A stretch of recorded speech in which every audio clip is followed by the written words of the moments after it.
It all started very suddenly. A strange man appeared in front of him and said something quietly with an evil look.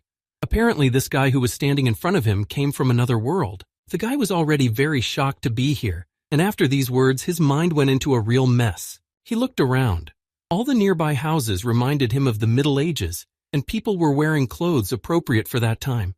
He didn't see a single car or any other vehicle from his previous world. The man waited for the newcomer to get at least a little used to what was around him, but he didn't even know where to start his explanation. But he had to say something, because he could see the panic in the newcomer's eyes.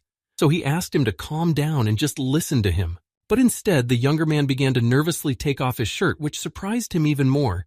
He told him to just calm down, not to take off his shirt. Only later did he start talking about this world called Area.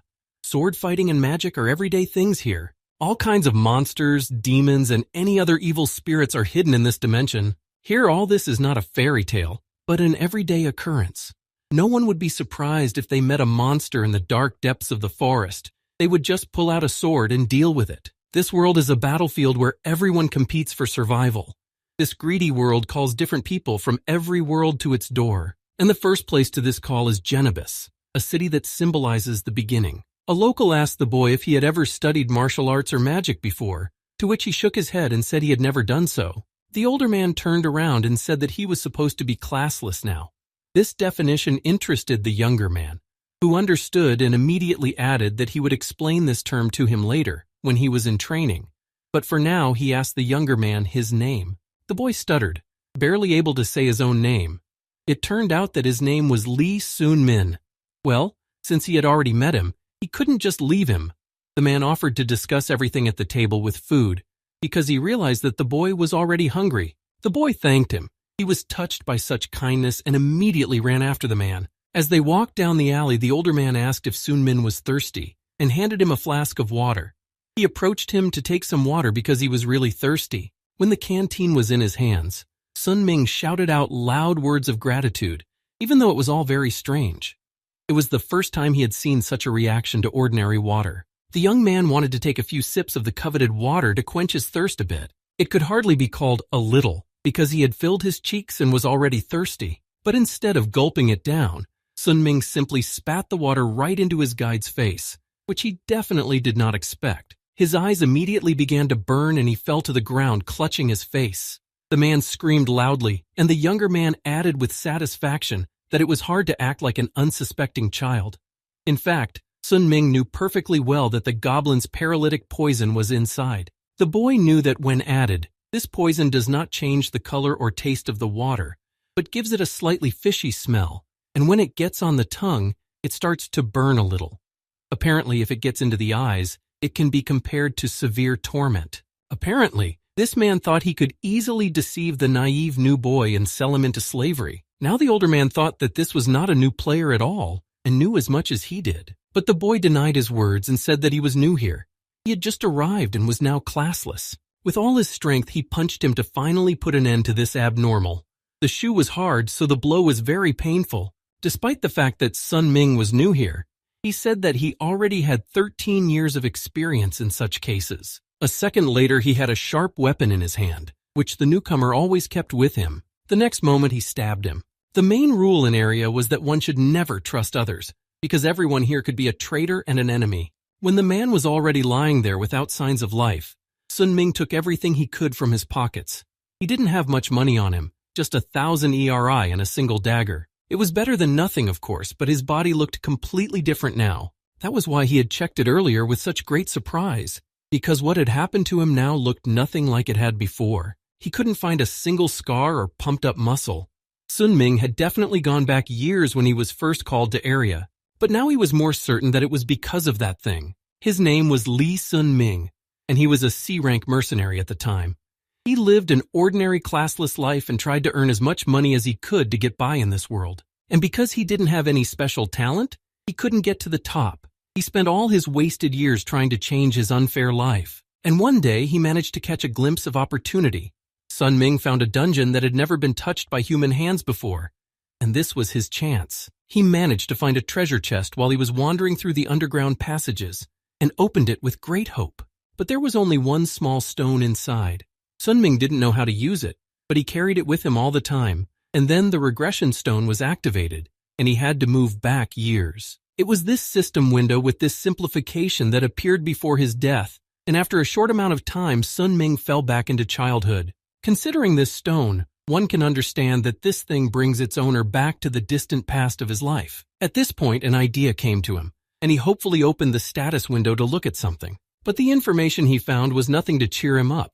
He was still classless, had no special abilities, and had no skills either. Unfortunately, nothing had changed since the last time.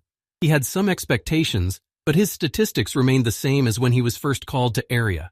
This regression was not necessary at all if all the indicators were similar to the previous ones. Despite the fact that he had experienced death, strange as it may sound, Sun Ming remembered all the years of his past life well.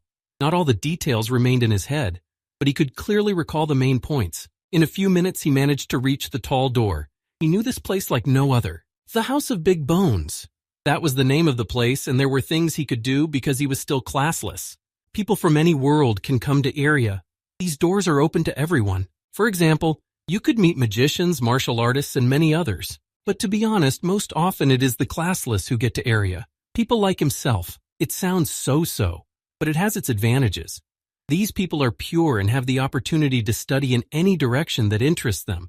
But although it sounds very cool at first glance, it is the only advantage in their situation, because such people are at the very bottom of the area ecosystem. Since they don't have any unique abilities, they usually die in agony due to the terrible conditions and their inability to fight.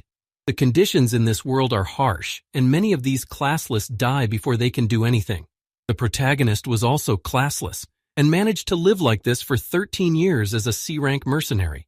Throughout his life, he had to go through numerous bullying and ridicule from his superiors. And in the end, he just died.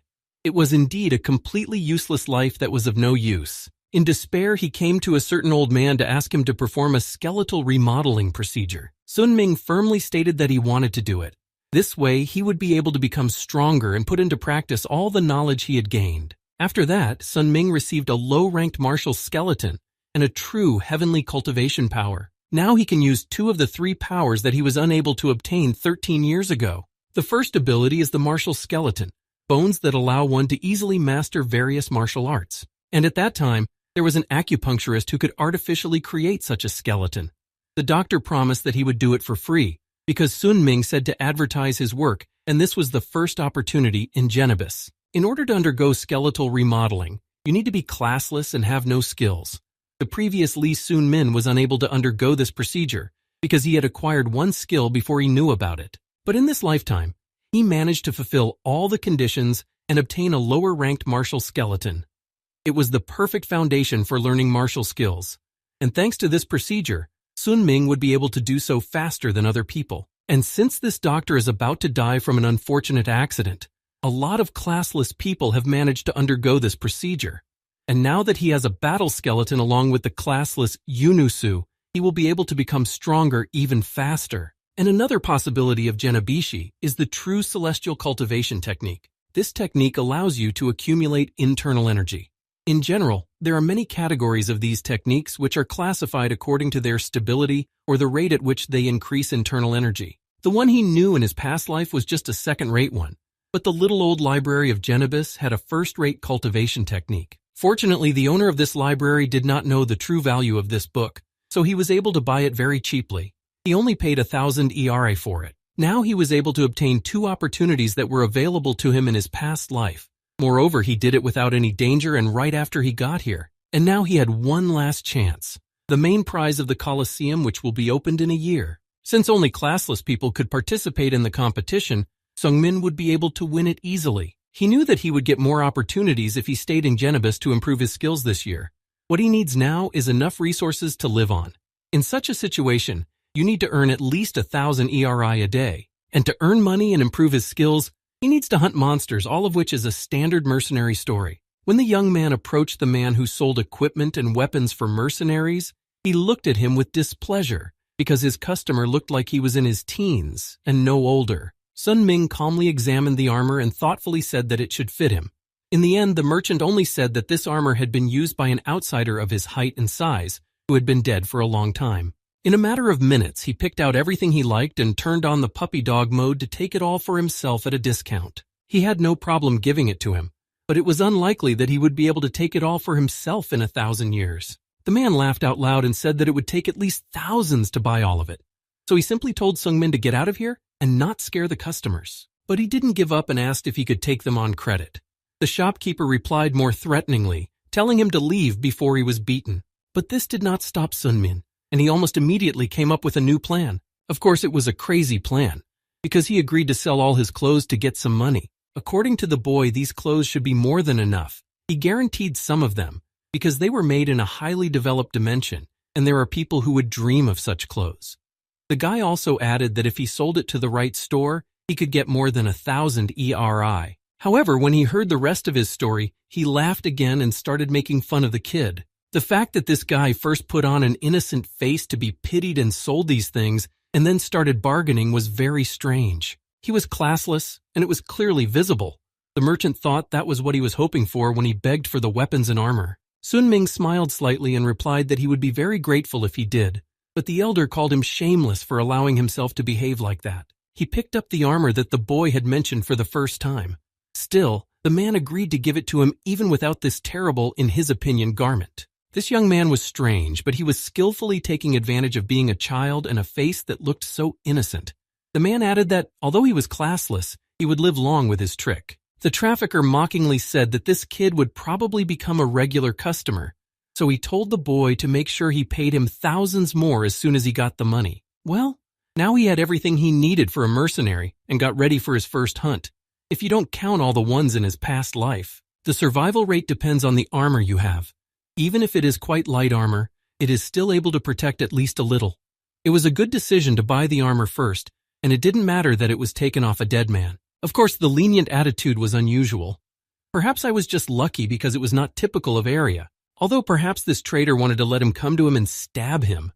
Here, you have to be careful at every step, because you don't know exactly where to expect danger. Soon enough, Sun Ming was near the place where the hunt was about to begin, and the entrance to the hunting area reminded him of the first time he came here many years ago. At that time, Sun Ming had only a small bat and was lucky enough to come across a monster that scared him to death. Now everything has changed. He already knew a lot through his own experience and had equipment and a good weapon. The boy could admit that he looked so miserable back then.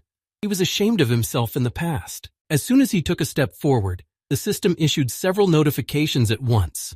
The first one said that he had recalled the lightning step technique, rock breaker, iron skin, and spiritual spear. But now he was facing his first enemy.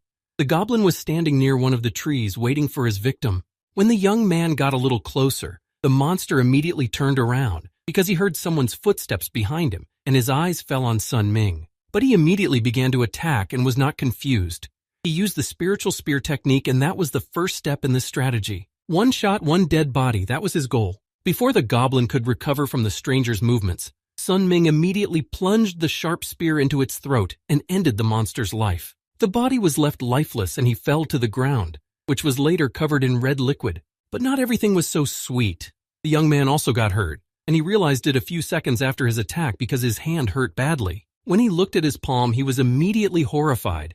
There was a deep wound on it which burned and hurt a lot. In general, this was an expected result, because the technique he used required that the spear be used with the palm of the hand as a barrel. And if a person had not received special training and was not used to such things, the blow would cause burns. To begin with, it is better to train your hands so that this does not happen again in the future. It will be extremely inconvenient to fight with severe burns. Although it was a completely unnecessary regression that did not improve his skills, it was the beginning of a new life that he could change himself. And somewhere in the depths of this world, there was an unknown figure with whom he would sooner or later have to come face to face. In the darkness of the night, the young man came to the hotel to book a small room because he had to live somewhere. It was a rather large and spacious building where he was immediately welcomed. The guy walked a little further and also said hello, but before he could say anything else, the man called his name and shouted happily. The man spoke seriously and only nodded in agreement, then handed a bag of money to Uncle Jack as payment for tonight's stay at his hotel. The old man asked him what was in the sack, but he had brought nothing new, just the usual. This was true, but Jack knew for sure that it was a spatial sack, which was not easy to obtain. Moreover, its price was quite high, as much as 1,000,000 ERI. To this, the kid replied that he got it cheap from a seller he works with. Good business skills never hurt. Then the younger man handed Jack goblin teeth and green blood. For this, his uncle begged Sunmin to stay with him for 2 more days. If he sold all these things to the Wizarding Guild, he could make a lot of money because they like such things. In the end, it was time to wrap it up. But Jack actually thought the kid was really cool. It sounded strange to him. He wasn't used to hearing such words in his direction. More often, he was only ridiculed. But it was true. Once a classless boy approached him and suggested something very crazy. That day, the young man asked if he could pay for his hotel stay with monster body parts. At the time, Jack thought he would die quickly. 2 weeks had passed, but every day he came to him after hunting monsters and brought him the prey. Jack sincerely admired him, and in his opinion, that's what people who have real talent looked like. No classless person would be as cool as him. At these words, Sungmin was already beginning to feel uncomfortable. He decided to just walk to his room to avoid hearing any more of this, but his uncle's shouts followed him all the way to the door. With such talent, Sungmin will someday be able to achieve what Xian did. Jack wanted to talk so badly. He had just started, and his interlocutor was already running away. The guy coldly replied without turning his head back that he needed to rest after a hard hunt. His strength was already running out. This word, it touched his heart so much. Just talented? That description was not for him.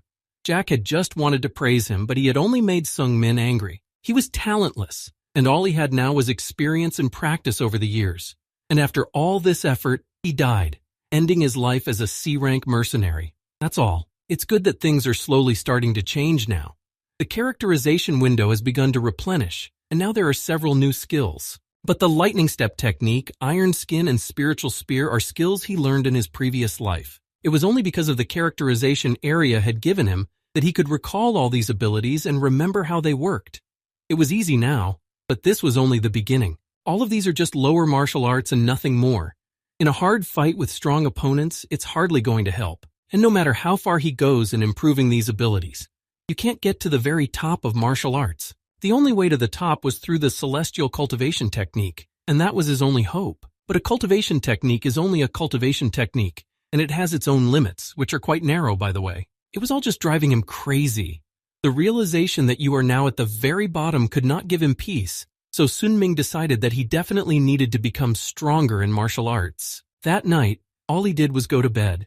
He didn't have enough energy to do more than just think about things and fall asleep, so he put off all those things until the next day. He got up early in the morning and left his room, but was immediately met by a girl who asked him if he was going to the forest again. He went there every day, as if not knowing that he could die there at any moment. She was the daughter of Jack the innkeeper, and sometimes helped her father here. Sunmin's only response to this was that he was a stranger to this world. If he wants to survive, he needs to catch monsters to earn enough money to live. But she thought that was ridiculous. Even in his situation, he could have found another job. Lula came up with an idea. She said that Sun Min could get a job at their hotel. Her father liked the young man very much, so he would have no problem hiring him. But he just shook his head and said that he didn't know any of the things that were required to work in this hotel, although he just knew that he wouldn't be able to earn as much as he would as a mercenary. But Lula still didn't understand him.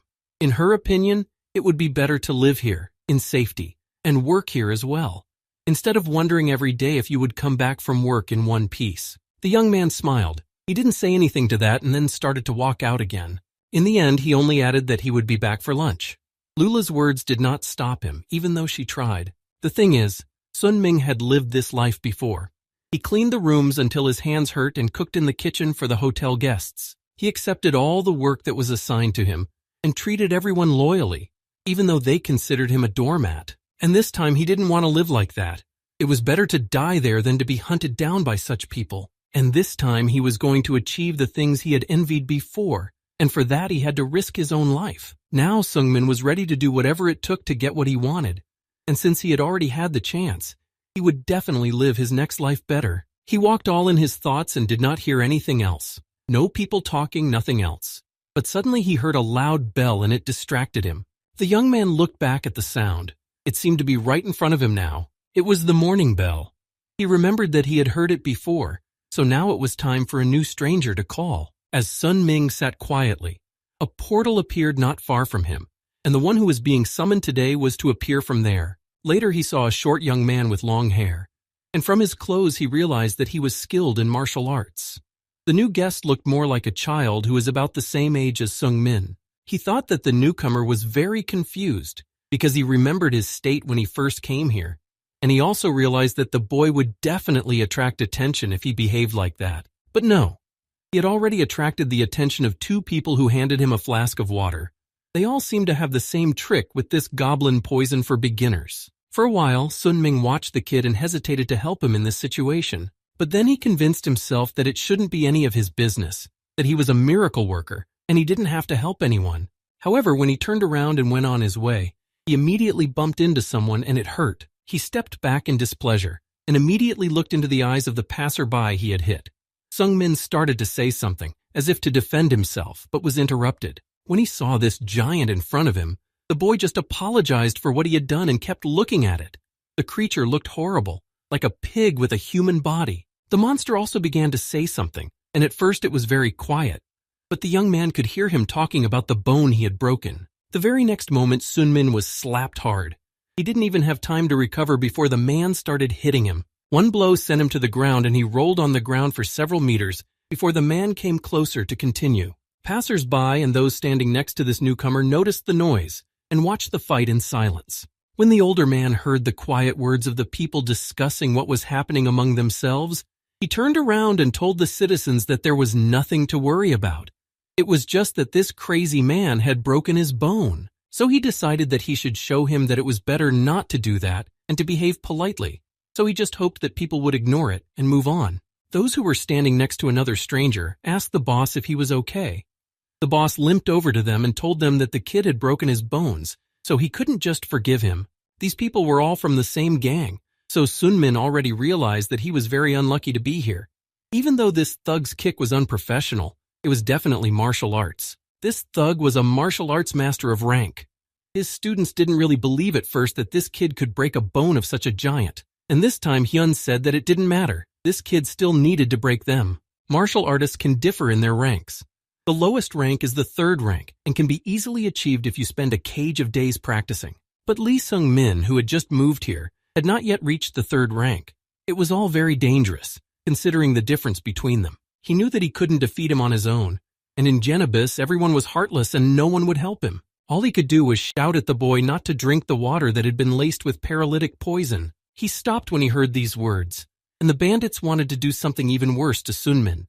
He had taken the victim, who was almost in their clutches, right out from under their noses. This guy was quite young, so Sun Min didn't expect much help from him, but now he needed at least something, especially since he was from Murim and should have some skills. Hearing this statement, the kid spilled water on the ground, right under the feet of these bandits, and kept his eyes on Sun Min. Once again, the young man saw this giant in front of him, who gritted his teeth and said that this was a very stupid thing to do. It was perfect for selling to nobles with specific tastes. Hyun was ready to hit him with all his might. Nothing would stop him this time. But Sung Min really didn't want to let it end that way. He didn't want to lose to a man like that. Apparently, he was ready to do anything to get out of here, and decided to use the lightning step technique, hoping that it would lead to something. Here he used the skills of a low-ranked martial skeleton, and in a moment the young man was already a little further away from the bandit. When the distance was sufficient, Sung Min quickly accelerated and punched Hyun with all the strength he had in his hands. Now the other two gangsters were no longer paying attention to their previous victim. They were more concerned about the life of their boss in this situation. The next step was for the young man to use his iron skin skill and continue to punch the giant with all his might. He was holding up pretty well for someone who had only been here a couple of days. It was indeed a decent blow, but it was still not enough to win. Putting Hyun down and winning isn't easy, especially when you only have basic martial arts skills, period. The boss could confidently say that this was just the beginning and that this technique would not work. This man has a strong body. It would be too hard for someone like Sun Ming to hit him and hurt him. He has the weight and muscles of a child, and martial arts would not help him here. One of the inmates standing next to the newcomer started shouting loudly that the guards might come here soon. Although no one in Genebus cares about anyone, such noise can attract unnecessary attention, so they advised him to get going. Sung Min was already almost at zero. A few more hits from the gang boss and that would be the end of his new life. The newcomer looked at him silently and did not say a word. Sun Ming realized that he was probably not going to be of any help at all, and that he couldn't defeat this giant with his bare hands, so he would have to use a spear. He pulled it out very deftly, and the weapon was already in the boy's hands. Now all that was left was to wound Hyun to win and get out of this place as quickly as possible. But it didn't come to that. The boy with the long hair came up to Sungmin and stopped him, holding the spear with one hand, and asked him to repeat the words he had said to him. The young man did not understand what he was talking about or why he had done this, and the boy just looked at him silently with a slight smile. For a few seconds he seemed to be in a trance, but then when he turned his gaze to Hyun, he immediately shouted at the newcomer to wait. The bandit was so close, and he needed to deal with him as soon as possible. The guy turned to the two of them and made a slow motion with his hand, stopping Hyun. And all of Sungmin's efforts were for nothing. The kid pushed Hyun away from them with one finger, and he fell to the ground with a thud. The bandit had dared to interrupt him, and that was very rude. He needed to be punished for that, and so the boy did. Sun Ming watched in amazement as the bandit writhed in pain on the ground and tried to get up. He still couldn't realize what the kid had done. Just one punch had helped him take out this bandit. There was definitely something wrong with this kid. How could he possess such strength? An attack with the palm of his hand, which was wrapped in internal energy, is not a third or second rank. This guy is at the peak of martial arts and he's about his age. It all sounded strange, and he was called here almost at the same time as Sun Ming. This simply cannot be. It is extremely rare to encounter such a creature, but it is none other than a demon in the sky, a little heavenly demon named Wee Ji Hyun. After doing his business, he asked Sungmin to show and tell him about this place, because he had no idea where he was now. This demonic cult was a representative of unorthodox sects that worship the government itself, and the strongest should become the head of the demonic cult, and will be called the celestial demon, and the disciples of the celestial demon are called young masters. And this young master who has entered the new world is a little celestial demon named Wee Ji Hyun. He had practiced martial arts of the highest rank from an early age, and was about the same age as Sun Ming when he was summoned here. But there was such a big difference between them that he could not even bear to look at him. He recognized Wee Ji Hyun, though not at first, because he had forgotten some of the details of his past life. When they sat down in the small room, the demon introduced himself and confirmed his age. The demon looked friendly enough to be unlikely to do any harm. And right now, he was in his room, only 1 year younger than Sun Ming himself. The boy felt a little awkward in front of him, but he introduced himself anyway. The demon smiled and immediately returned to the old conversation that the bandit had interrupted. Sungmin had told him something very interesting back then, so he wanted to hear even more. All Ji Hyun knew about this world was its name, and that area was very different from the world he came from. Ji Hyun also assumed that there was no demon cult here, and Sun Min, who was a year older, confirmed this. Then the demon laughed and lowered his head, quietly saying something under his breath. The protagonist still did not know how to behave in front of him, so he just stood in one place and watched his new interlocutor. Now he remembered what this stranger had shouted at him in the square. The demon hadn't heard all of his words because the shouting sounded unintelligible. It stopped him and he couldn't speak right away, but simply repeated the words he had said and fell silent again. Ji-hyun didn't say anything right away, but he noticed that his eyebrows were furrowed, and the demon shouted at the whole room that Sunmin was very rude to speak to him in such a tone. He also threw some insulting words at him, which made the 14-year-old worry, because it seemed like he was going to be killed right there. The young man immediately apologized and bowed to him, explaining his informal manner of communication by the fact that he did not know the young master. But in reality, he could not believe that he was obliged to bow before this 1-year-old child. But the demon liked it, and was already more friendly towards Sun Ming. Even a smile appeared on his face. Then the little boy began to speak. He had already realized that Sun Ming was practicing martial arts, but he was curious to know more about it. He bit his lip as Ji-hyun continued to speak, but stopped for a moment. It was the longest and hardest pause of his life, because he was expecting to hear some kind of mockery again, and he didn't hear anything new from this kid.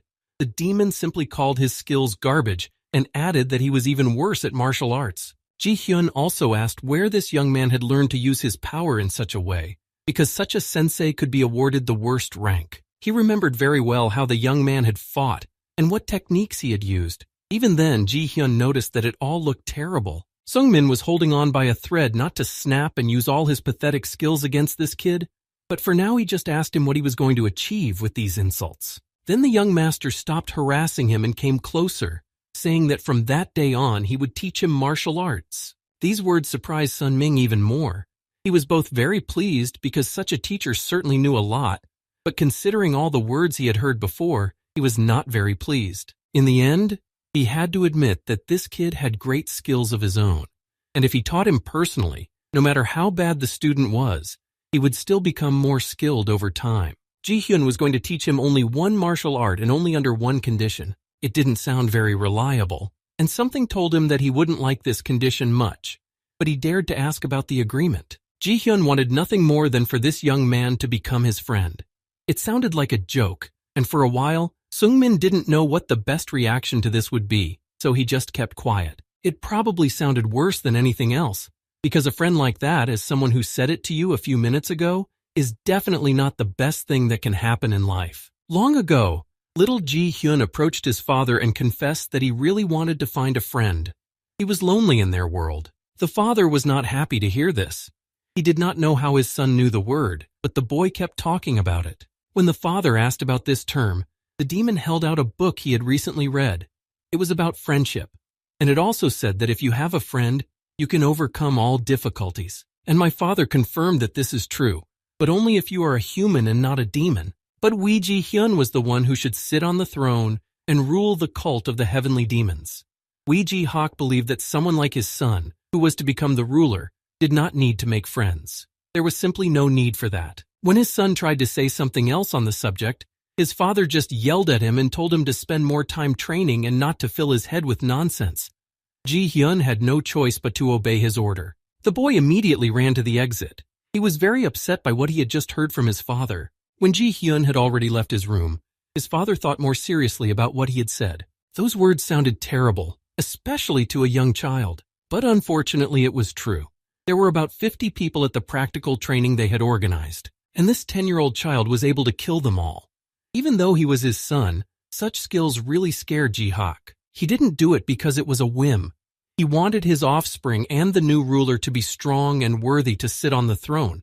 But in his mind, the father wanted to sincerely apologize to his son and make him happy. Now that this young man at the age of 13 had escaped from his father's clutches, he would be able to find a friend, for there was no one who would forbid it.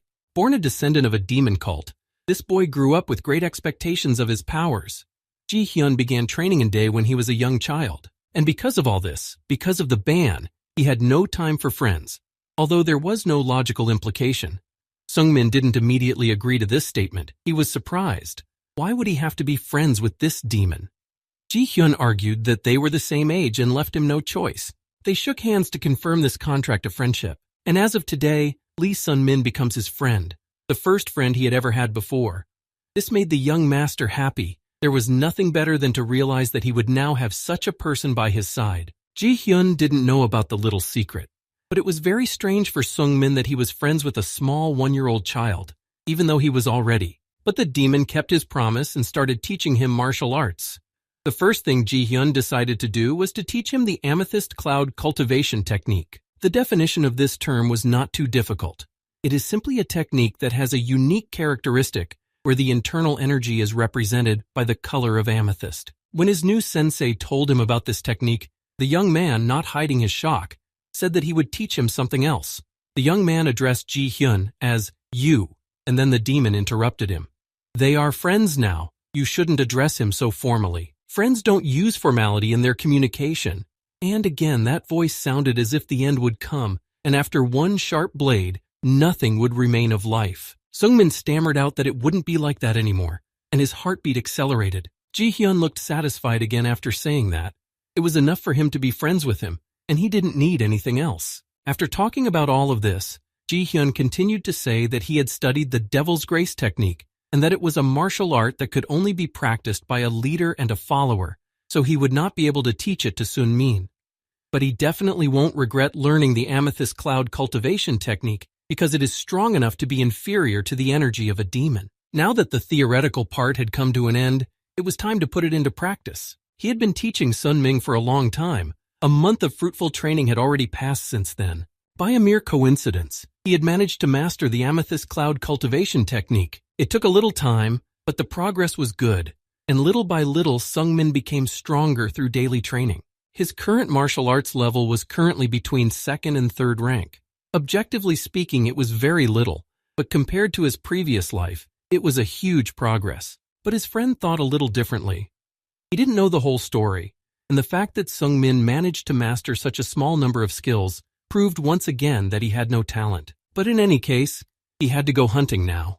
It really annoyed him that Ji-hyun said this several times a day, even though he was used to hearing it in his direction. As soon as he entered the forest, he came across a goblin and immediately attacked it to have the advantage of a first and unexpected attack. Normally, killing such a monster was not too difficult, but this time things did not go quite the way they should have, and if it had not been for Sun Ming's caution, he would have been lying under the goblin's feet. But besides this monster, there was another one waiting for him.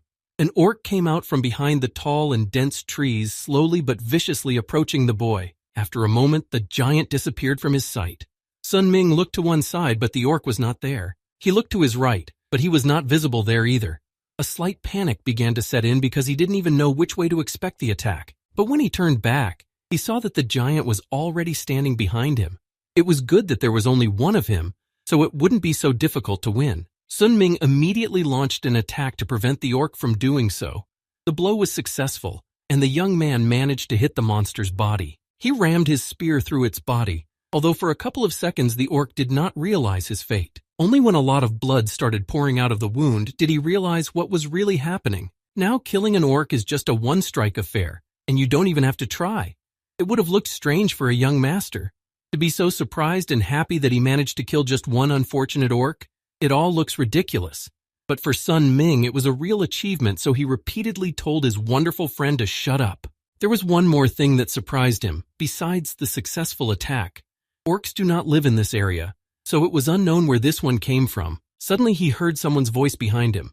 It was not familiar to him, but Sun Ming heard someone approaching. The stranger praised the boy and said that he had good skills for his age. When the 14-year-old looked around, he noticed a man coming out from behind the trees.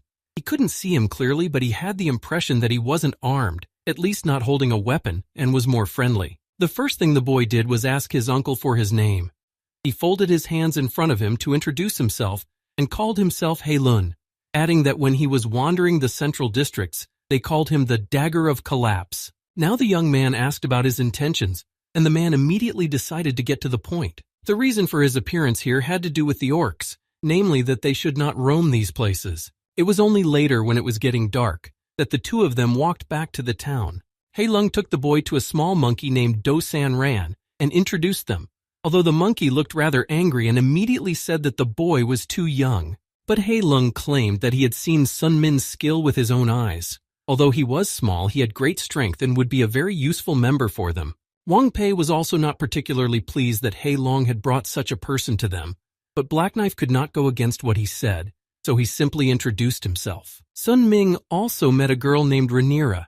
She was a magician and told him that she had studied it at the Wellis School. She immediately asked the newcomer if he knew about the main goal of their team, and he said that he only partially knew. Rhaenyra explained that the Rick faction had recently established a new village here.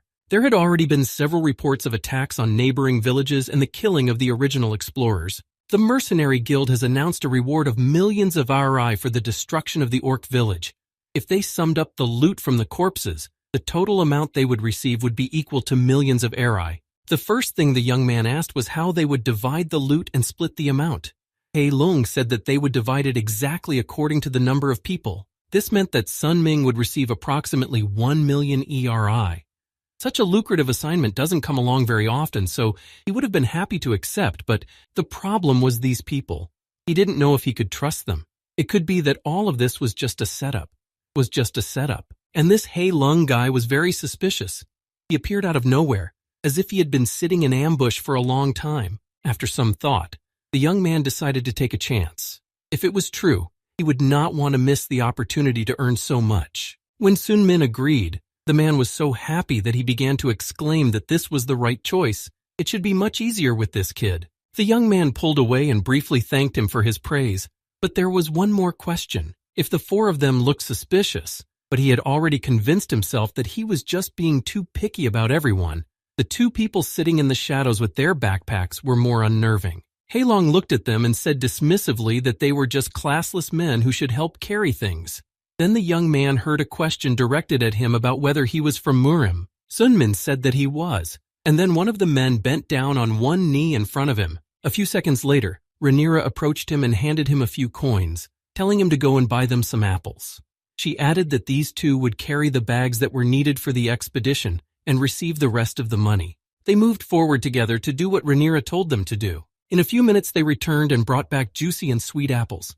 The girl took one to eat before they left, because they had to leave soon. After they all had a little snack, they went to the forest path and began to go deeper into the forest to find the monster's village. When the group had already walked for kilometers, the young man asked Dosan Ran how many years they had been in the village. He replied that there were about a dozen, but that they would probably only have to fight the Ma, because everyone else was either a child or very old. Sanran smiled and said that it was not difficult. Orcs are stupid creatures and you just have to go in and kill them and then take your hard-earned money. On the way, the young man asked the head of this small team about their plan. Hai Lung said that first they would need to divide into two groups. Hei Lun and Sun Ming would be in the first team, and the second team would consist of 3 people: Rhaenyra, Black Knife, and Little Monkey. The idea behind this plan is to lure the orcs out of their village and into the forest. When they go further into the forest, the group attacks and kills them. Rhaenyra added that she is spreading the scent with wind magic, which should attract the monster's attention.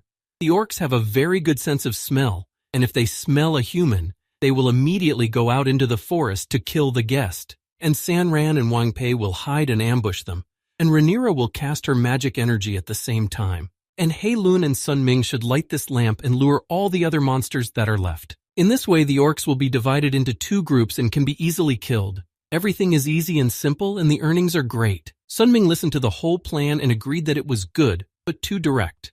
It would be better to trap them, although considering the size of the team they came here with, it's not realistic. As the team walked a few meters deeper into the forest, Hei Long noticed the orcs' familiar footsteps, indicating that they were almost at their village. Now it was time to split into 2 groups and proceed according to the plan. He emphasized that everyone should be careful and monitor the situation on all fronts. The 3 of them left, but the kid, Hei Lung, and the men who were carrying the expedition supplies stayed behind. He was already very tired. The backpack weighed a lot, and the journey had been long and rough. Sun Ming looked back. He realized that it was really hard for the classless people because they had been walking for 6 hours straight. It looked as if they would not be able to make it back from this raid due to lack of strength. Sun Ming watched them closely, looking in all directions. Hei Long walked ahead while the younger man asked the unfortunate man his name. The man was very surprised when the young man started talking to him. Usually they could only give short orders, not ask questions. But the old man replied that his name was Brass. His voice sounded tired and he was breathing heavily between words. Then the boy nodded and told him honestly that there was no way he could protect Brass when the orcs attacked and surrounded them. The words didn't sound very pleasant, but Sun Ming had told him it was up to him to decide whether to stay or run. In any case, the young man knew that Hei Lung would not help the old man if something happened. He didn't even pay any attention to him and didn't look back to see if he was following them. Brass could barely speak anymore, but he said that he couldn't just run away from here. It sounded somehow doomed. Of course, he knew about the punishment he would receive from the guild if he dared to leave them. Apparently, death by orcs, that this torture would be equal. So there was no point in running away, and Sun Ming understood his situation perfectly. In the end, the young man simply asked Brass to be careful and observant.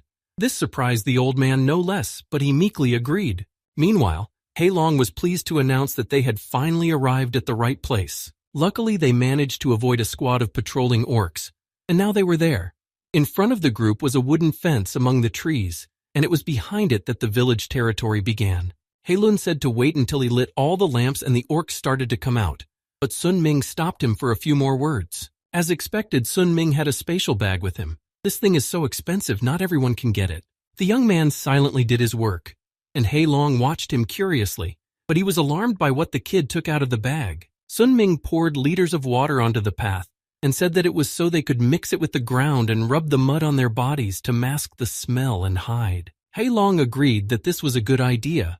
While the elder praised him and said that the young master knew a lot for his age, Sun Ming was already lying in the mud.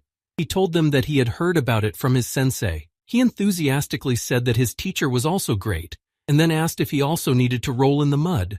Sung Min stood up and said that it was necessary. Once they had finished bathing in the mud, they lit the signal for the years. Almost immediately, they noticed something in the sky and reacted to their trap. As they sat next to the lantern, Hei Long told them that he had come up with another great plan. The man didn't look embarrassed at all, and said quite seriously that they could send the carrier forward. Sun Min was so impressed that he froze in place, looking at the man. Then Haelun explained that they could send Brass to distract the orcs, and they would attack from behind. Brass could hear the conversation between the two. He did not dare to object or say a word, but his face showed fear. It was only after the eager thought of death that the man dared to speak. He said that he would die if they went ahead with the plan, but Haelong calmly said that it was luck. Maybe he would die, maybe he wouldn't, but if he disobeys now and doesn't come over, he will definitely die. Haelong laughed after saying that, looking at the poor man. He didn't take his opinion into account at all. He didn't care about the life of someone who was lower than him. Sun Ming could not allow this to happen, so he stood up and walked over to Haelun. He said that he would distract the monsters himself, if he didn't mind. Although Brass was now uncomfortable with the young master having to do this, he smiled, and for some reason this smile did not inspire confidence, but he said that he would not mind such a decision. Finally, they began to act. Sun Ming stood in front and distracted the orcs while Haelun did the rest. They managed to lure the monsters into their traps, and many of them had already fallen. In general, there were already orcs heading towards the group. Sun Ming almost killed one of them right away, so there were 12 left. It didn't take him long to destroy the enemy, and he went on to deal with the crowd. One more sharp and clear blow and the next monster was gone as well. Only its remains were lying on the ground. Although he was doing well, he had his doubts about whether he would make it. There were more than just a couple of them, and he still lacked the skills. But Sung Min knew he had to do it. He got involved and now he didn't want to give up. But was this decision an act of unnecessary kindness, or could it be called compassion? Probably yes, although he didn't want to admit it. And no, they are not friends. There is no connection between them. But for some reason, Sun Ming could not allow such an injustice and let the old man die. He helped him because they are both classless, that's all. Although it is unlikely that other classless people in this cruel world would do the same. Usually people only worry about themselves here. Perhaps it was the law of power. And yes, Sun Myung-min recognized this law, but he found it disgusting and horrible. Apparently, no matter how many times Ji-hyun spent trying to teach his friend about it, nothing was moving forward. He was not good at it. The demon thought he was talentless, but he still wanted to teach him at least something. He kept repeating that this knowledge needed to be kept in his head at all times. Ji-hyun continued to teach him martial arts. Every day the same thing continued. He practiced striking from a certain distance every day, and now these skills were needed more than ever. Sun Ming gathered all his strength and remembered everything his mentor had told him. This was the moment to show what he had been practicing for. He prepared for the main attack, clutching the spear in his hand with all his strength. Now it was time to perform the third step of the spiritual spear technique. Sun Ming gathered himself and used a lightning strike, aiming it at the monsters. And it was a very successful attempt, because not a single orc was left injured. He managed to hit them, and several at once. Haelun was not far behind, and launched an attack from behind, as he had said earlier.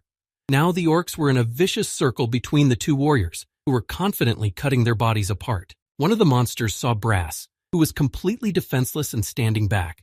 The orc decided that this was the perfect prey for him and took his bat and attacked him. Brass lay down on the ground in fright, cried out, and covered his face with his hands. He was shaking, because it seemed that his life was over and he was about to be killed. But with his sharp weapon, Sun Ming rammed the body of this orc, so that he did not have time to attack the poor old man. This child's face was scarred and covered in mud. But he fought on. He fought for his life and saved the life of another. The last blow and all the monsters did not make a sound, just lying between the trees in their own blood. The job was done. Haelong walked over to the carcass of one of them and cut off its ear with his dagger. He did this a total of 1 time. With all the monsters that had been here entrapped, Haelong was sure that they did so well because of this little guy. He said he cut off everyone's ears to bring as evidence, and the other group should do the same. The man put them in a small sack and tied it with a rope, then threw it to Brass. He didn't even call him by name, just told him to hold it and protect it, and if anything got lost, he would be responsible with his life. Now it was time to find the other team. They might need help to deal with the remaining orcs. Brass smiled slightly as Haelun moved away from them a bit. He then quietly thanked Sun Min as he passed by. It was probably the first merciful act from another human being. He put his backpack back on his back and walked away. And right now, they all had to go to Sanran, Wangpei, and Rhaenyra. As the first team was approaching, I saw a little monkey. He was sitting on a rock, wondering when the others would return. They managed to deal with all the monsters quickly and easily. Rhaenyra had just decided to eat, and Sang Ran, noticing their dirty appearance, asked what had happened. Heilun really looked very tired, but he said that there were no problems, and it was all the young master's fault for killing the monsters one by one. But the real problems are only now beginning. After his words, silence fell. Only heavy breathing could be heard. Sun Ming did not attach too much importance to this statement until Hei Long took out a weapon and turned into his enemy. But he didn't attack him first. The dagger went straight into Rhaenyra's chest. The pastry she was holding fell to the ground and she exhaled heavily, feeling a sharp pain that spread like lightning throughout her body. For a while, she didn't even scream in pain, because it all happened so suddenly that her body seemed to go numb. Wang Pei stood calmly nearby and watched as his dagger killed Rhaenyra, who had now fallen to the ground. San Ran did not understand anything. Before he could jump off the stone block, Hei Long approached his flesh from behind and prepared to strike with his sword. The monkey was saved only by the fact that Sun Ming reacted in time to the blow and stood up to defend him, pushing the enemy away. He still looked tired, but he defiantly told the monkey not to get in the way. He swung again, but this time at the young man. The boy began to remember his past. He had once been classless and tried to earn as much money as he could, so he had gone along with the others for their wages. He sighed heavily, stopping only for a moment, but then he continued walking again. He had a big sack behind him, which was hard for a small child to carry, so he humbly apologized to the man and limped on. But before he had gone through a couple of lessons, he noticed that a crowd had gathered nearby and was whispering about something very disturbing. Sun Ming looked as if he had never seen an execution with his own eyes, and it was true. Just hearing the word made his knees shake. The man added that the person being executed was really brave. There were rumors that he was a mercenary from Merim. It was also said that he went on a mission where he killed all his allies to take the money for the mission for himself. Then he was caught and ended up here. The young man turned his gaze to the head of this man, who was now witnessing the last moments of his life. For a young child who was not used to seeing such things, because he had lived in a completely different world, it was a very unpleasant sight. And now they were face to face, and Sun Ming was in the place of the very allies that Hei Long had once killed in cold blood for a reward. He was indeed very surprised when the young master reacted so quickly to the attack. He had to admit that the older man hadn't expected it. It was as if this kid already knew everything. Of course, Sun Ming wasn't going to tell him anything about his life. It would even sound ridiculous. But he had seen Hei Lun's execution in his past life, so he kept his hand on his weapon. Even though it was years ago, he still remembered what he had seen very well, because it was the first execution he had ever seen. In general, none of this matters. Hei Lun had seen the young master's skills in the battle against the orcs and already knew his techniques and what to expect. He was truly impressed by the young master's abilities, but he couldn't compare him to himself. Sun Ming was still weaker than he was, so Hei Lun was confident that he could easily defeat him and then return to the city to collect his money. The young man already knew that his opponent had second-ranked martial arts skills. For someone between the third and second ranks, he would be a difficult opponent. However, Sun Ming could read his movements in advance. Looking at his behavior, you can understand that the man is going to attack diagonally, so it's already a winning situation. The only thing left to do is to use all the techniques Ji-hyun mentioned and not let down his guard. The teenager decided to use the length of his list to attack from a distance and then move in closer if necessary. He managed to strike Hei Lung and hit him in the body with the edge of his spear before he even got close. Hai Lun could hardly be called weak now. He has experience from the past and advice from the little sky demon. He stepped away from the boy, holding the wound that was bleeding. The boy's abilities only amazed him more each time. But he still wasn't about to admit that Seungmin had any chance of winning. In just one small moment, everything changed, and his mouth filled with blood. Hei Lun began to panic because he didn't know what had caused this reaction. Sun Ming hadn't even touched him, but it wasn't necessary now. It was the poison that was now showing itself and taking effect. When he was lying in the mud, the kid had mixed it in. This poison was not deadly, but it could tickle the nerves and hurt. Although Sun Ming could argue with the last sentence, looking at how Hei Lun's hands are shaking, there is no telling what this poison will do, but he will kill him faster than she will. It was already obvious who was stronger. The young man has already prepared for the next attack, before his opponent gets up and starts to act in the last minutes of his life. But he was too late. Hei Long almost immediately pushed off the ground and flew into the sky. He held his stomach where the wound was and moved with gritted teeth, because even the smallest step was painful. Sun Ming stopped for a moment and thought about his next steps. He couldn't just let him go, but he didn't need to. The second-ranked martial artist wasn't going to run away. He was going to blackmail him. Standing behind Brass, Hei Long put something to the old man's neck. He had already noticed that this medium's life was important to the boy, and warned him that if he took even one step forward, Brass would be nothing but flesh with his throat slit. Sun Ming did not move. He knew that any rash move and Brass's life would be over. This young man had been so worried about him earlier, which meant that he had unnecessary compassion for others, which he could play with now. Heilong has put him in a situation where there is no way out but to surrender and put down his weapon. The young man didn't move when he heard these words, but he was already thinking of a plan in his head and wondering what to do. But what this idiot was doing was too stupid. Did he really think that taking someone hostage would help him escape? Sun Ming did not make any sudden movements, but confidently took a few steps forward.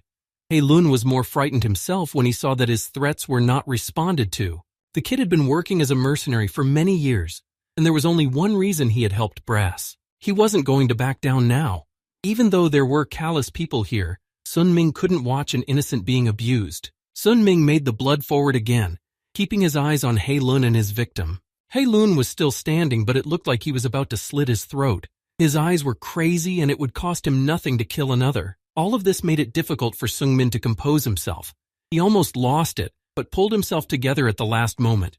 Now he needed to focus on reality and not let his emotions get the better of him. Under normal circumstances, he would have been able to deal with He Lun and rescue the hostage, but in this situation he had to think about himself first. There was no telling how long the poison would last, and Sung Min should have saved his strength in case Sung Ran lost. He couldn't waste any more time. He had no other choice right now. He looked at the old man's face one last time, as if he knew what fate awaited him. The man walked forward. It was time to act, and He Lung tightened his grip on Brass's throat, pulling him back. But something unexpected happened. Even though Brass had no more strength, he didn't want to die and began to abruptly pull out of He Lun's grasp. This made Sun Ming stop, and he stood silently in front of them and watched the old man fight for his life. Brass threw him to the ground, pinning him down with his own weight and not allowing him to move. All He Lung could do was scream to be let go, flailing his arms with all his might, trying to get out. Finally, he managed to free one hand, and then he quickly grabbed his sword with it, and the weapon rammed into the old man's body. He Lung laughed defiantly and said tiredly that he should not have gone against his own rules. He Lun, who had lost his strength, turned his eyes back to Sun Ming, who was approaching him with gritted teeth. Brass tried to say something with his last bit of strength and appealed to the young master, begging him to listen to him. But the young man plunged the weapon into his body without any further thought. All he did was stand there for a while. San Ran managed to finish off the black knife, which was already lying in its own blood. The monkey was tired, and when he saw that the enemy was not moving, he exhaled heavily. This time, He Lun's allies were lucky. Rhaenyra was killed, but 2 of them survived. He had to kill someone who wasn't involved in his plan. But as Sun Ming said, the main thing here is to think for yourself. If he didn't, he would have died himself. They took He Lun and Wang Pei's bodies to the mercenary guild, and then shared the reward for the mission and the loot with Sang Ran. Only after all this work did Sun Ming return to his room, where he was greeted by Ji Hyun. He immediately started asking him a lot of questions and asked why he was back so late tonight. Sung Min replied without any emotion that he was earning money. The young man fell down on the bed without taking off his shoes and closed his eyes, while the demon stood very unhappy, arms folded. If he had had even a little more strength, Brass would not have died. His conscience could not rest with the fact that an innocent man could have been saved. The young man opened his eyes. He was doing something he didn't like just to make money and survive. But Sun Ming didn't want to live like that, didn't want to do something he didn't like. The demon kept bothering him and asking him questions. It was obvious that he was nervous and uncomfortable, so Ji Hyun asked him if he had committed a murder. At first, Sung Min was surprised that he had guessed that without saying anything, but the demon could smell human blood. There was no point in making excuses by lying, so he told it like it was. That the second-ranked master wanted to attack and kill him, so he killed him. Ji Hyun was silent for a few seconds, but then he asked suspiciously if he was hiding something from him. After saying that he would definitely not let go of him, the little demon was literally demanding that he tell him. The boy became more visibly nervous as his piercing gaze was on his eyes. Eventually, Sun Ming turned away from him and got up from the bed, looking very thoughtful. And when he looked at the young master again, he immediately made a strange face and said that he could not have any secrets. Did he really think that the fact that a classless person could kill a second-ranked master was very suspicious? However, afterwards, Ji Hyun covered his hand and said that it was quite possible since he had taught him the amethyst cloud cultivation technique. The demon fell silent again, and his face looked very serious. The demon actually believed that Lee Song-ming was not just classless, he was special. While he was on a mission and earning money, Ji-hyun walked around the city trying to understand this world. He walked through many streets and met many different people along the way. In the corners of the city, he saw many classless people and learned about their difficult situation. Most of them were willing to pick food from garbage cans just to survive. They were the lowest in this greedy world, and the vast majority of them are now on the verge of death. When Ji-hyun saw this situation with his own eyes, he realized how difficult it was for them to survive. This is understandable because people can kill bugs without any remorse, but at the same time it can take a long time to consciously kill a small rabbit. The young man listened to the demon in silence, keeping his eyes on him, and he continued. He said that he was impressed with Sun Min's courage in going hunting on the first day. Even though he had just been called here, it didn't sound so strange to the young man. He knew that he had to survive somehow, and without hunting monsters, it would be very difficult. Of course, all this is understandable, but other classless people know this too, but not everyone would dare to do this and risk their lives. They know, but they can't. They can't put their lives before their own and kill another being for their own good. If you have not learned to kill and do not know the value of your life, you will not find the courage. But Sung Min was all that, and he did it without a doubt. The guy didn't know what to say, so he said that he just managed to quickly adapt to this world. But Ji-hyun felt that he was hiding something. Sung Min was good at dodging questions, so the young master confessed that he had another suspicion about him. It was short, and he said that it was because Sung Min had no talent. Despite this, he now has the skills of someone who has been training for years. The young man turned away from the demon. He no longer had the strength to make excuses. Ji-hyun saw all his progress and was with him from the very beginning. Sung Min had only been learning to use the spear for 2 months, but his teachers were already quite good. Even though his technique was not at the highest level, Ji-hyun did not see any mistakes that the beginners made. He had no talent, but somehow managed to master martial arts in just 2 months. This was the second time Ji-hyun realized that he was not the person he knew. Sung Min also didn't give up and wasn't going to give up the truth about himself. He just said that he didn't understand what he was talking about and that it was all nonsense. The demon took a step toward his friend. He looked intently into his eyes and his voice changed. Ji-hyun did not like people who lied to him. Silence fell, but looking into the young master's eyes, Sung Min noticed the coldness and felt uneasy. He tried not to show it, but he could feel goosebumps running through his body. The young man replied more quietly and slowly, saying that everyone can have secrets and it's no big deal. Then he raised his voice saying that it was impolite to try to expose all the secrets he did not want to talk about. He added that true friends don't do that. Apparently these words offended Ji-hyun a bit, but he kept quiet. Everyone has at least one secret, and even he has one. Ji-hyun didn't give up though, and tried to push his friend to confess. The demon suggested that he would also tell his secret if Sung Min confessed to his, although this offer did not sound very attractive. Sung Min wasn't sure that the little guy's secret would be more valuable than his own. Ji-hyun was even willing to do more. He added that he would tell him the secret and teach him another martial arts technique, a spear technique, an acceleration technique. The demon offered to choose whatever the older man wanted. All of this would sound very tempting, but he didn't have the talent and enough internal energy to use such skills, so Sung Min didn't need any of it. Ji-hyun continued to stand his ground. He wasn't going to back down, so he thought of something else to get the boy to agree to his offer and tell him what he needed. And he came up with an idea. It didn't take long. The young man simply said that he could give his inner energy to Sun Min if he would reveal his secret. At these words, Sung Min jumped out of bed. It sounded so strange. Why would this guy share 1/5 of his energy with him for a secret? But Ji-hyun just calmly replied that he was too curious to pass up the opportunity. Sung Min was his only friend in his entire life, and he wanted to know everything about his friend, even his most intimate secrets. That's what a true and sincere friendship meant to Ji-hyun. This time he hoped that this would be enough to convince the stubborn man. It was all too much. Sung Min couldn't take it anymore, so he gave in. But he asked for one promise before he did. It sounded even more suspicious when the demon heard this condition, which literally meant not killing Sun Min after he told the secret. But there was no need for that. He is his only friend, and if he kills him, he will be left alone. And besides, they had decided to exchange secrets, so the demon decided to start with his, even if it wasn't easy. He let his hair down, followed by a short pause, and Ji-hyun told him that he was a girl. It was probably the last thing he expected to hear, and from the look on his face, it was clear that Sung Min was very shocked. He didn't say anything, because he was also speechless, although there was nothing so strange about it. Ji-hyun had lived her whole life as a boy, and her father had been hiding it from the entire sect since she was born. She looked again at her friend, who still couldn't get over the shock and was sitting on the bed, staring at the same spot. She was used to living like this, and when she got here she continued to hide it. That was her secret. So now it was Sungmin's turn. But he asked for some time to collect his thoughts. For some reason it was hard for him to believe that she had been lying to him all this time, and if it weren't for his curiosity it would have continued. To begin with, Sungmin suggested that they use different rooms starting tomorrow, although Ji-hyun didn't understand the need. Apparently it was too difficult for him to explain, so he didn't try. Finally, the young man was ready to reveal his secret. He took a deep breath and closed his eyes. A moment later, he tiredly revealed that he was a regressor. This confession shocked Ji-hyun no less. At first, she thought he was joking, and that it was all a fantasy. This was an expected reaction. It was a rare thing to meet such a person, and it would be too naive to take his word for it.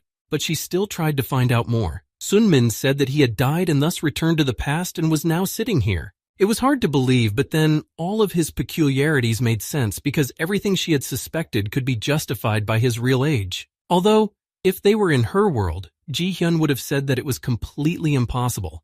But now they were in another dimension where anything could happen. But she still didn't understand why he made her promise not to kill him.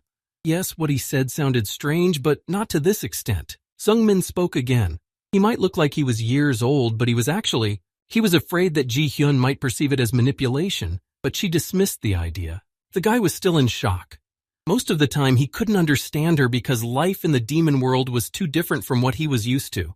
But it was she who had approached him 2 months ago, when they had first met in the square. She was the one who had offered to teach him martial arts, and she was the one who wanted to be a friend to Sunmin. If it was a manipulation, she was doing what she wanted, and no one would be hurt even if it was true.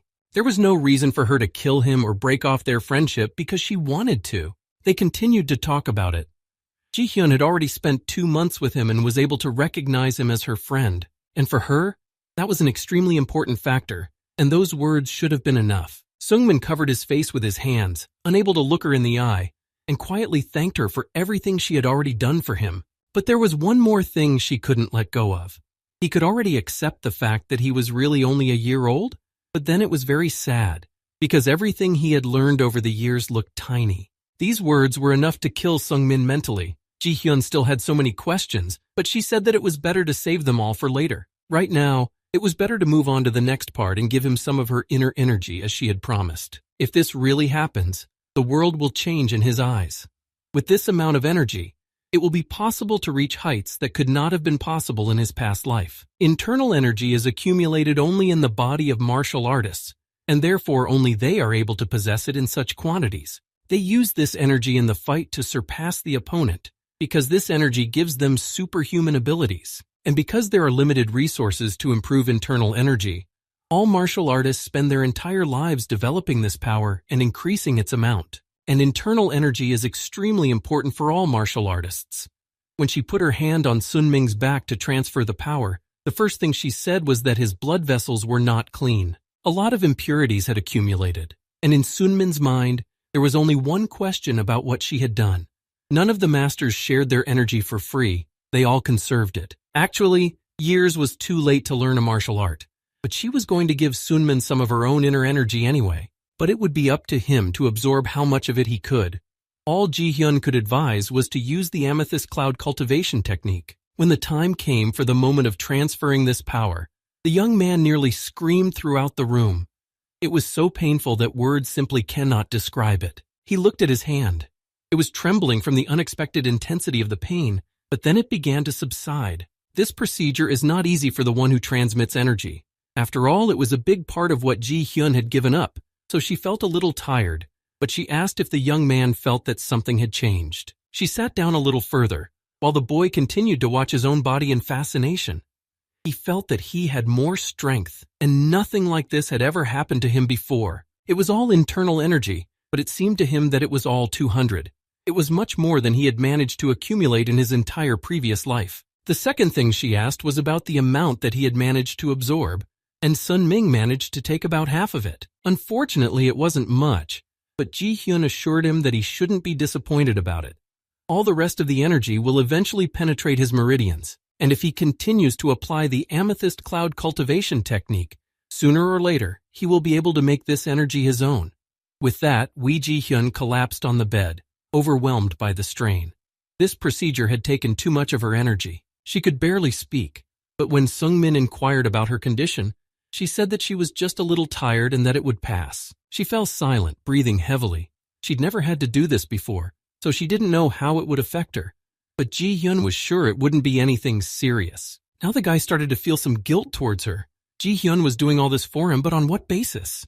What she said sounded unusual and modest. They were friends, and for a friend, Ji-hyun was willing to do such a thing. She also added that it was all of her own free will, and that she didn't want Sung-min to feel any pressure afterwards. She didn't need anything in return. It was just her own self-satisfaction and nothing more. But Sung-min couldn't forget what she had done. It wasn't a gift you get every day. Ji-hyun also remembered what she had said about martial arts. She was going to teach her friends something else. She had already chosen the technique that would suit Sung-min best, but he felt uncomfortable again when he heard that she wanted to help him further. Since Sun-ming was already good with a spear, the best option would be to learn the higher heavenly spear technique. This technique was used by the Spear King years ago, and it is a powerful skill indeed. Even though it would be quite difficult considering he was talentless, Ji-hyun decided that she could challenge him a little bit, and she's tired of repeating that she's only doing it on her own free will. Ji-hyun was doing it for her first friend.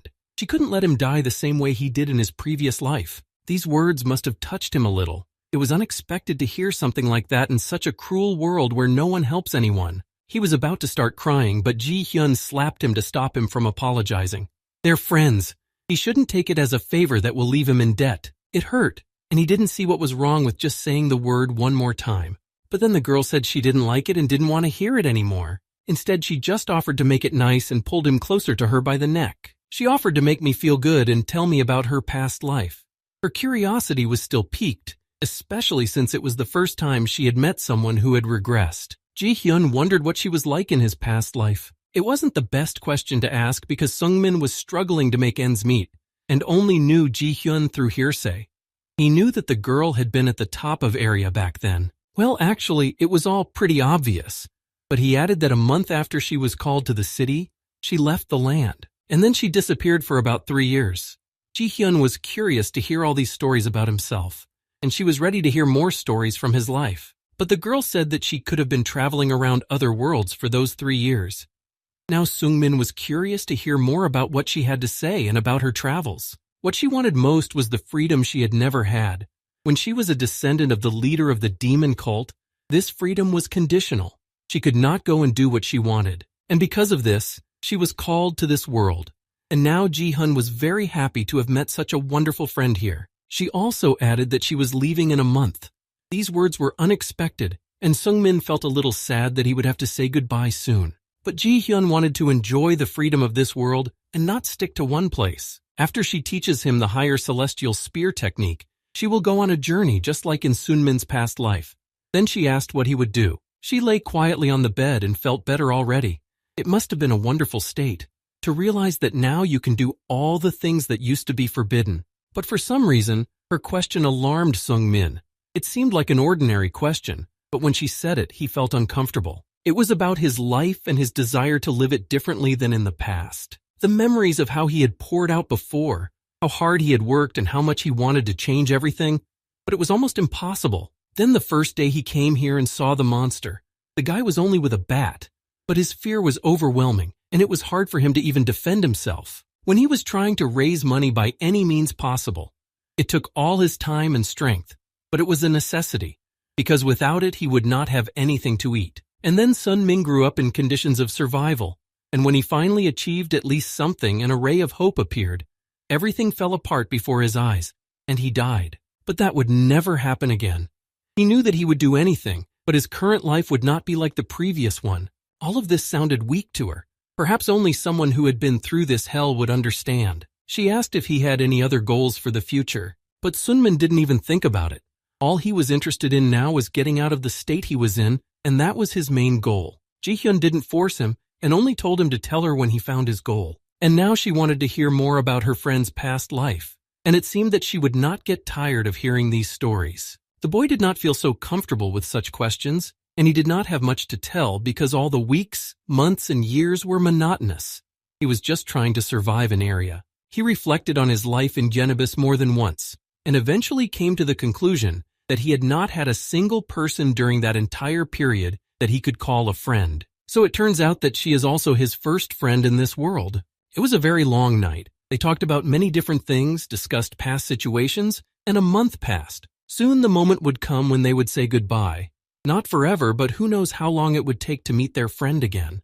However, before leaving, the girl decided to test his knowledge gained during these weeks. Now he needed to forget about friendship and adjust himself to the fact that he was facing an enemy. But the thought that it was almost time to say goodbye did not let go. But after this sparring match, Woo Ji-hyun would leave. So Seungmin wanted to show her everything he had learned from her. It would be the best thank you in the end, and he said he would fight with all his might. It sounded like he had previously thought that he would be fighting on. Of course, he would have to use all his strength and abilities that he had received. Before the duel, the girl said that she would give him a head start on his moves. That is, the young man can use these moves before she attacks. The moves sounded impressive, but the main thing was to use them correctly and meaningfully. Seungmin moved as fast as he could. Ji-hyun had given him the supreme technique of the celestial spear to learn, and now this technique would be called the supreme technique of Sunmin if he learned to master it properly. The boy stopped. It was kind of embarrassing for him that she was going to name it after him, but Ji-hyun explained that it was because she had redesigned the technique for him, so it was almost a necessity. Although she said it very seriously, he really didn't want it to be true. It was very important to make it fit his personal framework of power, because without it, he would not be able to master this power. And since they were talking about it, why not start with her? And the first step in this strategy was the fatal blow of soul pursuit. He tried to fight as if with a real enemy, and the girl could see it. His progress was also good but still insufficient. The demon had no problem stopping the spear with a single movement of his hand. And the only thing that saved Sun Ming was that he was facing a friend, not a real enemy. She immediately threw the weapon away from her body, keeping her eyes on her opponent. But then she abruptly grabbed the spear by the edge and pulled it toward her, knocking Sunmin off his feet. When the girl let go, the spear, along with her friend behind it, flew forward at the speed of light. After falling, he was already angry and rushed towards her again, ignoring the first defeat. He decided to repeat the strike and make even more effort. The second step was a lightning strike that divided the space. But she had no trouble with that either. And he had already used the third move before Ji-hyun's attack began. It wasn't the highest level, far from it.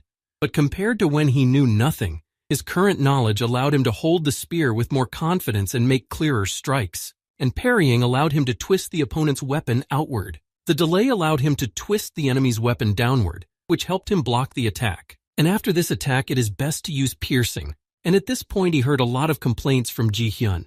All of this was the basics of spearmanship, and he was using this weapon without knowing the main points.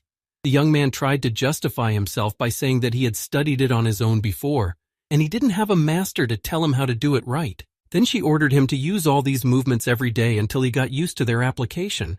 These words only gave him more inspiration and desire to do everything right. In the meantime, Sun Ming used every possible movement. This went on and on the next stroke. The girl advised him to mix each movement of the spear with his own weight if he could not use his back. Sun Ming listened carefully to all the instructions and tried to repeat the attacks with them, but everything seemed harder than it sounded. Ji-hyun praised him on his next kick and told him that he was getting better. However, with every word she said, he became more and more aware of the difference between them. Seungmin managed to achieve more and become a second-ranked master of the energy Ji-hyun had transferred, but she deflected all his attacks with one hand. This girl is at the top of the martial arts. It was hard for him to imagine an equal opponent for Ji-hyun. Sunmin could see from his face that he was trying, but he was tired, and at times it seemed to her that he had already given up. His breathing was audible from a few meters away, but this fatigue did not mean that he was actually ready to admit defeat. After everything he had been through, that was impossible. If he was going to get this chance, he'd better make the most of it. Sun Ming used several attacks at once and spent a few more strikes. Now there were only a few left. She dodged and deflected the blows as easily as if it were nothing easier. This didn't move him forward at all, but Seungmin kept trying to do the impossible. Ji-hyun was getting bored. She hadn't had to fight. It was hardly even a warm-up, but now it was time for his last blow before her attack. The girl had already prepared herself for her strike, keeping her own promise. She had already tasted this taste of victory, even though it was only a battle with a friend whose strength she already knew. And this time he had gone much further. It would have been easy to think that he had succeeded, because the spear was near Ji-hyun's eye, and with one more right move, he could have won. But things are not that simple in a battle with a demon. She literally disappeared from his sight before Sung-min could touch her. Just as quickly and imperceptibly, the young lady was behind him before he even realized it. Ji-hyun touched her friend's shoulder lightly. All this indicated that he had lost. Even so, she praised the boy. He was doing well and looked much more confident. But Sung-min thought otherwise. She managed to block every attack with only one hand, so how could she say doing well here? But she could clearly see that he had excellent instincts. And she was also sure that he was born for martial arts, even if he didn't have the inner energy. Although the young man was unable to respond to her with a counterattack, he had felt Ji-hyun's attack, so he could sense what he could not see. This could also be called skill, and sooner or later he would be able to fully control his weapon and become one with it. Ji-hyun paused for a moment and then said that she would wait for years. But that number raised a lot of questions for Sung-min. And yes, this sparring today, it was too easy. In fact, she didn't expect anything from someone who had only started practicing a few months ago. Still, she was impressed by his abilities.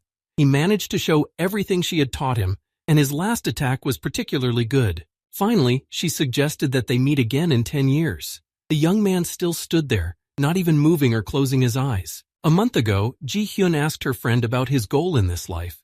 She repeated the same question again, but Sung-min's answer hadn't changed since then. Then the younger woman suggested that he make her his goal.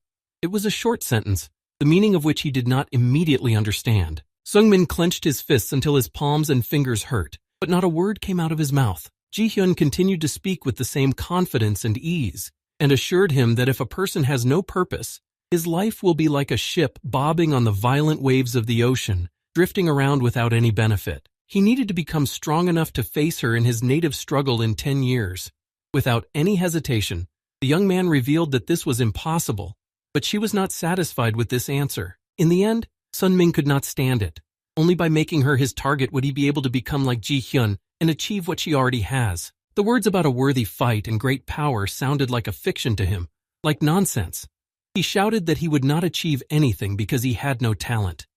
These thoughts put a barrier in front of him in any endeavor. Ji-hyun was a genius to him, who had these talents, and she had also taken many elixirs, so she did not understand him. His voice was filled with despair. Sun-min kept telling himself that this was impossible for someone like him. Their starting points are too different. He didn't even want to look at a tree he couldn't climb.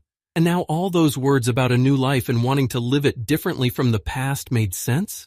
Every sentence Ji-hyun said pressed him so hard that he silently begged her to stop. He was angry because it was a truth that no one would want to accept, so the only way was to reject it. It was hard for him to believe that a 1-year-old child was lecturing him. It made him laugh nervously, and if she wanted it so badly, Sung-min was ready to make her his target and train until his last breath after Ji-hyun left him.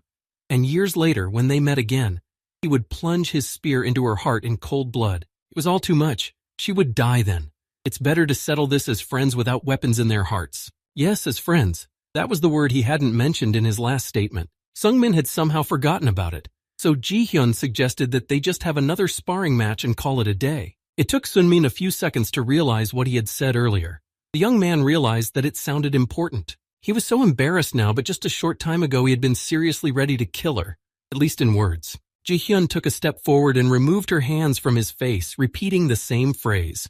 Years from now, they should get together, and she'll be looking forward to the day when that happens between them. He didn't quite understand what Ji-hyun meant by that statement, so he jumped back in a split second. She smiled slyly, although Sung-min responded to everything she said by saying that he was just scared that she had gotten so close to him, and how could she even talk about such a thing?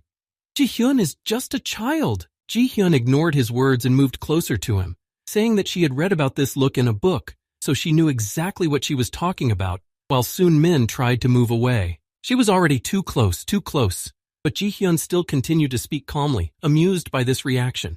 But she told him that in the years to come, she would grow up and become incredibly beautiful, and he would never hear her talk about a small child again. Lee Sun-min set himself 3 main goals. The first one was quite logical and obvious, especially for those parts of the country, and he meant to survive. The second was to use the memories of his past life. Well, now it was time to say goodbye.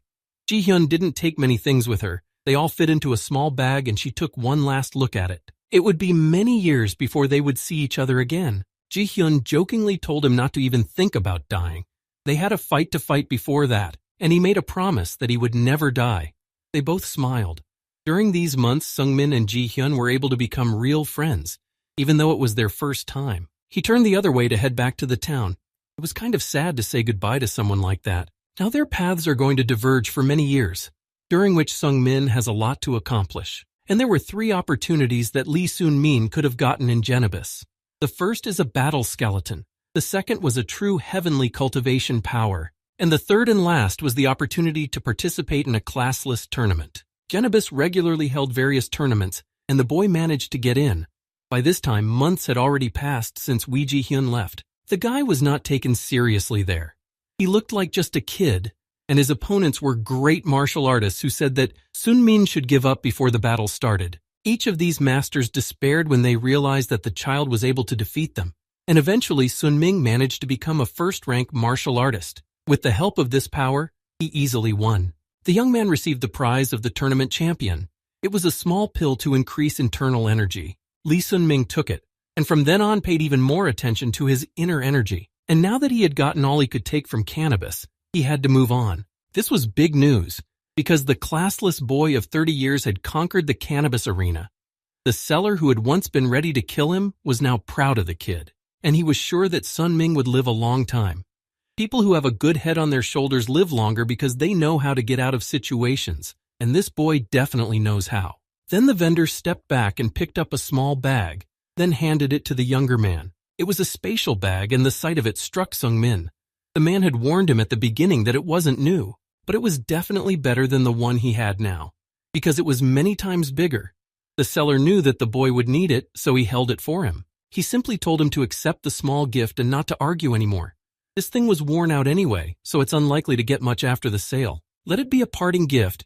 And then the merchant added that the boy should become famous if he wanted to repay him. And then he can tell the whole of area that when he was a beginner, Hans the street vendor helped him. For some reason, this also made him uncomfortable.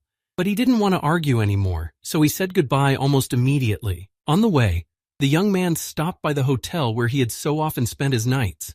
Nothing had changed here, either in his past life or now. It was still the same cozy atmosphere. The floor creaked under his feet as Sun-min pushed open the old door and walked into the next room. He wanted to go further, but Lula stopped him in his tracks. Her voice didn't sound the same now as it used to. She had always been quite sharp and stubborn, but now she sounded sad when she learned that Sung-min was leaving. He wanted to hide it from her, but she found out because he cleaned his room, even though he had never done it before and left it a mess. Even a fool would have realized that something was wrong. Then she stopped screaming and sat on one of the tables, swinging her legs. It was strange that he had cleaned the room completely himself, because in this hotel she did it all. Sung-min knew this, but this time he felt like it for some reason. Lula continued to directly smear her feet while sitting on the table, but her face looked sad. It was normal for outsiders who were called into this world to simply leave at some point. It happened often, and the news that Sun-min had to go too was the most disappointing. Although she tried not to show it, it was hard to hide it, and now she was reluctant to accept the fact that he was leaving, probably forever. What she said could hardly be called goodbyes, but this situation hurt so much that she could not have wished for anything else.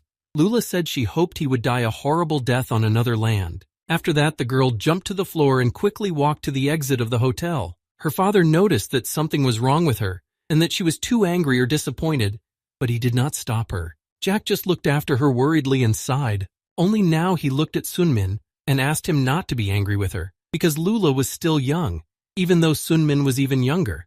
After all, she didn't have the best temper. The young man said that it was okay, really. He understood and wasn't angry, and he sounded very sane at his age, as if he had lived a decade longer. The uncle didn't ask anything else. He just walked up to the boy and handed him one thing, telling him to take it with him. It was his cloak that Jack had worn when he was young. It had magic on it, and even sharp knives could not pierce it. It also had magic that allowed it to maintain its temperature, although it was not very powerful and could not withstand extreme cold or heat. Sun-min put on the cloak and thanked him, still surprised. The cloak was too big for him, but he could adjust it. Jack was proud of him and said so again. Sun-min was the best and strongest classless person he had ever met in his life. Jack almost cried as he wished him success and told him to take care of himself. This was their last dialogue, after which Sunmin left the hotel. It was hard for him at first, after all. He had spent many years in this city in his past life and was used to it more than other cities. And now he had to leave Genesis and face new challenges. He walked slowly, wondering where to go next, while Lula ran as fast as she could after him. As soon as she saw him, she called out his name with all her might to make him stop. Sunmin recognized her voice and then looked back in shock. Even then, Lula stopped.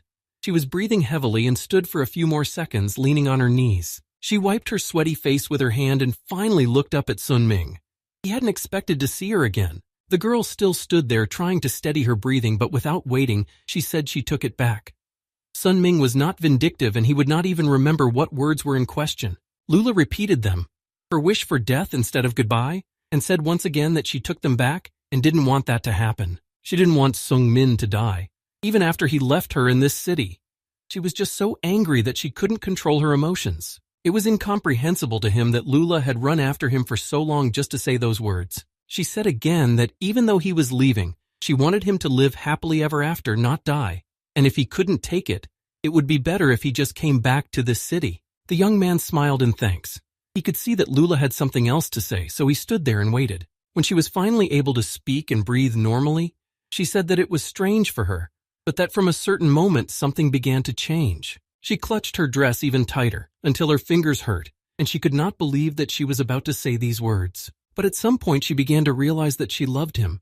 Lula smiled and looked into his eyes, then fell silent. Sunmin also stood silently in front of her, watching her hide her reddened face again. Unable to look at him any longer, Lula took a few steps towards Sunmin and quietly asked him not to die. To this, the young man replied the same as Ji-hyun, that he would never die. The boy was smiling slightly as he said his last goodbye and moved on again. Now there were only bitter tears on her face, and Lula couldn't even look at Sunmin. When he lived his last life, it took him 3 years to leave Genesis, but this time it took him only a year. And last time, he didn't have any good memories, but now everything had changed. He wondered if he would ever be able to come back here, if these were his last days in Genesis. Later, Sunmin came across a man whose body was wrapped in sharp vines. He spoke to him first and told him that it had been many years since someone so young had visited Mushi Mountain. The man immediately asked what kind of fine he wanted to receive, and Sunmin knew he had to do it because he wanted to become stronger. When Ji-hyun was still here, she told him to choose the place where they would meet years later, because she didn't know the area. It was not an easy question, but Sunmin decided that the best choice would be to set the date for the meeting in Taebaek. With 9 years to go until the day of their meeting, Sun Myung-min realized that he could not go to Thebes right now. The first thought that came to him was about the city of Behenger. He could become stronger there and get a job as a mercenary just like in his previous life, but then he remembered that he wouldn't be able to train much, which he needed. Soon after that, Sun Ming decided that the first thing to do was to visit another place he had heard a lot about before. It was about Mushi Mountain, which in his first life he had not been able to reach, because it was really dangerous and difficult to survive there. Mushi was also one of the gods of area, symbolizing training and repentance, and this mountain belonged to him. It was his territory, where he had to apply penalties to his own body and senses. You could increase the gain by training several times more. When the young man finally decided to go there, he entered the forest. He was sure that this mountain had to be somewhere here, and when the penalties were applied to his body, he realized that it was much worse than what he had thought. The penalty made food taste incredibly awful. It was also changing the way it looked, and the bread he had been chewing on resembled the bodies of various insects, making it even harder to eat. At this rate, he would soon be unable to eat or drink at all. When you think about it and not live in such a situation, it doesn't seem so hard. In fact, Sun Min was already seriously considering leaving and not suffering. Sometimes it seemed to him that this self-torture would not lead to anything good and that it was all in vain, especially since he has the opportunity to go to Behenger and become a mercenary of the B rank there. That would be much better than what he had in his previous life. Sungmin didn't want to be too greedy and he knew that he would just go crazy here. But when he remembered Ji-hyun's image, everything changed in an instant. Perhaps if he left here, it would only mean that he had given up. Forgetting about all the horrible flavors that now haunted him, the young man picked up a slice of bread he hadn't finished that morning. It still tasted like insect bodies, and the taste had not changed, but only gotten worse. But he was hungry, so he ate it as fast as he could, and then washed it down with water, which tasted no better than what he had just tasted. But it was so bad that he just spit out everything he had just swallowed. But even that didn't stop him. He only started to get angrier at Mushi and realized that he had to try to survive all this abuse and become stronger. Just as he said this and cursed the god of this mountain with a few words, he heard someone's voice from the side laughing lightly and calling Sun Ming a very ill-mannered mortal. This frightened him greatly, for he was sure he was alone and no one was around. But when he looked around, he really didn't see anyone. So he dismissed it as some kind of hallucination. Nothing changed, and he went through the rest of the week at the same pace. The food and water still tasted like rotten food, so he tried to eat less and only when he was really hungry. Another morning, Sun Ming woke up feeling terrible, as he always did in this place. He came across a small deer eating grass nearby. Since he had to take a leak here, he decided that it would be better to kill the animal himself to get the meat. Taking his sais, the young man went hunting. For some time he was very quiet and would have almost succeeded, but when he jumped out of the ambush, the deer was frightened and was ready to run away. When the animal heard the noise, it immediately began to look around and then saw Sung Min. He was standing with a weapon, which scared it even more, but at some point it just stopped and stood still. While the guy was desperately trying to get some meat for himself, the deer was calmly watching him, and if he were a human, he would probably be laughing by now. In the end, this is what happened. The deer jumped away from the hunter, making sounds that were very similar to human laughter. At first, it was hard for him to realize what he had just heard, but again he wanted to blame it on this strange place. He just collapsed from the thoughts that haunted him. And if it was true that the deer was laughing at him, then to what level did he have to stoop to make it happen? And he had just lost a victim, almost the only one he had seen in a week. For 7 days, the young man had been eating only bread and drinking water, and this is not a normal diet for a human being, so he needs to get out of here immediately or get some meat. On this mountain, the guest has to take care of his own comfort. This includes food, shelter, and clothing. This was also part of Musha's test. This mountain is very harsh, and it's not just the wide temperature range that you can't get used to quickly. There are a lot of animals here. They are fast and aggressive, so Sun Ming spent the whole week hiding, hoping never to meet them. And because of the penalty of gravity, he couldn't even hunt properly. And because of the penalty of taste, food is very disgusting to put in your mouth. 7 days had passed, and he had already lost a lot of weight. Sun Ming had been planning to train here for years at least, but he couldn't train to his fullest capacity because of his severe weakness, even though training here would have had a good effect. The young man sighed. Everything was too hard for this situation, and he was thinking about going to another place again, when suddenly a stone flew at his feet. When Sun Ming turned his gaze to the side where the stone had come from, he saw a girl. She was dressed in white, just like her hair. She didn't look particularly friendly on her face, but the stranger waved at him, and he immediately asked her name and who she was. At first he was a little worried, not knowing if she was an enemy, but then he remembered that there was a law on Mount Musha that prohibited harming pilgrims, so it was unlikely that she would attack. The girl didn't say anything. She just pointed to her neck where she bore the sign of the god Mushi. Then she crossed her fingers in front of her, making a cross. He then guessed that she had a voice penalty and could not speak, and she waved her head to indicate that this was correct. And again, the same deer appeared out of nowhere. When the girl withdrew her hand, the animal fell right in front of Sung Min, who now looked very frightened. Now it was dead. She had managed to catch the deer in one stroke. Then the girl approached him with a stick in her hand. Even though Sun Ming remembered that there shouldn't be any human enemies here, he couldn't trust her completely either. But she took the stick to communicate with him. The girl wrote a few sentences on the ground saying that she had been watching him for days, and that at this rate, he would die here. That is why she decided to help him. Since he had been called by area, he knew the official language because everyone after being called receives knowledge of it. And this lady wrote in the official language of the country. Of course, he appreciated her help, but he thought she would want something in return. But the stranger wrote the following sentence saying that she did not need anything from him.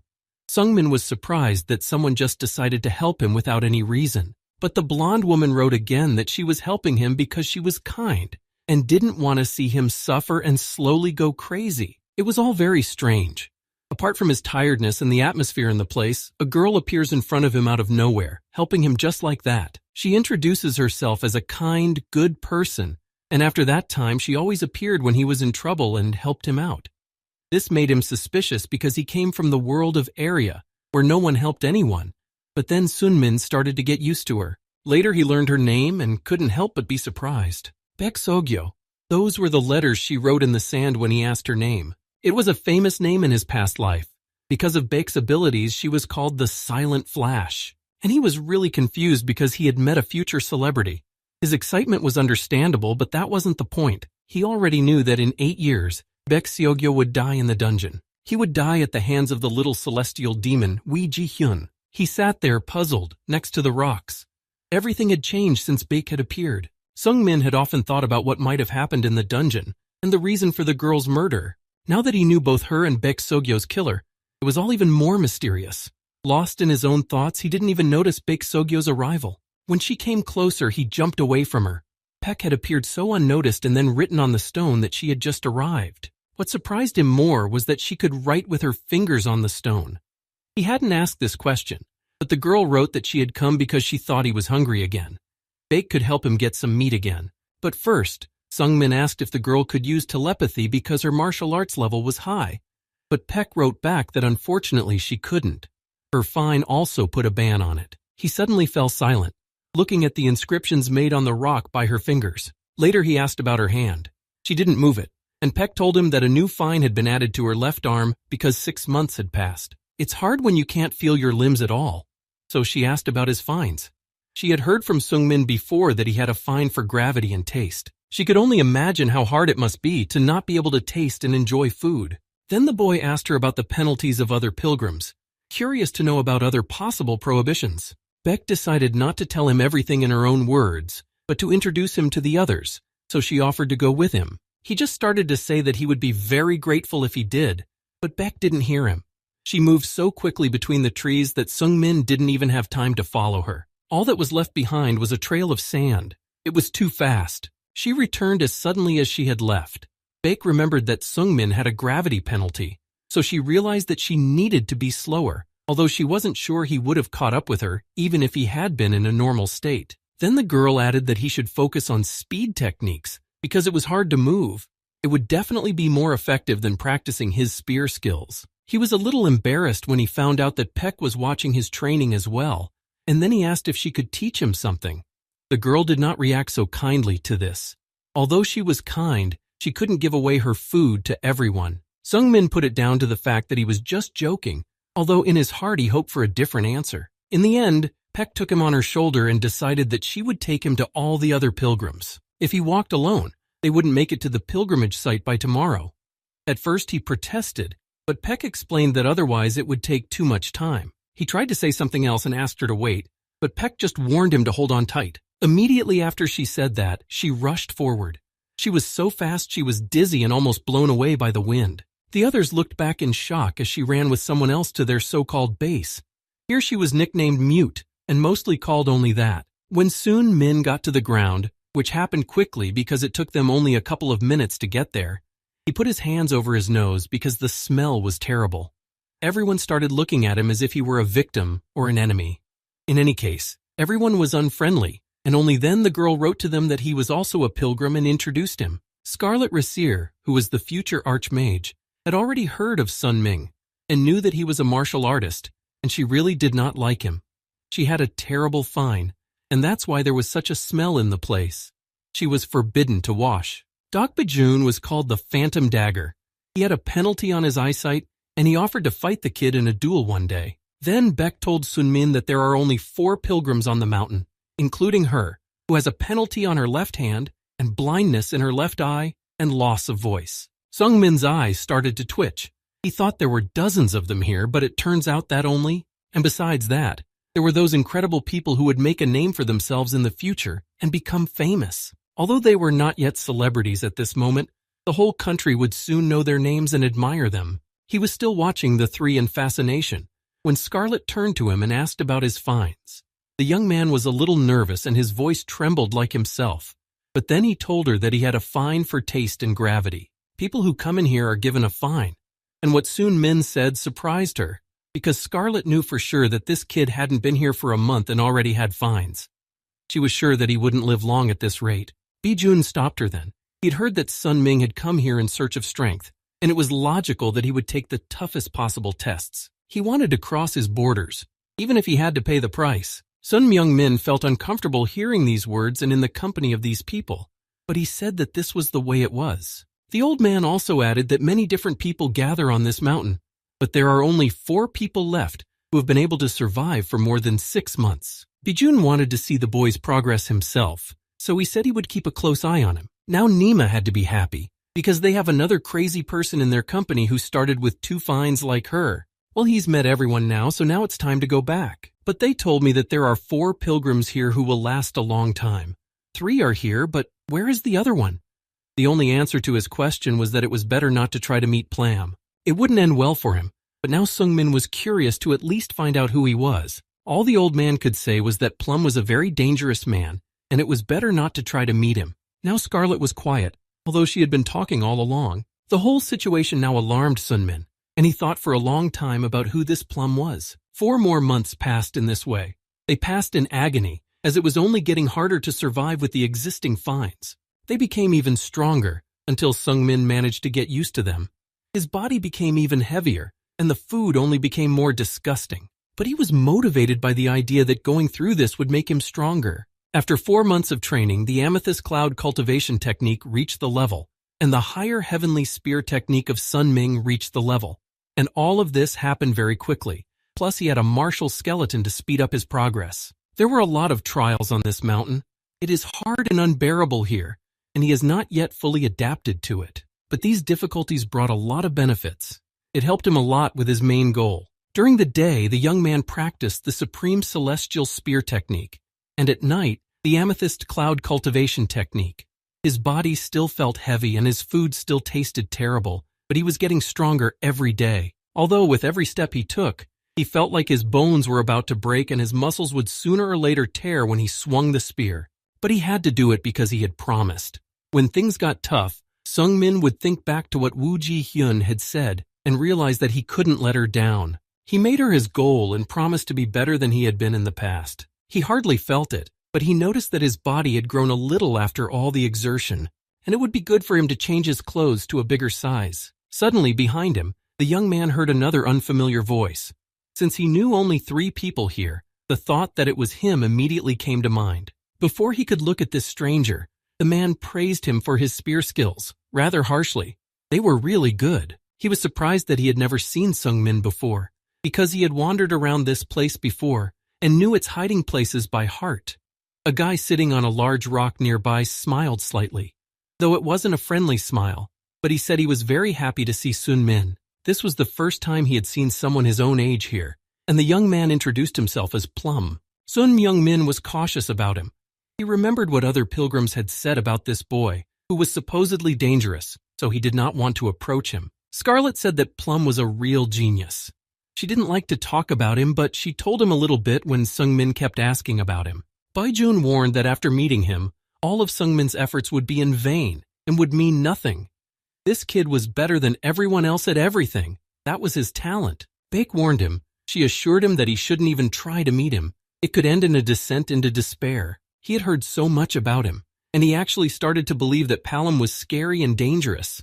But he definitely did not expect to see his peer, who was also interested in him. But this excitement did not leave him. Plum noticed this and came closer, asking what was making him so nervous, since he had only asked his name. In a trembling voice, the young man replied that his name was Lee Sunmin. Plum guessed that the boy had heard about him from others, but he immediately asked why Sun Min hadn't come to him to say hello. He needed a friend of the same age. The young man did not answer. He simply turned his back on him and said that he needed to train, not chat with everyone who came here. The words about a real genius even made Sunmin angry. It couldn't be this little idiot who kept up with him. But even if this kid really is that brilliant, he still doesn't have all the time in the world. Plum still hadn't let go of his new friend. He asked about his training and what else he was doing. Sungmin was pissed off by all this, especially since this kid shouldn't know about everything that concerns him. He was going to practice with this spear, but Plum just laughed at him. In a moment, the weapon was gone from Sunmin's hands. The kid snatched the spear from him and turned back. In fact, it was the first time Plum had ever held a spear in his life. He smiled more gently as he pulled on the string at the end of the spear. The fact that Plum was able to take his weapon away from him was the worst thing that could happen to a martial artist, for the greatest humiliation for them was to be deprived of their weapons. In addition to being extremely angry, the young man felt confused. He did not have time to see his movements as he approached him and snatched the spear from his hands. But Plum himself did not understand why he was so confused. He had just temporarily borrowed what Sungmin had in his hands and was going to return it after he tried one thing. The technique he was practicing caught the kid's interest, and he thought about copying it. He spoke just a few words to take over Sun Ming's higher celestial spear technique and repeat her second step. He saw the young man's memories of instantly cutting through large tree trunks and was able to copy the technique. Then he decided to immediately try out the lightning strike that split space. It was incredibly cool. He loved it, and Plum stood there mesmerized for a long time. Plum had to admit that Sunmin had a good spear technique, but he was surprised that this kid could use a weapon better than him. Plum was able to repeat the spear technique he had seen only once, and he managed to improve it. Now he wondered if Woo Ji-hyun could do the same. Now Sungmin had more faith that this young man was on the verge of perfection, and Plum recognized this himself. He told Sungmin directly that he was better than him, and he said it very directly. In fact, he did not understand the people who come here to train. No matter how hard they try, Plum would be able to become better than them if he looked at their abilities at least once. The young man then asked if Sun Ming knew why other people could not do what he did. This question put him in an awkward position. Plum sounded like a narcissist now. All he could say was about his own perfection. Bijun, Baek-sogyo, and the stinking monster. They all got angry and kicked him out when the young man tried to ask something. Sword technique, speed technique, and magic. He could do them all better than they could, and he could do things they couldn't. But one thing he didn't understand was why they had such an attitude towards him. He didn't hurt or call anyone names, he just knew more and better. And they didn't even want to listen, they just kicked him out. In Sun Min's eyes, the other pilgrims on this mountain already look like geniuses. They have achieved so much and have survived in these terrible conditions for so long. But there are also real geniuses who outshine them. One such genius stood before him. Sun Ming could not deny the fact that Plum was almost perfect and did not know how he, an ordinary person, should look at such persons. But the young man felt different from Woo Ji-hyun. Even though she said she was a genius, she didn't need to show it by praising herself. And this guy continues to show off to others, even though he knows full well that he looks like a king in the eyes of others. These words actually came out of his mouth directly, but it was unpleasant to hear. When he was done with his praise, Plum asked about Sun Myung-min's finds. He offered to tell him about his finds, and then Plum could tell him about his. The boy also added that he had 4, but that was not what Sunmin was concerned about. The only thing that really interested him was the speeding ticket and whether this narcissist had one. He didn't say anything, just called out to him and told him to take his spear out of his hand. This was getting really annoying. The young man stood still and took a deep breath, then headed back to Plum. Everything he wanted to say to him he had said right now. He didn't need anything more from him, so he told him to leave immediately and not to set eyes on him again. But the boy still looked very calm. He only asked him with a smile why Sunmin was so angry. Plum hadn't said anything bad. The boy didn't stop talking. He spoke calmly and confidently and told Sungmin to give up and not to try to conquer the mountain anymore. With his talents, he could live in the city and feel comfortable, but he couldn't stay here for long. The guy wanted to hit him and swung his fist, but nothing came of it. On Mount Musha, none of them can harm each other. A shield is automatically formed, which does not even allow the pilgrim to touch the attacker. Plus, Sun Ming is too weak for someone like Plum. What was he even thinking about to launch such a strike? Or did he decide to attack just because he couldn't hurt him? It must have been difficult to meet someone on whom you could not take out your anger. As he continued to praise himself and Sungmin was about to snap, Baek appeared behind him.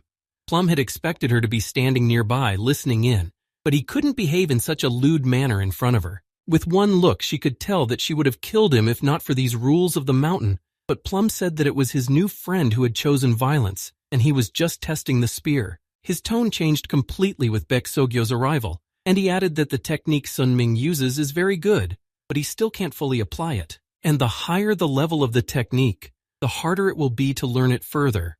Plum doubted very much that Sunmin would be able to reach the level with such talent. He also decided to give him some advice, which no one asked for, but he started talking anyway. Narcissus said that on this mountain, the more severe the penalty, the more blessings the goddess Mushi will grant. The more you push yourself to the limit, the faster you can become stronger.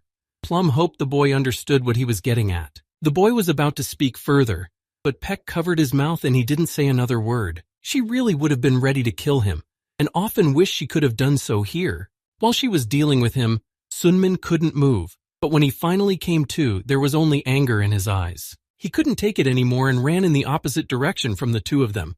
not to see anyone else. Peck wanted to shout something to stop him, but when she opened her mouth, no sound came out. Plus, it hurt a little when she tried to scream. Sungmin, meanwhile, was running as fast as he could.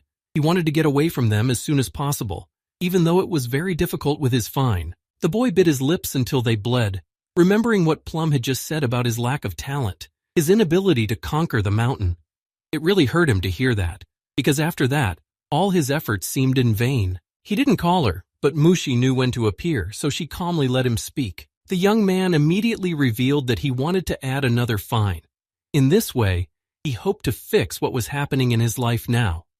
If it is true that Mushi is more favorable to those who take more fines, then this will play into his hands. But instead of a fine, they found themselves in a strange place that did not resemble the familiar land of Area. The goddess said that this was a space that belonged only to her, and added that she was pleased to meet him, calling Sunmin a mortal. Then the girl introduced herself. She spoke kindly and calmly, keeping her eyes on the guest. Another unusual situation for him.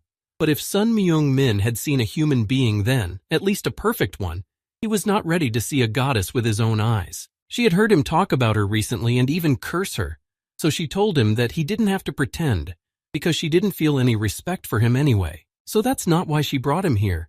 Sungmin wanted to add a fine, and that was the reason she brought him to this place. Mushi scanned him, looking at the already existing fines of attraction and taste. She was smiling, despite everything she had heard from him before. The goddess also knew that he was already having a hard time with those two penalties, but the young man wanted more. All he could say to these words was that he would manage and try even harder. Mushi laughed. She had seen many people who just couldn't handle it. It was easy to say the word, "I can do it," when you hadn't tried. But she assumed his confidence came from the moment he was reborn and overcame death, given a second chance at life. The fact that Mushi knew about this story surprised him, and he felt puzzled. But the eyes of the goddess see through the principle of cause and effect. Every mortal is destined to die at birth. That was the law. And if one restarts the law of existence, one becomes immortal. But it is different. Sun Ming is not immortal. He did not restart the law, but he broke the connection of causality. Even after he died, he returned to the past and began to live anew. While she decided to hang upside down because she was already bored, Sun Ming asked if he would be affected by the fact that he had broken the link of causality. The goddess replied that every action and existence has a cause and effect. This is natural, but somehow he still managed to circumvent death, and in the process, the boy's soul must suffer a great and heavy punishment. However, this should not affect him as long as he is alive. Only after death will he have to suffer for hundreds of millions of hours. This was the true price for going against the written law, but he didn't care if what she said would affect him only after death. While Peck was looking for him, he simply disappeared.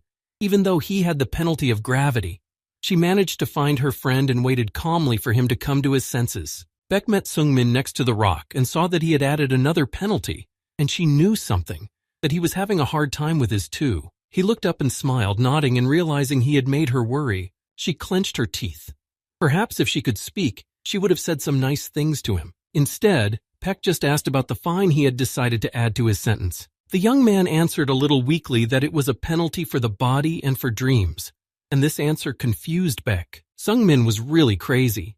He knew that the penalties for senses and abstract concepts would be even stronger than the others, but he agreed anyway. The heat penalty made him feel constantly cold. He didn't even benefit from the fire he made every night. The dream penalty was probably the worst decision he had made in years. Nightmares came as soon as he closed his eyes. Memories of his hometown, his parents came back, and it all became even more impossible. The horrors of Sungmin's childhood haunted him again as he drifted off to sleep. All these memories manifested themselves in the worst possible way, polluting the child's dreams. And sleep was no longer comfortable either. Previously, he could escape from everything that was happening here when he lay down to rest, but now he could not. Fear left him without rest. Peck still thought he was crazy, even though she was doing the same thing, and taking as many fines as she could. She didn't know what to think to do such a rash thing. He would surely die soon after this, but Peck interrupted and said he had nothing. She was silent, looking at him as if to demand an explanation.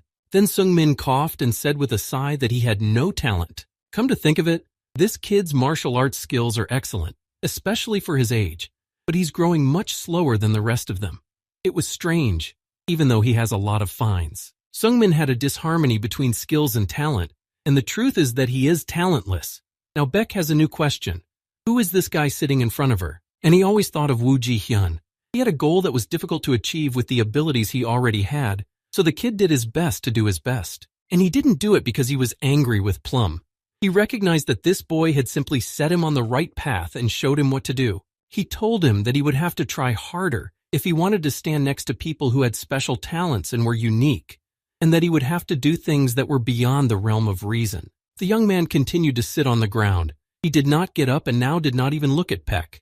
The girl understood what he wanted, but still, his decision was too rash. She had nothing to say to Sungmin. After all, she wanted what he wanted just as much as he did, and she understood what the younger man was feeling right now. His face was sweaty and in tears. He didn't say anything, just looked into Beck's eyes again, and then she smiled. If Sungmin was willing to suffer like that, to go through all that, then his goals must be high, and she liked that. She added that she understood his feelings now, because her goal was to become the strongest in the world, and she was also willing to sacrifice a lot for it. The boy was surprised to hear that they were very similar in this regard. Of course, he didn't want to be the strongest on this planet, but it was something similar. Peck also recalled that a few months ago, a young man had asked her to teach him a speed technique.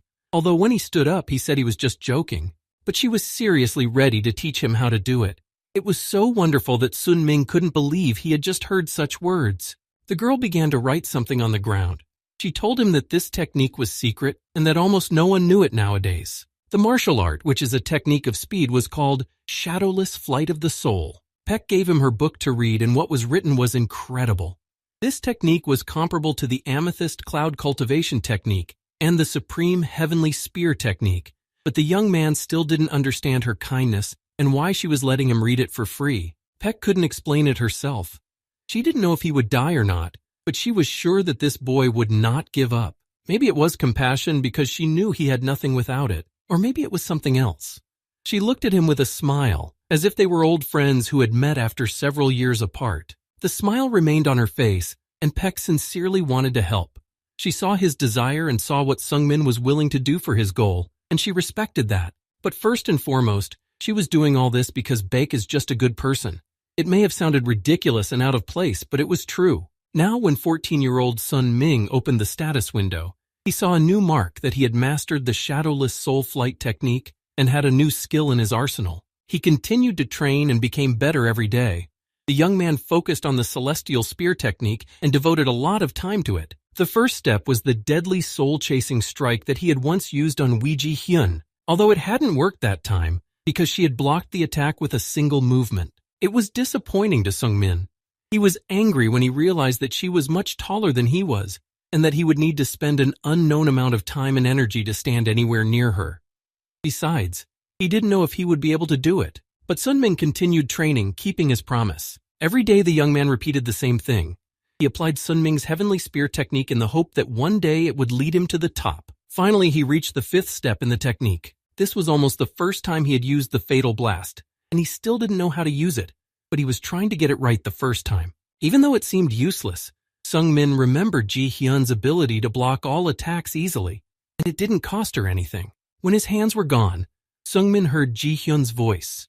She was speaking from somewhere far away, but she clearly said that she was very disappointed with what he had achieved over the years, and that she had made a mistake when she decided to teach him martial arts. Apparently 10 years had been wasted for him, and now he doesn't have to do it and suffer anymore.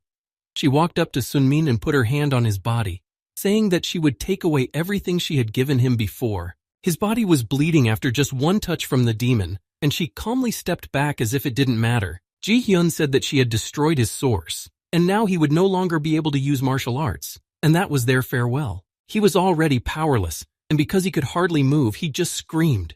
He screamed at her, trying to turn her around and asking her to stop and listen to him. Being covered in blood, he assured her that he could continue to fight, but it was all in vain. She slowly walked in the opposite direction from the boy. These were the kind of dreams Sunmin had every night or day when he decided to rest. He would wake up in a cold sweat and barely able to breathe, coming to his senses and reassuring himself that it was all just a dream. Yes, it was only a dream, but with nightmares like this, it could soon become a reality. The young man was relieved to wake up, even though his hands were still shaking and he couldn't even feel his legs. Meanwhile, while he was trying to regain consciousness, Scarlet appeared behind him and asked him curiously about this Woo Ji-hyun and who she was. She thought she was his girlfriend. Without waiting for Sungmin's answer, she came closer, and he looked around in confusion. Il lui prit la main et lui dit qu'il serait très occupé dès que l'école commencerait. Alors, en attendant, ils devaient se dépêcher.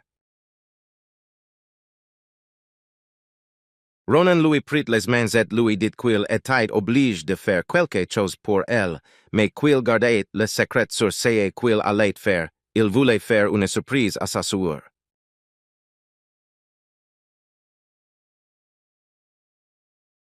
She also heard that this kid had chosen to pay a fine for the heat, and they were both very heavy, so the girl said quite cheerfully and calmly that he would die soon. In the end, Sun Ming couldn't take it anymore and turned away from her.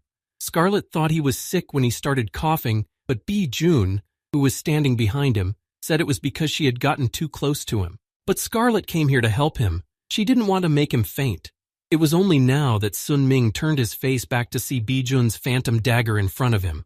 The young man covered his nose with his hand, though it didn't help much, but he apologized. He didn't want to offend any of them, but he was disgusted right now. He said that his body was very weak now, because he hadn't slept for several days because of nightmares, and he had been having problems with food and water for a long time. Then Scarlett looked at him again and smiled sincerely. She said that they had both come here to help. The mute woman asked them to help this helpless man, but then Scarlett told her to take her hand away from her nose if she wanted to ask her for anything. That's why she brought something for him. She reached under her robe and took something out of her pocket. They were magic scrolls. There were 4 of them, and she was very confident that they would help him. She said that outsiders can learn magic if they have these scrolls, so these things are very convenient to use. First of all, she wanted to tell him a little bit about this magic, and Bijun stood a little further away, listening attentively. It had been a few hours since Scarlet and Phantom Dagger had visited him. She had told him many techniques and shown him how to practice them. Now it was time for the duel that Bijun had once promised, even though the old man was not yet sure that Sun Ming would be able to do it. The boy was tired too, but he assured him that he would do his best. Scarlet had taught him only 1 magic skill, but decided to show and tell him about 4 at once. First, the future Archmage told him to use mental cleansing before starting a battle, which Sun Ming did. It helped to clear his mind of all the nightmares that had been haunting him. Now it was time to move on to the next magic skill Scarlet showed him. This power could make him faster and stronger than he really was, and it was a very useful move when a person had a gravity penalty. With it, he could move more agilely for a while. It was the turn of the 3rd magic skill, but by this point he just didn't make it and fell to the ground. He was not very lucky, but even in this case there was magic to help him recover. This is an ability that can transfer strength, but if you use it too often you can bring yourself to complete exhaustion, and that would be fatal. But he had no other choice if the highway was to reach his goal and get through what lay ahead. In the end, this time he managed to hold on for seconds against the blind old man. It didn't feel like much of a compliment, but Sungmin promised that he would do even better next time. As soon as the younger man sat down on the ground to rest, he was immediately thrown into the cold. The old man stopped next to him. At first he wondered what was causing him to squirm, but then he remembered that Sungmin had a heat penalty. To help him, Bijun touched his body a few times, immediately moving closer. His blood circulation sped up and he could feel it right away. Sungmin felt better and thanked the old man for his help. The phantom dagger of Dok Bijun pressed on the blood vessels, which accelerated the metabolism and made it easier for Sungmin to live with the heat penalty. Their battle had already ended, so Grandpa decided it was time for him to leave. With that, he slowly walked back to the place where he had set up shop. Even though he was not walking as fast, he was confidently walking on the ground, even though he could not see it in front of him. Finally, Bijun told him to be careful and take care of himself. It was hard for the phantom dagger to find a worthy opponent on this mountain. When the old man was gone, Sun Ming breathed a sigh of relief. He realized that he would have died long ago if he hadn't had such help from outsiders. The exhausted boy fell to the ground with his arms at his sides. He noticed that many people helped him after the regression. He had never noticed this before. He hadn't noticed it before because it was the norm for the world he had entered. But the fact that everyone was being too nice was just beginning to bother him. Sun Ming had never asked himself this question, but when he thought about it, he realized that it was not normal and should not be. But he was sure that after he regressed, strangers became kinder to him, and he had a lot of help from them. The era he had to live in for years was not so kind. Scarlet was standing nearby, and when she saw that Bijun had finished, she called out to him. But he didn't even turn around, saying only that the smell was unbearable. These words were starting to irritate her. It wasn't the first time she'd heard them, and it wouldn't be the last, so she vowed to burn the old man to ashes as soon as they got off this damn mountain. How could he be so unfriendly to her just because Scarlet hadn't bathed in days? Eventually, Bijun approached her, trying to breathe as little as possible. She knew that the old man was returning from a duel with that boy, so she asked how things were going. Sungmin wasn't very strong and skillful yet, but he was getting better every day. It was amazing to hear. Bijun, who is interested in martial arts, cares about him from the bottom of his heart and decided to help him. Although what's the big deal, he was just asked to help and he did it. Scarlet also made the magic scrolls after the mute asked her to help this kid. He did the same thing. There was nothing to say because it was true. She didn't need to help Sungmin, and Scarlet couldn't explain why she did it that time. But something really strange was happening when she saw him in front of her. At such moments, the future Archmage could not leave him to his fate, because she knew she had something to help. Perhaps without their help, Sun Ming would have been dead long ago. The boy also had this strange feeling. He had never seen such kind people around him before, but he decided not to think about it, and decided that he was just very lucky in this life. So month after month, he practiced tirelessly. Every day he repeated the previous day but brought it closer to perfection, and at this rate another 6 months passed. Sun Ming was still practicing. He went out into the clearing and continued to swing his spear. Although his hands were trembling with exhaustion because he hadn't had a good night's sleep or tasted any good food, he was fulfilling his promise to Wee Ji Hyun. Perhaps that was enough for today. His breathing was getting heavier and he needed at least a short rest. The young man fell to his knees while the spear rolled away and lay somewhere nearby. He sat silently for a few minutes, listening only to his own breathing and trying to gather the strength to start practicing again. But after a few moments of quiet, Plum crept up on him.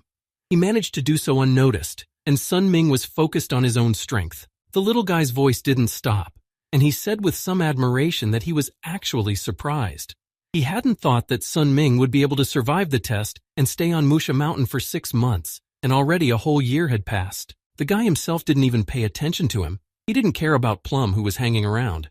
But the young man didn't want to let it go, and immediately ran up to Sungmin, asking why he wasn't answering. They hadn't seen each other for so long, and he was just ignoring him. The first thought that came to Plum was about the voice penalty that Sungmin might get, since it was already 6 months past the Natsuin. Plum started laughing when he realized that he had added that penalty when he reached the 6-month mark, and that option was the easiest. Sungmin hadn't wanted to see this person before, but now he was only holding back because he couldn't destroy Plum here. He continued to say that he used to have a better opinion of him and was sure that his peers would only choose severe penalties, but he would not be able to handle them. Plum's words were followed by a loud thud of a spear hitting the ground. The weapon flew right in front of the boy's face and stopped at his foot. He remained silent, staring at the sharp blade of the spear and did not look at Sun Min. Plum now felt that this was a completely different person than the one he had been 6 months earlier. His parrying, stance, and piercing are very cleanly executed. It seems that the technique he learned from Baek Sogyo has helped a lot. Apparently even maggots can reach the top of a mountain if they crawl long enough, but it was still too little compared to what the young man had already achieved. Suddenly Sun Ming stopped and opened his eyes wide, looking ahead. Plum hadn't moved. He still looked calm because he knew that this boy was no match for him. In the end, when Sun Ming tried his technique again, ignoring Plum, he grabbed the boy's sword and stopped him. Plum was already getting annoyed at being ignored and didn't want to hear the excuse of a voice penalty because he could just look at his interlocutor's lips to see what he was talking about. Sungmin smiled, but this time he spoke. Of course, he couldn't hear him, but Plum read what he was asking. At the moment, it seemed to Sungmin that he had nothing better to do, so he was bothering him. However, this really angered Plum. Only he had the right to look down on everyone, not the other way around. Soon, Ming perceived all these statements as words spoken by a foolish child, so he simply offered to kill him if he did not like being treated the way he wanted to be treated. But wasn't it he who had told him about the prohibition of violence? The next moment, Sungmin felt only a sharp pain, and then he was knocked down. The 14-year-old hit hard as his face hit the ground, and the spear was once again in the hands of the lowlife standing behind him. Plum began to laugh even louder at his peer, calling him a slug who knew nothing but how to point at the ground. Although a year had already passed, Sungmin had only just learned that he could throw indirect punches. Plum looked him straight in the eye, calling him a mediocre boy who couldn't even do that. Sun Ming slowly got up. It was unlikely to be fatal, but it caused a lot of pain. He felt even more uneasy when he saw the sword Qi. It meant that Plum was a martial artist who was now at the peak of his power. Such people had the ability to fill their swords with their own internal energy, and this helped to significantly increase its driving force. Plum asked him how long it would take for him to repeat something like that. Years or so, he probably wouldn't do it until he died. And after that, it is impossible to say that there is justice in the world. Someone has to work for years, spend a lot of time and energy on something that Plum can learn in minutes. But despite the helplessness of his actions, Sun Min continues to try and does not give up. Plum fell silent as he looked at Min's lips the next moment. He spoke calmly, but even without his voice, his tone was palpable. The boy said that there would be no room for despair until he came to terms with the fact that he had no talent. And as long as he continued, it made sense. Instead, the young man just thanked Plum for coming to him at the moment when he was a little tired of training. In his opinion, Sung Min's work was hard and unnecessary, but he could work on himself in a way that such geniuses could never do. No matter how long it takes, he'll crawl forward slowly like a slug, so let him stay as safe as he can. Someday, Sun Ming will plunge the sharp blade of the spear into his arrogant body. For a few minutes, Plum had nothing to say. His tongue did not turn to reply to such words, and no thought that could sound worthy against what he had heard appeared in his mind. At the moment when Plum was finally able to move his eyes, he saw that Sun Min had taken a step forward. The young man then stood firmly on both feet, looking his opponent in the eye while his eyes were already filling with blood from hatred. Well, if Sun Ming says so, then he will be looking forward to that day to see him give up and cry in front of him. The boy still remained calm and coldly told him not to even hope for such dreams of his. They would never become anything more. 1 month later, it had been exactly 1 year since Lee Sun Min had been here. It was time to choose a new penalty. He already knew what he was going to choose, so as soon as he entered Goddess Musha, he said he was going to choose hearing. And that became another obstacle. Not only did he become deaf, but his ears were filled with a terrible noise that was even harder to get used to. Now the total amount of his fines was 6. Although Sun Ming was on the edge of his seat every day, he still continued to improve his spear skills. All these conditions only motivated him to practice more. Each time he repeated the same thing, trying to get to the perfect level. Sun Ming's Supreme Celestial Spear Technique, the Amethyst Cloud Cultivation Technique, and the Shadowless Soul Flight Technique. These 3 techniques were the main ones he concentrated on. He also learned a lot from his fight with Bijun. Even though it was a one-time event, he could learn a lot from it. Baek Sogyo taught him so many things that he had never thought about before. Scarlet was the only one of the 3 who didn't help. At least Sung Min didn't notice it. And the stronger Lee Sung Min's bets were, the stronger his body was. The taste of his food was getting worse and worse, and now he could hardly swallow a bite. The dreams were even more nightmarish and even more realistic. The most severe frosts enveloped his body, and there was always noise in his ears. Since receiving the fine, it had never stopped. But this had its advantage. He could not hear that bastard Plam who sometimes came to see him. He must have continued to taunt him, but Sung Min didn't care about that guy anymore. Slowly, like a snail, Lee Sun Min continued on his path of improvement. It was another day, accompanied by terrible bread, water, noise, and cold, and life finally turned into a nightmare. But on that day, the young man saw Mushi. She unexpectedly summoned him, even though there was still very little time left before he would have to accept another penalty. But that was not why the goddess summoned him. She turned to face the boy and congratulated him with a slight smile on his successful completion of her test. But now the words about a test sounded too strange. No one had ever talked about something like this before. But instead of answering, Plum appeared in front of the boy. He was close, and again he looked him in the eye with a defiant look. In surprise, the boy jumped away from him as fast as he could, and Mushi was right behind him. All this could be explained a little more simply. Plum's existence was one continuous test, and Sun Ming had successfully completed it. It was so strange. But despite all this, the young man was also relieved. Baek Sogyo, Scarlet, and Bijun had all trained on this mountain, and in the future, they would all become very famous people in area. But he had never heard of Plum. One could guess that it was not so simple. There was, of course, one thought that haunted Sun Myung Min. He was very interested in why Plum, who is as perfect as he describes himself, does not leave this mountain. He just doesn't need to. So Plum came closer again, and happily said that he would use his talent to make all the pilgrims emotional, and eventually they would despair, but only a few would stay. Baek Sogyo, Bijun, and Scarlet all despaired when they saw him, even though they were all strong and talented. Each of them would turn their heads to the side and simply walk away from him.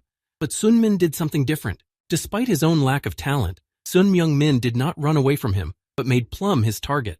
He put himself through harsher and harder tests, none of which seemed like deliberate decisions, but despite all the difficult moments, Plum never managed to make Sunmin despair. Now the cocky kid looked completely different. It was a strange thing to watch, but he and Mushi both smiled genuinely, and she liked Sungmin's madness. The fact that he was willing to sacrifice everything for the sake of the goal he had come here for was admirable. But Mushi had asked him not to reveal Plum's identity to the other pilgrims or face the wrath of the goddess. He nodded, and then Mushi asked if Sunmin would continue training on this mountain. The boy of course said that he was not in the mood to leave yet, and the goddess added that the reward for the test he had passed would be given to him after he left this mountain. Only for a moment was there complete silence between them. But suddenly Mushi shouted out that she had one suggestion. The goddess said that Sunmin could give her his own soul, and in exchange she would give him a power that he could not earn even with years of training. It sounded just as crazy, and perhaps cool at times, but the young man refused. He chose his own path, to put a lot of effort into slowly progressing and getting closer to the goal. Sunmin actually hated the word effort. These letters made his body break out in a cold sweat. They all had different starting points. No matter how hard he tried, he couldn't keep up with those who were called geniuses. But being a genius didn't mean he didn't have to work hard.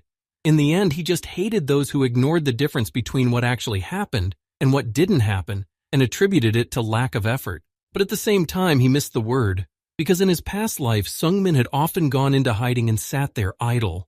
But in this life, everything had changed.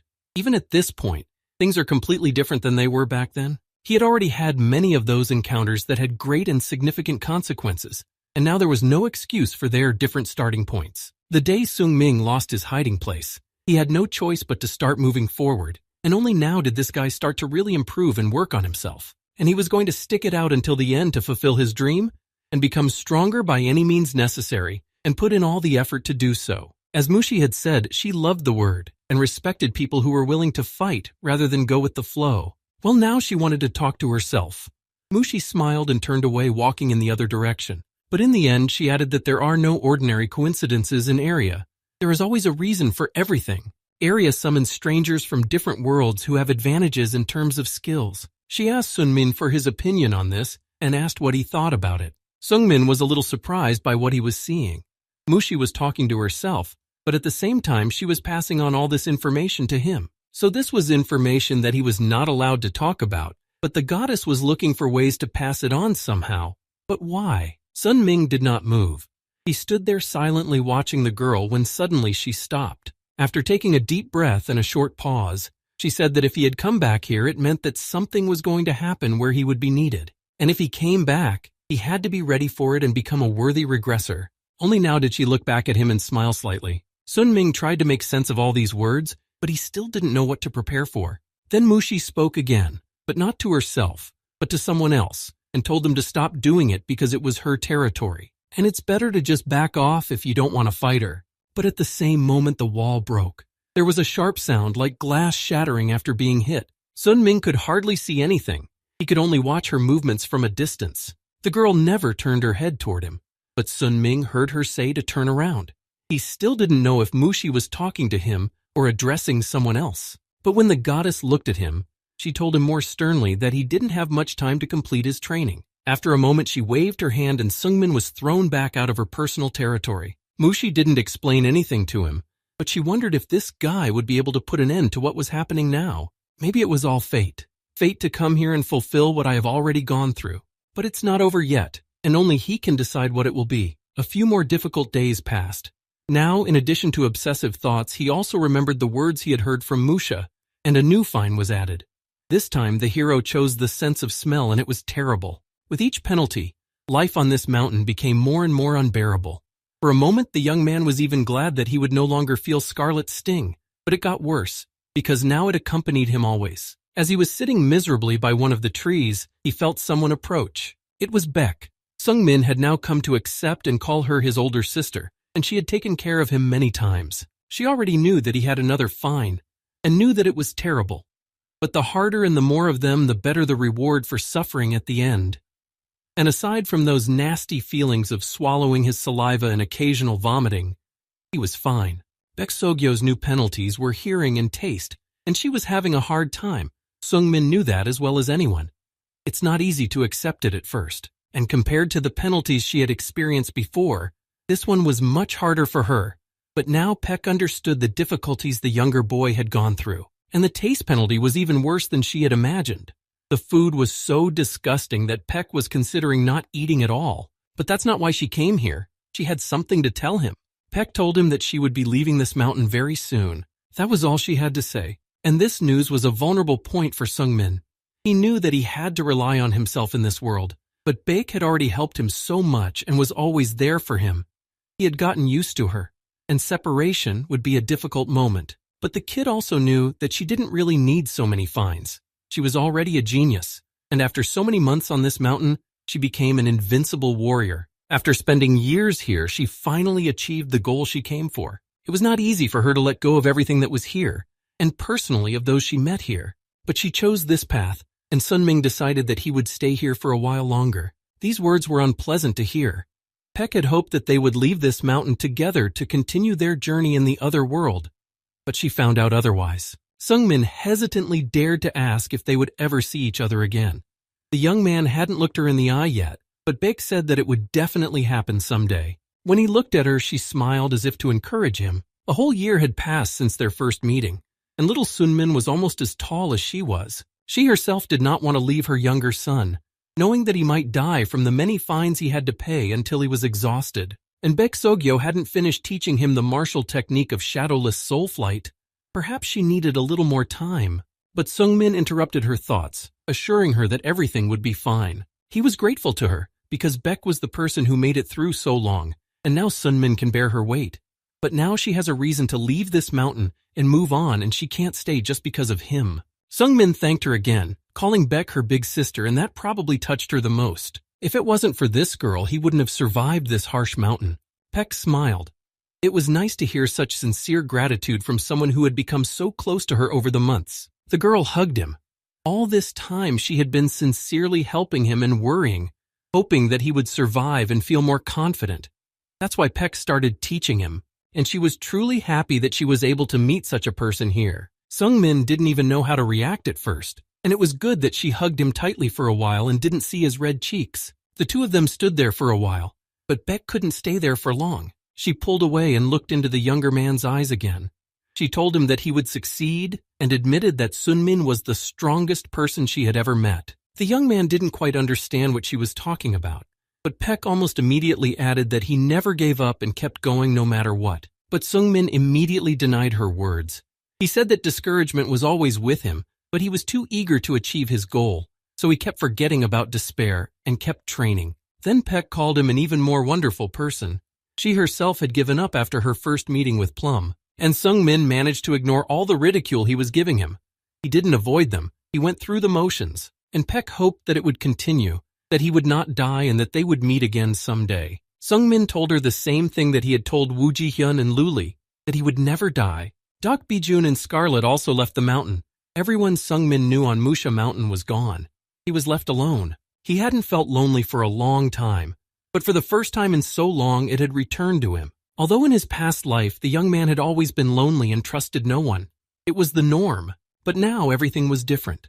Now he realized that a person cannot live alone. It was only thanks to the people Sun Ming met on his way after the regression that he realized he was actually alive. All this time he had been walking steadily forward, but suddenly he stopped, keeping his eyes fixed on the sky. After a moment he breathed out a sigh of relief. Something had changed in his heart after meeting them all.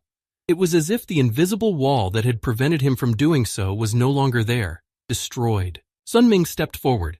At that moment there was no smell, no weight, no noise. The feeling of freedom was instantaneous, but it felt as if an eternity had passed.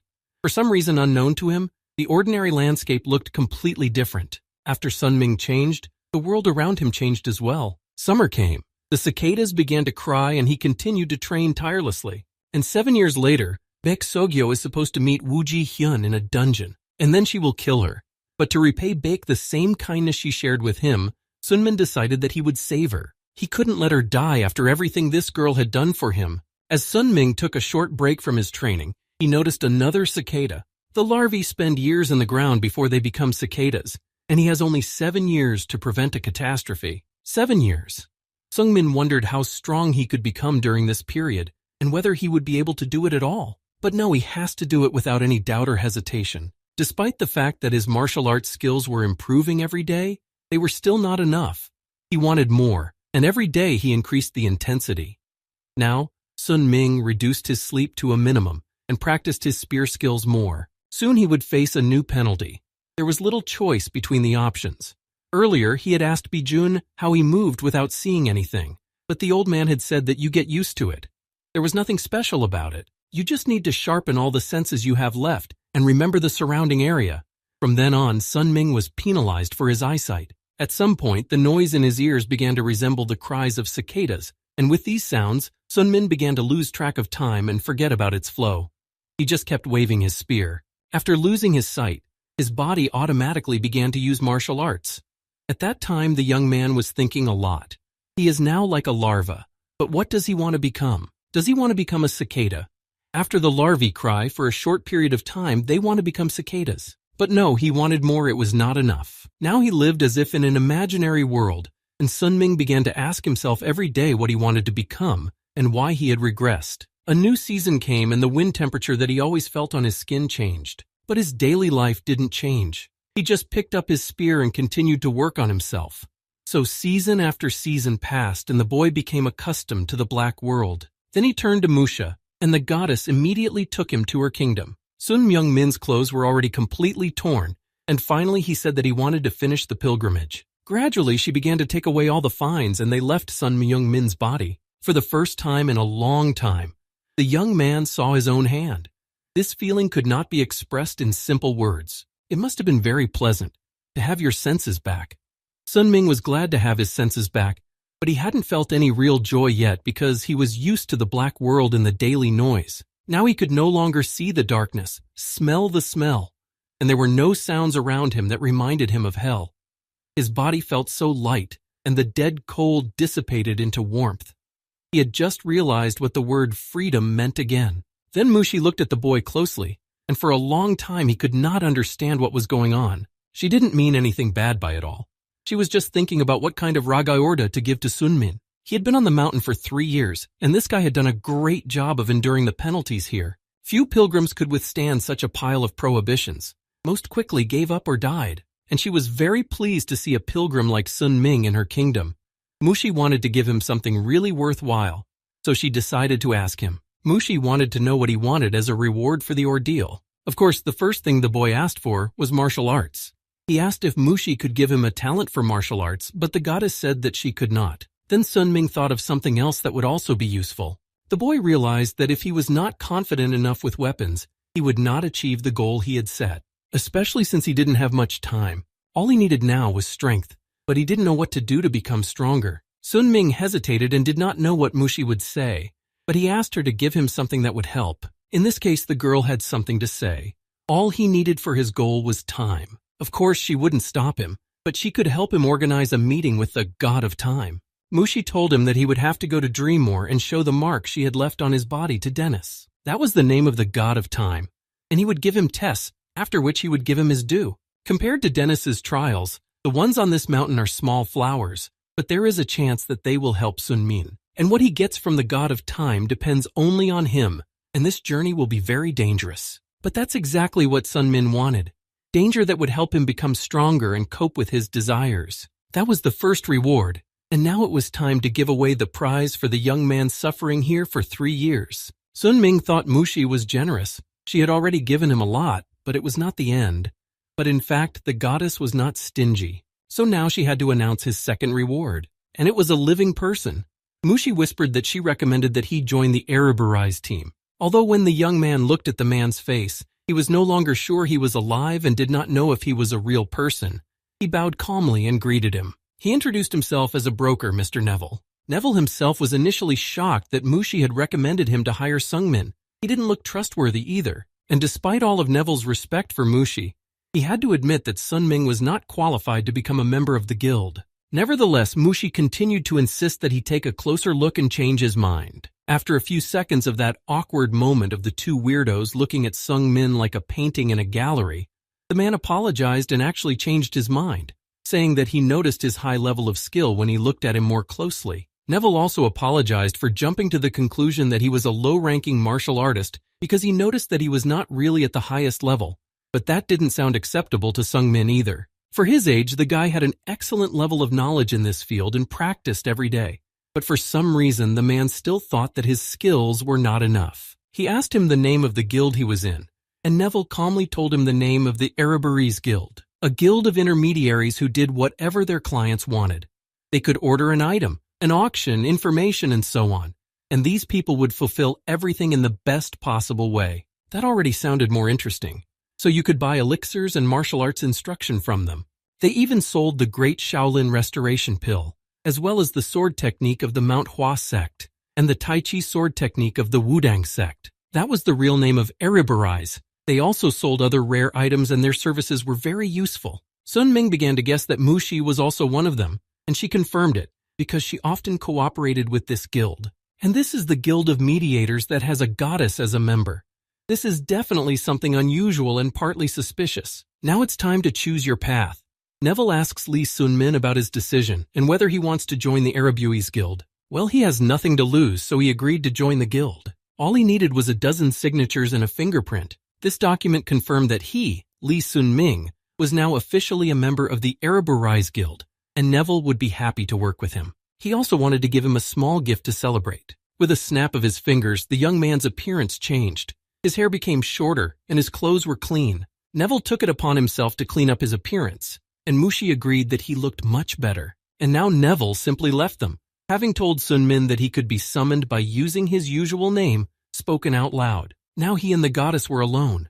Sun-ming was still reeling from the shock of what had just happened, but he thanked her for the gift. And it's a great honor to become a member of the Ereberese Guild. It's not every day that you get an opportunity like this, and you have to be happy about it.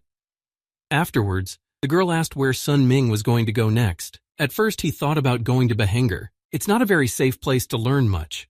So Mushi just told him to keep going, no matter what the next target is. And before she finally disappeared, Mushi whispered to him that he should not forget what she had been discussing with herself. These were the last words she spoke, after which the goddess let him go, and the boy started walking back along the path. The words he had heard from Musha about how there was a reason for regression, and that there were no coincidences in area came back to him. She had said that, but what exactly she meant by it was still a mystery to the boy. All the coincidences that had happened in his life were put together in a single puzzle. It had to be that way. And this meeting with Wee Ji-hyun was not a mere coincidence either, because it had many consequences. In the end, it was because of this meeting that he ended up in this place, deciding that Mount Mushi would be a good training ground. And while he was flying around in his mind, a flock of monsters appeared around him. After everything he had seen, these creatures did not scare him, and his thoughts remained with him. He remembered that everything that had happened, and the fact that he had met Baek Sogyo, who had taught him all of this, was no accident. He punched one of the monsters in the face, wondering who could be behind the planning of these events, and why all this was happening to him. But now was not the time to concentrate on that question alone. All thoughts on the subject were just an unnecessary headache, and the real target was ahead. It wasn't hard to deal with a bunch of unfortunate monsters after 3 years of training on the hellish Musha mountain, and Sun Ming was able to achieve the impossible. He had become a martial artist of the highest rank. His body was years old, and people might think he was a genius. But this is not a talent. He achieved this only by receiving gifts and overcoming obstacles. He became who he is only because he struggled with himself and still had a long way to go. And Sungmin knew that he would become stronger and overcome what lay ahead in the deep darkness. Now his goal is Bahengar, and to start the countdown, he needs to become a mercenary in the city. That's where it all begins. Sun Ming moved towards the city with great inspiration and confidence. Even though his body was tired, he could feel the strength in it now. Devil Nark's magical armor. He had found them in the Black Mage's dungeon near Bahengar. The C-rank mercenary had gotten it by sheer chance, just by luck. And the abilities of Devil Nark's armor were amazing. A C-ranked mercenary who was a 3rd-ranked martial artist was able to become a person who used his abilities at the highest point. And if Matsuko receives this armor at the highest level, he will be able to rise even higher than the peak of his abilities. The boy had already gone through so many trials and tribulations on Mount Musha that he could not pass up this opportunity. In 6 months, the Black Magician's dungeon would be cleared out, so he had to go there first thing. The young man lit a fire and sat down nearby to keep warm and roast some meat. But in order to get there, he would need to declare himself as a mercenary and behenger, and take part in a raid through the underground passages. He spent the next morning traveling to the city and joining the guild. There he announced that he wanted to become a mercenary. That's all very well and good, but why is he telling the bartender? If he wants to become a mercenary, he needs to go upstairs, where the registrar is, and he will decide on this issue.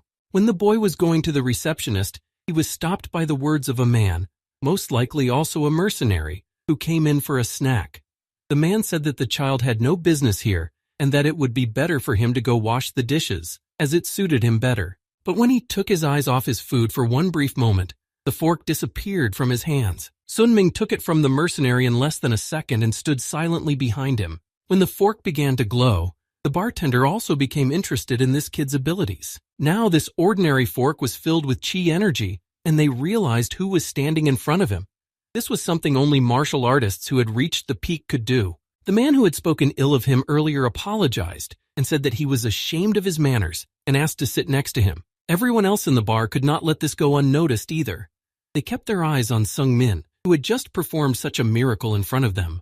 The guy sat down next to the bartender in silence, and his gaze was as cold as the wind on Mount. The man introduced himself as Byrne, and he was a mage, and said that he was the leader of the mercenary guild in Beihanger. He usually worked here at the bar because it was his hobby.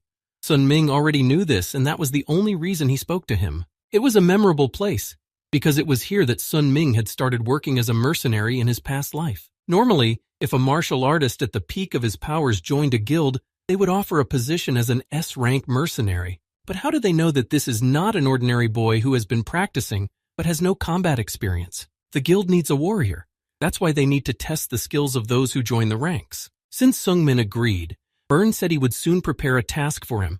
There was another S-rank mercenary to go with the boy, so it shouldn't be difficult. And if Sun Ming came back with a victory, the guild would kindly give him an S-rank mercenary position. It sounded good, and the guy confirmed once again that he was ready to start. The next day, he went on a mission and met with his partner for the mission. He immediately noticed that Sung Min was silent all the time. Maybe he would have behaved differently, but after training alone on Mount, he already thought this guy was funny after stealing a fork from that fool in their guild. How was he going to gain popularity if he just kept quiet? The guy looked calmly into his eyes, as if he wasn't going to answer this stupid question. Although then the man turned away, realizing that this would not prevent him from becoming popular. The man's name was Lud. He was an S-rank mercenary. In his past life, the young man hadn't contacted him at all, but he knew the name, and now he had to watch the boy complete the task. This would be the proof of his admission to the guild. As they continued along the path, Lud asked Sun Min if he had ever competed with a giant. The boy answered honestly and said that he had no such experience. Ogres were one of the strongest monsters in area. These creatures had a certain resistance to magic and very strong like steel skin, and that was what he had to do now, to kill the ogre. The creature had been spotted in the forest, not far from the village, so the villagers asked the guild to deal with the problem. 2 S-ranked Imans were more than enough to kill the monster, so Lud said that the newcomer didn't have to worry. But it was still strange, and this forest seemed different from the others, and Lud thought it was too small for a monster like the Wow. Sung Min was a little surprised by these words. He hadn't encountered these creatures before, so he knew very little about them. The man explained that ogres are at least 3 meters tall, and sometimes they can reach up to 6 feet, and they need a lot of food. In this forest, it would be too difficult for an ogre to find enough food to sustain it for even a week, so it is unlikely that this giant would stay in the forest for long. The man walked a few meters forward, and Sun Ming, who had stayed nearby with a tree, called out to him quite quietly as he was about to move on. When the man looked back, he immediately fell silent. His body was seized with fear. Together they approached the body of the deer, which was lying under the tree on the other side. A pool of blood spread around it. Only an ogre could tear a living creature apart like that, but there were still questions. There were no marks to indicate that the monster had fed on him, and it was a very strange sight indeed. The men could see no reason why the creature would just leave its food behind. Suddenly they heard a loud scream from behind them. It came from the direction of the thicket. They both took up their weapons, ready to defend themselves as soon as they saw the enemy. Now Sun Ming and his friend were sure that it was an ogre. Without waiting another minute, they ran forward to attack the creature. But the monster was already enraged and launched the first attack. What the team saw in front of them stopped them, and their enthusiasm went away. The man looked frightened because the monster was completely different from what he expected to see. Lud's previous words that they should not worry and that they would cope with the giant now sounded different, and he said the opposite. It seemed to be an invincible creature with unlimited power. When they examined the flesh of the creature, Lud realized what was going on. This was no ordinary ogre that sometimes roamed the villages. It was a real chimera ogre, distinguished not only by its appearance, but also by its greater strength and endurance. It was the first time Sun Ming had ever seen an ogre, let alone one of this size, and it would not be a good idea to face it in a fight, even if there were two of you. A chimera is a magical creature that is created with the purpose of becoming an ideal, a better version of the previous one. Every living creature will always have some limitations in one way or another, but they can be circumvented by combining one species with one or more others. And even if the chimera that will be created on the basis of F rank will become B rank because of the higher risk. And if the base for the creation was an ogre, then it can actually be considered an invincible creature. And even an S rank mercenary or two can't handle such a monster. And at this point, they were really afraid for their lives. They had run into someone who was almost impossible to defeat. And now it was not a fact that they could simply run away. Despite the fact that the ogre had already spotted them, Lud tried to save his life and immediately ran as far away from the monster as possible, leaving Sun Min, who was numb with surprise, behind. The monster heard a noise and a scream behind him and looked back. At his feet stood Sun Ming holding only one spear, the only thing he could use to defend himself. The mutant had already prepared to crush the one who had disturbed him and had already swung. Sung Min's shock prevented him from doing anything, and the only thing that saved him from sudden death was the fact that this giant was clumsy due to his height and weight. The man just kept looking back, but there was not even a hint of helping the boy in his mind. The monster's paw was already near his face, and the last seconds of his life flew before his eyes. However, Sun Ming finally sprang into action and quickly dodged. As the ogre tried to hit him again, the young man had already used the technique of shadowless soul flight. He began to use it step by step, desperately trying to save his own life, which was hanging on by a thread. The coward hid behind a tree and watched the younger man, who was jumping from place to place to dodge the chimera, in fear. Sung Min hadn't expected to be so fast himself. He didn't think he had ever been this fast before. Apparently, all these feelings will haunt him for some time to come. Because on Mount Mushi, with the penalty of gravity, the young man always felt pressured. But here he was free of all constraints. It was an incredible relief, because now he could fight with all the abilities he had. So he set about his work and continued the technique of shadowless flight of the soul. The second step was the dance of the shadow, and after using it, the young man was much closer to the enemy. He wanted to attack, but the sudden movement of the ogre almost knocked Sun Ming off him. He had to act immediately, so without wasting any time, he used Sun Ming's highest heavenly spear technique. Immediately afterwards, he launched into the fatal strike and soul chase. Now he was one-on-one with a chimera giant he had never faced in a fight before, and it would be hard to win. Sun Ming managed to touch the ogre's flesh with his spear, but it hardly made a difference. Even after being struck with the spear with the power of Qi, there was not a scratch on the chimera's body. And the reward for defeating this creature would be the same as for an ordinary ogre, and Lud was not sure that this risk was worth the money. But there was nowhere to run. This creature would not let any of them go. Lud realized that the chances of winning were very slim, but he had to help the kid. But he immediately heard a voice right next to his ear telling him that he didn't have to do it. It was Sun Min's sound transmission. And he said that Lud did not have to interfere. It sounded strange, especially in his situation, where he had to fight a bizarre giant. But Sun Min calmly said that he knew all about it. But he'd said earlier that he'd never fought a giant before, and here was a mutant. So far, he hadn't even managed to leave a scratch on it, and this monster was stronger than even a two-headed ogre. One man couldn't fight something like that. In theory, Sun Ming realized that it was dangerous and unlikely that he would do well, yet he felt that he could do it. It was a strange feeling, but it did not let go of him. When the ogre recovered and began to approach again, the young man used the second step of Sun Ming's heavenly spear technique. It was a lightning strike that divided space. This time, he at least managed to move the creature, and it left large marks from its claws in the ground. However, the steel body of the ogre still bore no weapon marks. The fact that even this attack did not leave any scars on Lud was even more confusing. It was too much. They would never be able to defeat a monster in this way. They would simply die at its clutches. Assuming he also joined in and attacked with his partner, it wouldn't change anything. However, Sun Ming stood his ground and did not give up, continuing to dodge and occasionally attack. The fact that some kid was running past his paws began to really irritate the ogre, and every minute he became angrier. His eyes were filling with blood from anger, but Sun Ming continued to stay nearby and swing his weapon. At one of these moments, the young man jumped up and was about to climb onto the monster's body to attack from there. His plan was to aim for the ogre's eyes. They were unlikely to be as steel as the skin. Blindness, even partial blindness, should make it easier for him to overcome this giant. So Sun Ming sharply stabbed the end of his spear into his opponent's eye. He managed to blind the chimera with the red thread from the spear. Although Sun Ming had not faced these creatures directly, he knew the possible weaknesses and struck at them. This boy was so young, but he was already fighting like a grown-up warrior, and that was what Ludus admired most about him. Well, now the task was a little easier, but it was far from over. At least this time, the spear somehow affected and hit the ogre. It means that it is possible to overcome him in this way, it just takes more time. But Sun Ming still did not take into account something, and when he prepared to attack again, he barely stood on his own 2 feet. The eye he had just hit healed instantly. Sun Ming hadn't even thought about the possibility of accelerated regeneration in such a mutant, and now his hopes were dashed again. This monster looked the same as before, and there was no sign of the wound. It was a chimera of an ogre and a troll. It was the trolls that had the ability to regenerate quickly, which was now playing a cruel joke on Sun Ming. He's regenerating too fast.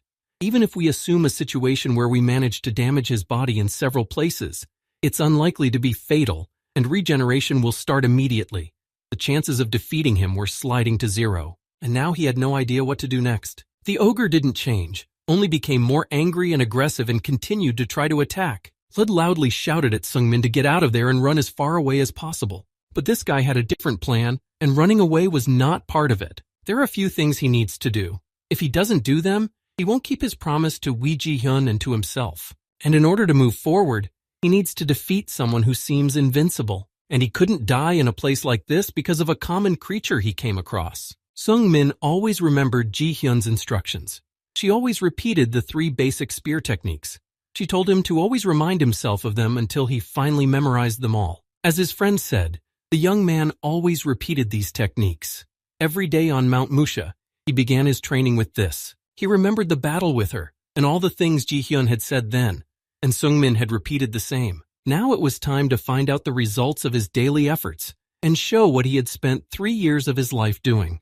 The girl showed him the first technique, where he had to turn the weapon outward and parry. Sun Ming did exactly that on the battlefield with a real opponent, and it started to work.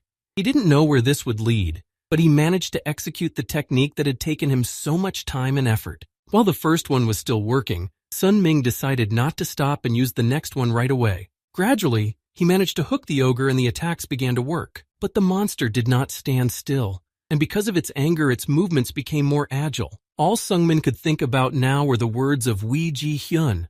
He kept remembering how she had taught him and told him that the next step was to hold the spear and turn around the opponent. He didn't spend more than a few seconds thinking about it, but the ogre managed to strike the spot where the young man had just been standing. The man was afraid for him but remained silent.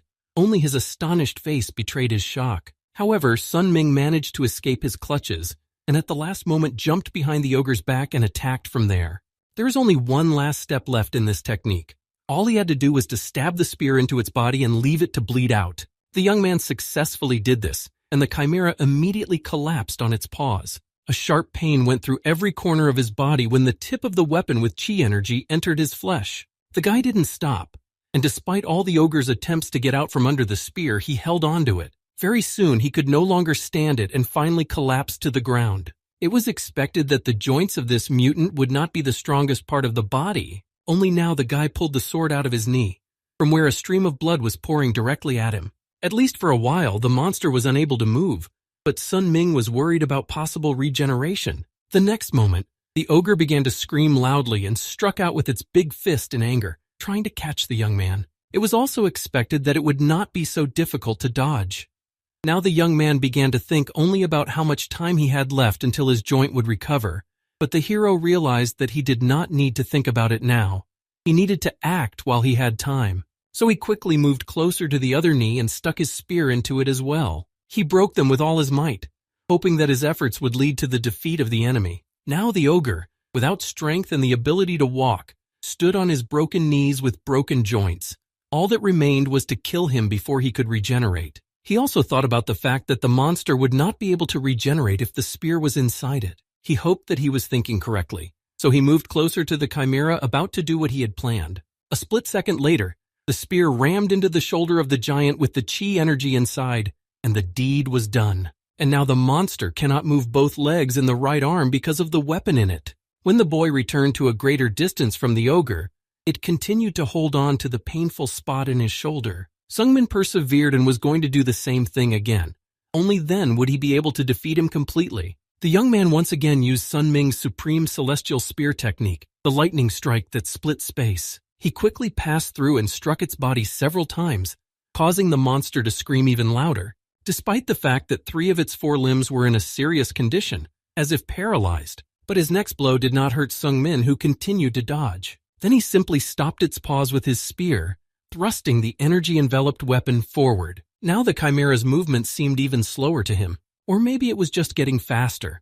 Sun Ming could not say for sure, for he had only recently left Mount Mushi, where he had been dragged along by gravity for a long time. He remembered the time when he had heard cicadas singing on the mountain.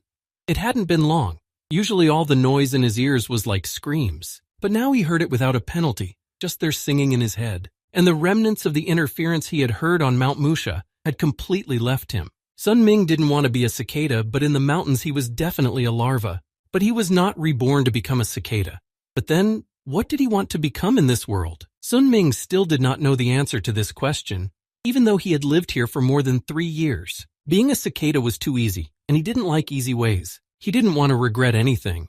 He had already lived one life this way, but he still didn't know what exactly would be waiting for him at the end of the road. But he could say for sure that he would prepare for what was to come and what he knew in order to achieve his own goal. Lud was still standing there in astonishment next to the tree, staring at Sungmin with admiration, his eyes never leaving his own. When the ogre was already lying on the ground and did not even try to get up, Sun Ming took one last step and stabbed him once more with the sharp blade of his spear. It was still a mystery to Lud how one young man who had never done anything like this before was able to defeat the chimera by himself. But Sun Ming was too tired even for a short answer. He stared silently, exhausted but satisfied at his enemy, who had accepted defeat. He seemed to hear no one else but his inner voice. Sun Ming still did not know who he was. The young man looked at his arm. The skin was badly damaged from the fight, but he felt no pain. It probably sounded ridiculous or stupid, but he didn't know it. The sweat from his forehead dripped onto his hand and washed away the blood that remained on it. He might not have an answer to that question, but he knew one thing for sure. He was not a maggot, nor was he the man he had been in his past life for so many years. Lud looked a little worried, although his soul was raging with emotion and with what he had just witnessed. This is something amazing. He didn't understand what his coworker was talking about, of course, but he could tell that this young man was a very funny and interesting character. A cicada was lying under Sun Min's feet, turned over on its back and looking at him as if begging for help to turn back over. The young man smiled. Now he realized that it was time to go back. The task had been completed successfully, even though they had been caught in unexpected circumstances. Later the team got in touch with Byrne, who was no less shocked than Lud. Only Sun Ming was standing there calmly, while Lud was hovering around him, talking about how great this guy was and how he had great abilities. But there's a catch. Defeating an ogre chimera is not S rank but SS, but there has never been a president to award such a high rank before. This hasn't happened since the very beginning of the guild's existence. Sun Ming replied rather modestly that S rank would be enough for him. In fact, it didn't really matter to him, so he accepted what he was given. And now it was time to collect the reward.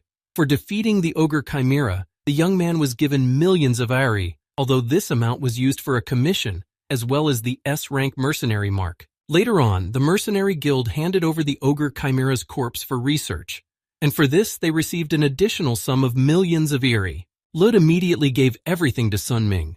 He knew that he hadn't helped him in any way, so he wouldn't accept even a single coin from there, and the total amount was millions. The boy left the room holding one coin in his hand and stared at it as he walked under the hot sun. $1 million is an extremely large sum. One can live for so many years on this money without thinking about the poor life that has been following him all these years. In his past life, he risked his life to get a meager amount of money, but he still had to eat.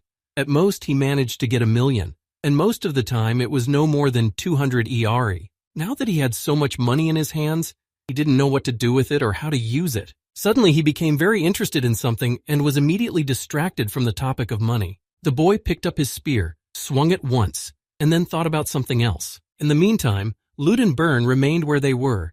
The guild leader wanted to know more about the new mercenary. Lud had nothing to say about the young man except that he was very good at fighting and getting out of situations. Not every experienced mercenary would have been able to pull through in such a difficult situation. But no matter how good Sun Ming was, Lud suggested that Byrne take a look at him for himself to make sure that this kid was a nugget.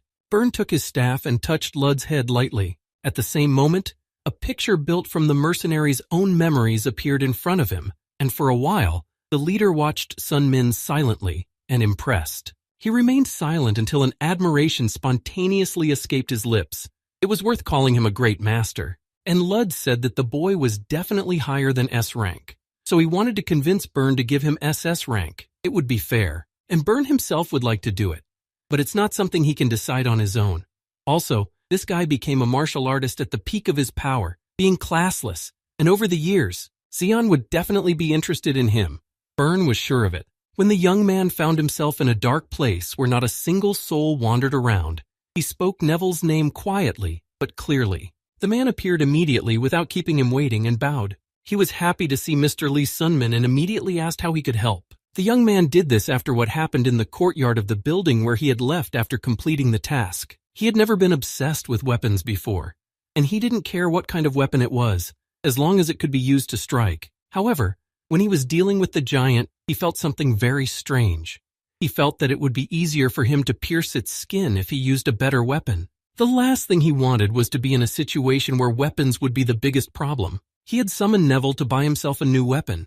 Now Sun Myung-min wanted to have a quality weapon, not just any weapon that could be used to strike. Neville asked him what the young man preferred, just buying something off the shelf or having it custom made to his personal specifications, and he also asked about his budget. Even if it would take a long time, Sun Ming was sure that it would be better to make a new one, and he had a budget of millions. The young man was sure that this would be enough, but Neville said otherwise. This money was too little, and it came as a shock to Sun Min, because he thought there might be something left over. Neville explained that all the blacksmiths that the brokers at Ehrenbei's work with are top-notch, top-class blacksmiths, and because of that, their work was very well paid, so buying a new weapon that would be personally made to order would not be as cheap as Sun Ming had hoped. But there is a way out. He could sell his soul and get a fairly large sum of money, but Sun Min immediately refused and said that he was not interested in such a thing. Then the guy asked if there was any way to make a weapon within his small budget of millions. And if that was the only condition, then Neville had something that might work for him. The man asked if Sun Ming wanted to meet with the blacksmith right away. The man didn't want to waste any time, knowing that the workmanship would take him a long time as well. Neville asked him to wait a little longer, and very soon they would be able to go there. The man created a portal right before his eyes. It's a shortcut and the only way to contact them. Neville used the portal to talk to them and very quickly promised to get him in touch with the blacksmith. This portal looked rather strange and didn't inspire confidence in Sun Min. It was even stranger to see that the broker had such power. He touched the portal with distrust and then heard a voice calling him a small child. When Sun Ming looked in, he saw a beautiful girl with elf ears and a large hammer on her shoulder. Her name was Selgaris. She didn't know if they would work together, but they needed to know each other's names at least. The girl asked him why he didn't come in here, into the special space, and then stomped around outside. He was just a little shocked to see the dark elf there, so he stood there in shock. When he finally stepped 1 foot towards her, he introduced himself and then added that he needed a spear. Selgaris asked him if he had a preferred form, to which he simply showed her the spear he was using now. She took one look at the weapon and immediately noted to herself that it was a Central Plains-style spear. Then the girl asked him to show her the style of spear he usually used, but this question sounded strange, and he did not understand. He didn't understand why the blacksmith would need it. In general, martial artists almost never demonstrate their fighting skills in front of others. Selgaris said only that she needed to see it. She needed to know this nuance in order to make a spear to suit his style. The girl explained that depending on the martial arts, the details can vary greatly. That is, she was going to look at the fighting skills and techniques that he uses and customize the weapon for him. For some reason, this sounded too bizarre for Sun Min, but Selgaris was already tired of explaining things to him. She finally gave up and told him that she had been doing this for years and had been doing it since they were children because she loved it even though she was not a dwarf with a natural talent for blacksmithing. What he had just heard amazed him even more. He stood there dumbfounded, not knowing what to say. Selgaris then went on to say that she had been improving over the years, and that she was now confident in her abilities and was as good as the dwarves. Something in this sentence touched the boy and seemed to throw him back in time, into the past. Back then, he and Wee Ji-hyun were fighting and Sung-min almost fell off his feet, and all she could say to him was that they had different starting lines. This made him happy somehow. He realized that he was somewhat similar to her. But after all, why is she talking about this with this kid, whom she is also seeing for the first time in her long life? And if he doesn't like the idea, he can go ask a dwarf to do it. Selgaris was a little disappointed and went forward to take him to the dwarves, but Sun Ming stopped her and said he would do what she asked. He would show her his fighting skills if she needed it for the craft. Suddenly, he changed his mind, and the girl asked him again if he was sure about it, because martial artists usually just walk away from her because they don't trust her. He added that this was because Selgaris had been improving her skills for years. The girl didn't say anything to that. She just still couldn't believe that someone had agreed to do that again after a huge period of time. Only a couple seconds later, she laughed and said that he believed others too easily. It was the first time he had heard that about himself, because he usually hears that he is the one who is suspicious. Even though she had been talking a lot just now, she was quiet again and moved away from him. This kid's got a tongue in cheek. He may not have said much, but it sounded apartment. Selgaris stood there smiling, but then turned to him and made a sadder face as if to hide something. Selgaris started to say something again, looking at Sung-min, but she made very long pauses between words. She said that she liked Sung-min, and that although she was very stingy herself, she was ready to make even better weapons than the budget he had invested here. She smiled again and implied that Sung-min would become a regular customer. At least she wouldn't mind. Selgaris also said that it would take several months to make the weapon, and he should relax and wait. When he left Selgaris and returned to his temporary home, he continued his energy refinement again. His battle with the Chimera Giant was his first real battle as a higher peak martial artist. Since he had learned so many new things, he now needed to completely rewrite them and customize them to suit himself. While Sung-min was improving, he remembered what Ji-hyun had said about having a good gut feeling, which at that time could be called skill. His gut instinct, which Ji-hyun had called a talent, had now evolved into a real skill. This happened after training on Mount Mushi. With the help of his sixth sense, the young man was able to notice things that he could not find with his other senses. Sun Ming felt it even in the battle with the giant. It was the sense that allowed his body to move on its own, and at those moments when he did not realize it, he dodged attacks. Perhaps this was the sixth sense. Although it was a powerful power, Sun Ming could not rely on it completely. His experience in the mountains had greatly improved this sense, but it was not enough to survive in a fight. And as a result of all this, his other senses had weakened a bit. Now the young man had an imbalance of senses, and it needs to be corrected as soon as possible. And if he didn't, he would lose a lot.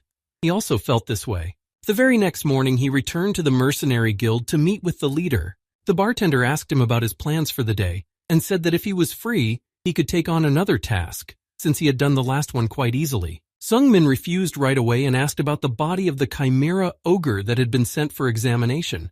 He was curious about what they had found. The leader thought that this question might be of concern to Sung-min, and then came a little closer to him and lowered his tone. Burn said that someone had created this monster, because a chimera cannot appear by itself. It was hard for him to study the body of this mutant on his own, so Burn sent him to the Mage Guild. They are experts in such things. With each word, Sung-min became more and more interested in learning more details. In his past life, there had never been a chimera ogre. Either no one had taken the task, or the mercenary who had taken it on had failed and been killed by the monster. Seeing the facts, the chimera was created by the owner of the dungeon, which will be found in 6 months. Perhaps in that life, the mercenary got everything he wanted from the ogre's body and took the reward. But now that Sun Ming had killed the monster, the whole course of events might change. Now he wanted to see the ogre's body. Burn didn't mind, so he took him to the Mage Guild in Behenger. The leader greeted him and showed him the body that Sun Ming wanted to see. It had already been dismembered. There was a head somewhere, an eye somewhere, and the magician calmly showed Sung-min all of this and told him what he had already learned. Kim Jung-hyun was a black magician and specialized in the study and research of magical creatures. He happily said that he could see that the guest was not at all surprised that he was studying the chimera right now. Although Sung-min was a little shocked by the magician's behavior, The young man introduced himself and said that he was the one who had killed the monster. Hearing the name, Jung-hyun smiled slightly again, because he realized that he was also Korean. Even so, it was very unlikely that they were from the same dimension. The magician asked if there was a gate crisis in his world. This was the first time he had heard of such a term, because he hadn't had any gate crisis. Jung-hyun explained that these are gates that connect universes and monsters come out of them. And although Sung-min was from another universe, the magician was very happy to meet him. He hadn't seen Koreans here for a long time, so he was very happy. Well, it would have been better to postpone the joy because Sung-min had come here to learn more about the research on the ogre chimera body. But that wasn't the only reason Jung-hyun was happy. He was still holding his hand and speaking in a very mysterious way. Sung-min asked him what he meant, and once again his behavior was suspicious because he just laughed and said that everything was fine. Jung-hyun asked again why the young man had come here, and he received the same answer. He needed to see and learn more about the chimera's body. Now the future has been changed and he needs to get more information to get the Devil Narc armor faster. Jung-hyun sighed and said that he was ready to tell him something that he had learned in this short period of time. Since the ogre was already dead, there wouldn't be much information, but this chimera had a very high level of magic, and the black magician who created this chimera may be among the great magicians of the universe. The chimera's mouth was sewn shut. This was done to test its power. Then the boy remembered the moment when he saw a deer torn to pieces under a tree, which surprised him and Lud, because ogres don't do that. They usually just eat it on the spot. Jung-hyun could have continued to talk about synthetic monsters, but the boy was hardly interested in this topic, so he decided to get to the point. He was already waiting for him to return to their topic and tell him at least some of the information he came for. However, Sung-min was still interested in what he had said earlier about being very happy, not only because he saw a Korean in front of him. Jung-hyun paused for a short while, then said that all the laws of causality were wrapped around Sunmin. The boy himself didn't understand how he knew this, but there was nothing to be surprised about. Black magicians are capable of revealing the soul, and Sung-min was unsurpassed. Jung-hyun came closer, saying what he would do in his place. If he had been in Sunmin's shoes, he would have gone crazy and despaired, and he was sure that Sunmin understood exactly why that would be. Sunmin had heard from Musha before that he was doomed to suffer for eternity after his death. But for some reason, the laws of cause and effect around him were very distorted, and that was what Jung-hyun was interested in now. However, Sunmin could not just trust him, and he was not obliged to tell a stranger about such things, but the magician sounded confident and said that he would tell him what the young man did not know. And he swore to him in mana that he would never tell anyone what he was about to hear from him. There was a powerful energy around him, and Jung-hyun made the mana oath as he had promised. Sung-min wasn't sure about everything that was happening to him, but since the magician had used a mana oath, it could be a very good opportunity for him. After finally making up his mind, Sung-min let out that he was a regressor. Jung-hyun had expected to hear anything, but that this man had gone back in time after his death. But now it explained why so many laws were tied around him and used, life and death. Sun Ming had broken the fundamental rules and had already accumulated a lot of karma. But if that's all the boy knew, the black magician could tell him another very important thing. Jung-hyun continued to behave strangely, staring silently at the guy in front of him for a while, and then smiling crazily. Sung-min took a small step back, and the magician, more quietly, said that he was special. The boy had heard this from people around him before, but he had never taken these words as something too important. And it wasn't just the laws of cause and effect around him that were distorted. As soon as Jung-hyun said another word, the younger man's head became very dizzy. There was an echo, and all he could hear in the background was noise. He held his head as it started to hurt even more. It happened so suddenly that he fell to the ground. It was only then that Sung-min heard the magician's soft voice. Jung-hyun said he couldn't go on. He couldn't tell me what happened. The young man was breathing heavily and his eyes were partially dark, but he did not understand what Jung-hyun was saying. His face was sweating and he felt incredibly terrified. It was as if he was back in the Musha trials. Jung-hyun's face was covered in blood. It was as if bloody tears were flowing from his eyes, and he said that he would die if he said one more word about it. The only thing he could say was that Sung-min's own life did not belong to him. The boy was confused when he saw the blood on his face.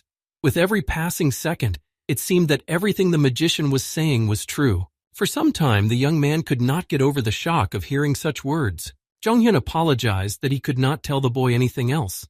The magician said that it would be better for them to meet some other time, He was confused by all this himself, so he would have to recover. The young man did not understand what had just happened in front of him. Everything looked very strange, but each time he doubted that it was serious. At that moment, he remembered Mushi. When the goddess called him to her, Sunming saw her talking to someone and ordering him to stop and not to step on her territory. Mushi ordered him to retreat if he didn't want to go to war with her. Well, since Jonghyun hadn't told him much, the young man was going home with nothing.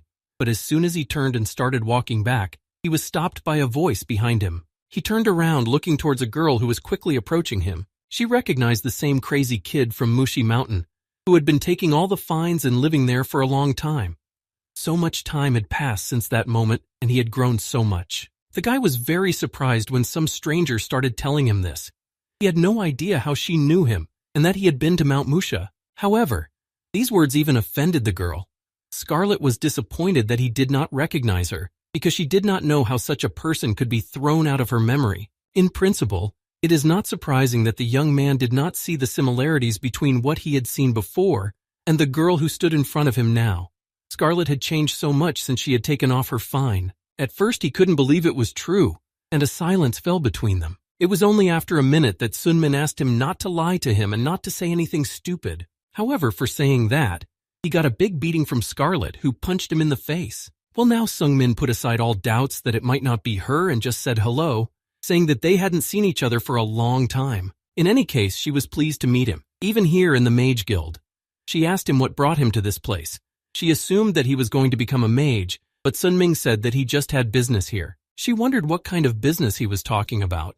Scarlet looked in the direction Sunmin had come from, knowing that the lab was there. She also knew that Jonghyun was always there, and she thought he was a crazy guy and tried to stay away from him. Scarlet thought all black magicians were very creepy, but this one was scary beyond belief, so if you weren't already going crazy, you didn't want to mess with him. Although she was sure that Sungmin could take care of himself, she still wanted him to be careful. She was silent for a moment, and then added that it was nice to see a familiar face here after such a long time. Scarlet also told him that she was busy today, so she did not invite him to visit her, but next time she invited him to her place. Her laboratory was on the 3rd floor, and she promised to make tea if he came to her. When the sorceress walked away, she turned back to him and told him to tell her if anyone was bullying him.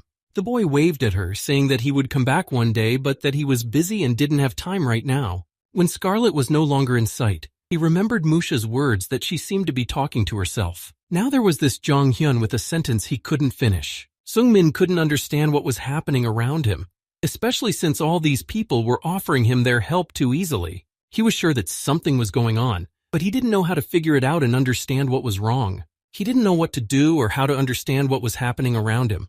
There were many different thoughts going through his mind, but Sunming decided to concentrate on what was waiting for him now. He was already sitting in a bar, but he decided to focus on what was waiting for him now.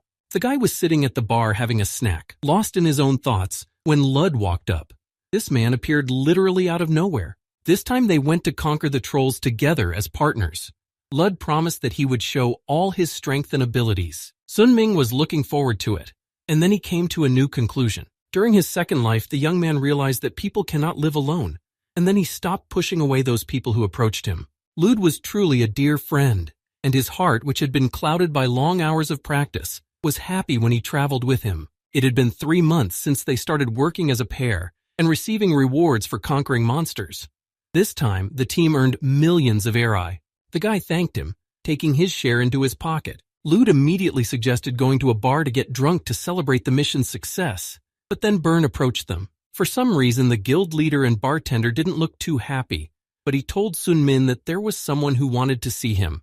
At first, the man told him to forget about it, because the drink was not waiting, but he was more interested in finding out who this person was. Byrne said a name that was already familiar to the young man. It was Zeon, the leader of the Crown's mercenaries. Even though he knew a little more about them, Sunming was alarmed by the fact that the leader of this guild wanted to see him. At this point, Lud also forgot about the drink, because he knew who it was. Byrne asked Sunmin if he knew who he was talking about.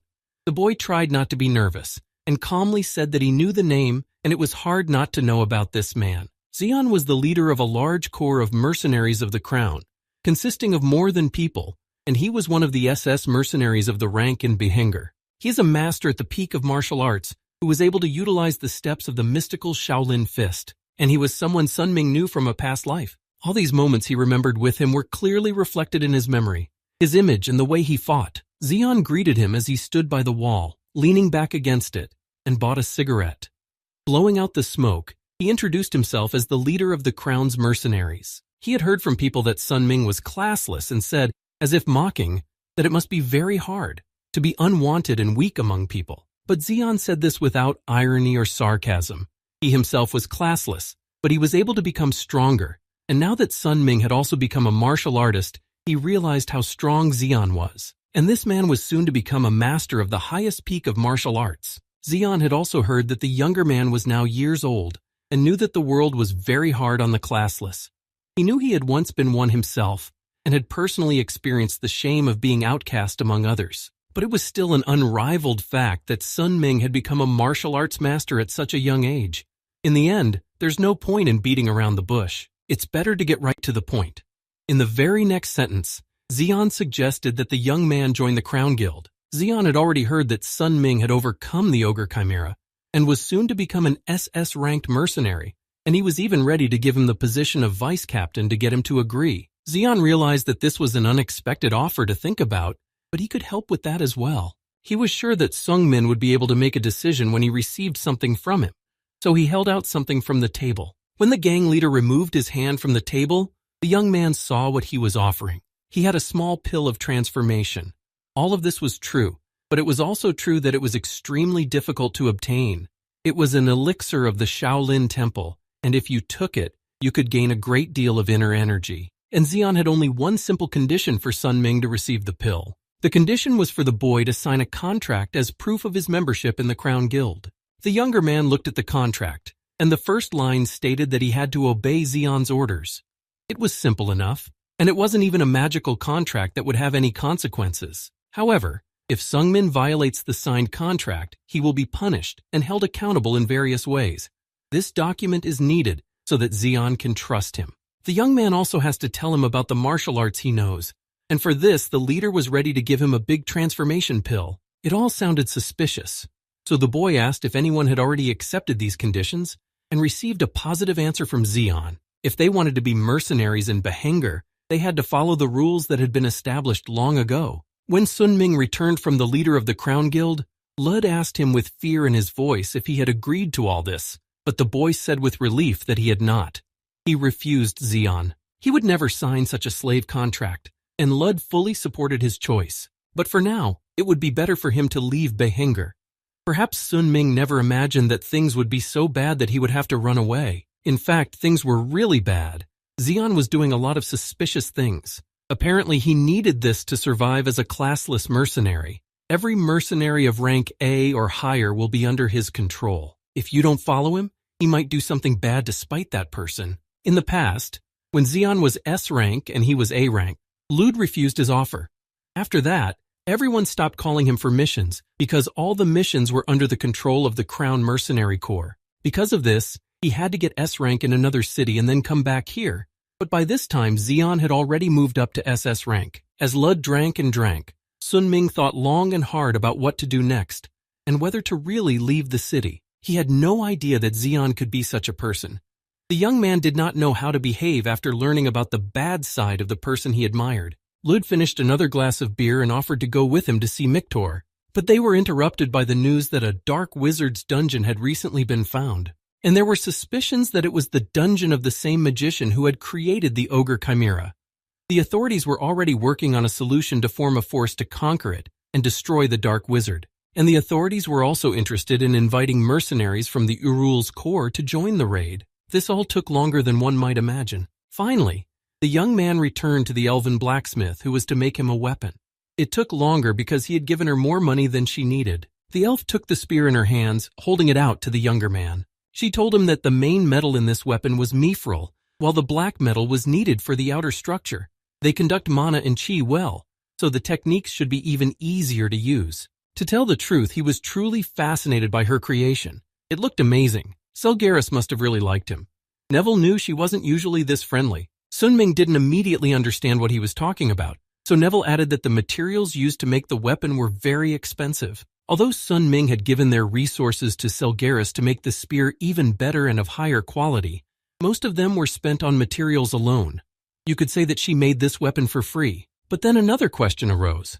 Why did she do it in the first place? Neville kept silent at first, but then added more calmly that it had to do with the charm that made people help him. He probably overreacted a bit, so he asked Sung Min not to worry about it. Neville said that he had talked too much and that it was time to leave Sun Min.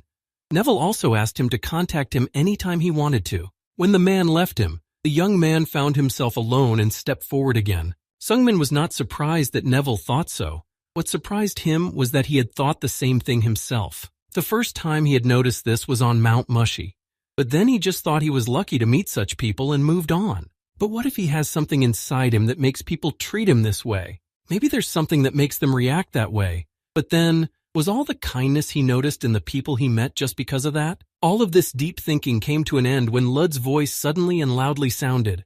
Sun Ming had disappeared somewhere and he went to look for him. He finally found him not far away, but for some reason he was in a bad mood. And if what the young man suspected was true, his friendship with Lud would be ruined because of it.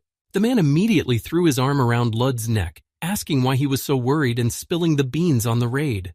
Then the friend added that there was nothing to worry about, especially since they would be working there together. In fact, the guy had already forgotten about the dungeon and the raid when he thought about all this. As a result, all his suspicions about the change in the future came true. It was because he had managed to kill the ogre Chimera that the guild had created a raid to destroy the Black Mage, and the dungeon had been found months earlier than in his past life. And there was something else that changed, the appearance of one person. Xian's men were also here, and he immediately approached Sun Ming, sarcastically calling him the early star of their raid. Xian's mercenaries themselves believed that now all this would be much easier, because they would have with them the one who had done the impossible. Although it cannot be said that they admired him, they rather wanted to end his reputation or even his life. Because these people were on another mission in his past life, they could not participate in this raid. But now they are here and time has accelerated by 3 months. Then Lud also saw Xian. It had been so long since they had last seen each other, and they hadn't played together for a long time. He gave him a short answer, and then Xian left Lud's side and told his men to be careful in this place. A dungeon is a very dangerous place, even for the experienced. Here you can never be sure how and when you will die. After another order, the whole team moved forward, deep into the forest to reach the dungeon. Only Lud and Sun Ming stayed behind. All Xian's words sounded like he was threatening to kill them both in the middle of the chaos in the dungeon. And the boy thought about joining the expedition because of this situation. But he only did so because of his weak abilities. 3 months have passed since Sun Ming came down from Mount Mushi, but there has been no progress in his skills. And to become stronger, he needs the devil's armor. They turned a weakling into a martial artist. However, it is unlikely that Xian will do that. There are too many people here, so it is not worth going to bother with it. It was hard to believe that such a thug had come here, to the Shaolin Temple. The raid was attended by one SS-ranked person, an S-ranked person, and an A-ranked person. Even the leader of the mercenary guild in Behenger joined their team.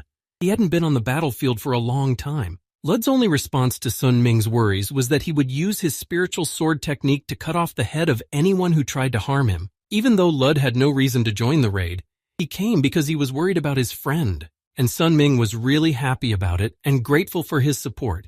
It only made Lud's already bad relationship with Xian worse. The guy stood by him calmly, and he really appreciated what his friend was doing for him. In the end, it's better not to really bother with all that nonsense. Byrne finally announced that Behenger's mercenaries were beginning their raid on the Black Wizard's dungeon. None of them knew what would be inside, but everyone was ready to face death. The leader tried to encourage his team, setting them up for victory and calling them the strongest in Behenger. Byrne ordered everyone to stay in their places, the only way they would be able to tear apart anything that came their way.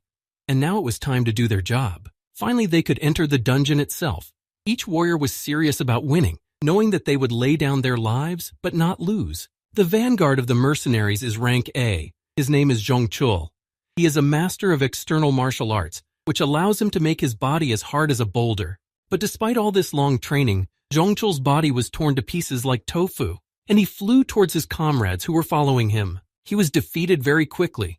It didn't take too much time and effort from the entire team that had gathered for the raid. In just a few minutes, the monster was defeated, and the group was able to move on. After overcoming the first obstacle in the form of Zhongchul, They boldly moved on. But when the team walked another 100 meters, and Byrne as captain entered the room first, he was terrified. There were more than a few traps and obstacles waiting for them. The night was going to be very long. In this cave, they were met by chimeras. They moved so fast that there was no way to retreat, and the speed of their movement was their main advantage, because they were not strong in themselves. One by one, they began to catch and neutralize them. However, as soon as some were killed, others began to attack from all sides. It seemed like there were hundreds of them. So the team rejoined the battle even though almost everyone was already very tired. Sun Ming also took an active part in the fight, but he often watched Xian. He had already noticed that the guild leader was really very strong. All those chimeras were insects to him. Even though it was really easy for him to win, it took others longer to catch the monsters. The young man realized that Xian was strong. If he tried to compete with him, he would have no chance. At the last moment, the boy noticed that another monster was approaching him, and he barely managed to fight it off. These chimeras, they weren't here in his past life. This dungeon was completely empty back then. In that case, Sun Ming wondered if what he was looking for was here. If everything that had happened before had gone wrong, then it was likely that his target was already close. But the moment he fought off the monster's attack, he realized that something very bad was happening here and not something the team was prepared for. Sun Ming walked closer, looking down. There was a sword stuck in the ground nearby, and several lifeless bodies lying around. The losses were still too many, and now the entire raid was in doubt, because it was not safe to move on in this formation. Byrne pointed out that it was Xian's mercenaries who had fallen in large numbers, while his men had suffered less. But Xian only said that it was not their fault, that they were stronger. And this bastard Xian was only protecting his own mercenaries. He didn't care about the others. It's amazing that Xian was able to do this in such chaos. Just 1 hour after entering the dungeon, the raid team lost A-rank mercenaries. Among the survivors, there was only one A-rank mercenary who did not belong to the crown mercenaries named Tan Miyuk. She was an independent hunter. The humans greeted her as soon as they spotted her, and began to tell her that she had nothing to worry about here now, because they would be together. However, something went wrong, and Lud returned to Sun Min even more beaten, while Tan sat far away staring at him as if he were crazy. While Byrne stood in the middle of this chaos and tried to regain his composure, the rest of the team looked for their leader. Finally, Tang spotted him, and she quickly ran toward him, almost out of breath from exhaustion, and told him that their team was too weak and had suffered many losses. Byrne listened to her carefully, realizing where she was going with this conversation. However, unfortunately, they could not stop here. If this was going to happen, they couldn't let their comrades die here for nothing. We have to see this through to the end. Since all of their S and SS hunters were still alive, there shouldn't be any problems with the raid. But she was now the only A-ranked member left alive. Byrne understood that this was a big threat, so he allowed her to return if Tan was unsure about the raid. There were so many dead now, and Byrne saw the possible danger, so he didn't object. But he also knew that it was very dangerous on the way back, and she would be walking there alone, especially since she was only an A rank at the moment. Tang looked back, remembering all they had gone through so far, and what would be waiting for her if she decided to leave the team. In the end, she decided to stay with them. At least there would be people here. When everyone was about to move on, a small team moved forward, watching for the slightest danger. They went on until they entered another cave and realized that it was too quiet around them. It was possible that these monsters had attacked them, only to stall for time at the very beginning, and the owner of the dungeon had escaped while his subjects were being destroyed. Byrne agreed with the fact that there were too many chimeras, and it could be true, but he ordered all his men to remain vigilant and not to trust unverified information. One of the mercenaries decided to explore the area and soon saw that there was something nearby. A large door was hidden in a dark corner. Byrne decided to check if it was a trap, but when he examined it with his magic staff, he realized that it was indeed an ordinary door. Sun Ming stepped forward, though without much confidence. He knew that anything could happen here, and the last thing he wanted to do was die in a dungeon. When Byrne opened the door and it creaked open, they saw an abandoned room that resembled a library with numerous shelves of books. They went inside, but they didn't notice anything important. It was just a library full of books. But what was surprising was that there were no traps, as Byrne noticed. He suggested that we split up and explore the area, as it was quite large. Sun Ming stood there as if mesmerized. He remembered this place from his previous life. When this man received the magic armor, his life changed for the better. He always said that when he had a drink, but he had noticed this door after hours of searching in the cave. In his past life, he had seen this man talking about a large door behind which was an abandoned library. Now Sun-min wondered what book the man had touched when he was here. Picking up his spear, he went on to examine some shelves nearby. After looking at a few pages, Sun-min continued on where he saw the stairs leading down, and it was down there in the basement that he found the very armor of Devil Narc that he had come for. But he had been too naive to think that no one would follow him when they saw the passage. The man followed him, folding his arms across his chest, and asked Sun-min how he had managed to find the passage. It took a lot of work. The young man told Zeon that he had seen the stairs by chance and wanted to check what was down there.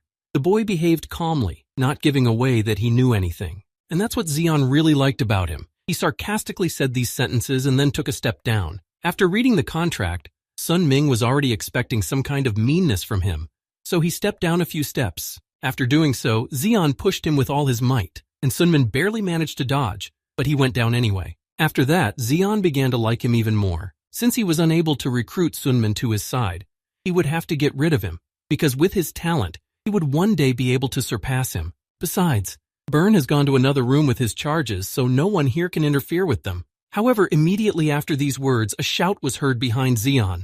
It was Lud, and he was going to get his friend out of trouble. He looked around, wondering if his men should have at least guarded the entrance, but it didn't matter now. He believed in his strength and knew that he would defeat them both. Lud saw that Zeon was always looking for an opportunity to harm Sun-min, so he didn't want to leave them alone. And finally he showed his true nature. Sung-min was glad to see that he was not alone, but he had no idea what his friend was doing here. After all, if Sun-min died, then Lud would be finished. Zeon would want to end him as well. When the older man tried to attack, he just flew down the basement stairs and ended up next to Sung-min. So now it was 2 of them against Zeon's 1, but it only made it more fun for him. The man could barely stand up, his body aching from the blows he had taken. On top of all this, their chances were critically small. It would be even worse if the crown mercenaries joined the leader. Sun-min realized that his chances were slim, but he was not going to give up even in this situation. He was instantly next to his friend and grabbed him by the shoulders, pulling him in the other direction. Sun-min said that they had to run away, and even though Lud didn't understand, he continued to pull him along. Apparently, the only way out was to find the Devil Narc armor. They would improve the wearer's abilities to the maximum, and if Sun-min got them, he would have a chance to win. He ran as fast as he could, even though he was already tired and his legs hurt. However, they soon found themselves in another cave. Only now did Sun-min leave his friend behind, leaving him by his side. Finally, they reached the armor that Sun-min had wanted for so long. They were already a few steps away. The people stood near the exit to protect Sun-min when Zeon arrived. Taking the sword, he stood firmly on his feet as the young man walked over to the Devil Narc armor, about to put it on. A little more time and all would have been well, but Zeon followed them right away and found himself attacking Lud again. With just one punch, Zeon's fist was bloody. It had gone right through Lud's body. He didn't even feel anything from the terrible shock. The fierce pain came only a few seconds later. Judging by the attack, he was already dead. So now Sun-min was left alone with Zeon, who was ready to do anything to destroy him. Considering that Sun-min had blocked his punch earlier, he praised him, but there was irony in his voice again. The young man was unable to get out a single word from what he had just seen. He had lost a friend whom he considered one of his best. He couldn't move after seeing what Zeon had done to Lud. All he could think of was images of their missions together and how much fun they had together. But now this man lies dead, and he died because he also turned against Zeon, defending his friend. The guy couldn't take it. He didn't want to accept that it was over. Now he only wanted revenge. If he couldn't bring Lud back to life, he would do everything he could to make the killer pay for it. After all, Sun-min should know how this damned world works, because he is also classless and grew up in this position. Power decides absolutely everything here, and you can't trust anyone here. Although the boy tried to strike or at least touch his enemy's body with his spear, he failed. But here, even the garbage that grows little by little can betray you in a while. Zeon tried to rush at him again, kicking him, but this time Sun-min dodged. In the end, all this talk would be just that, talk.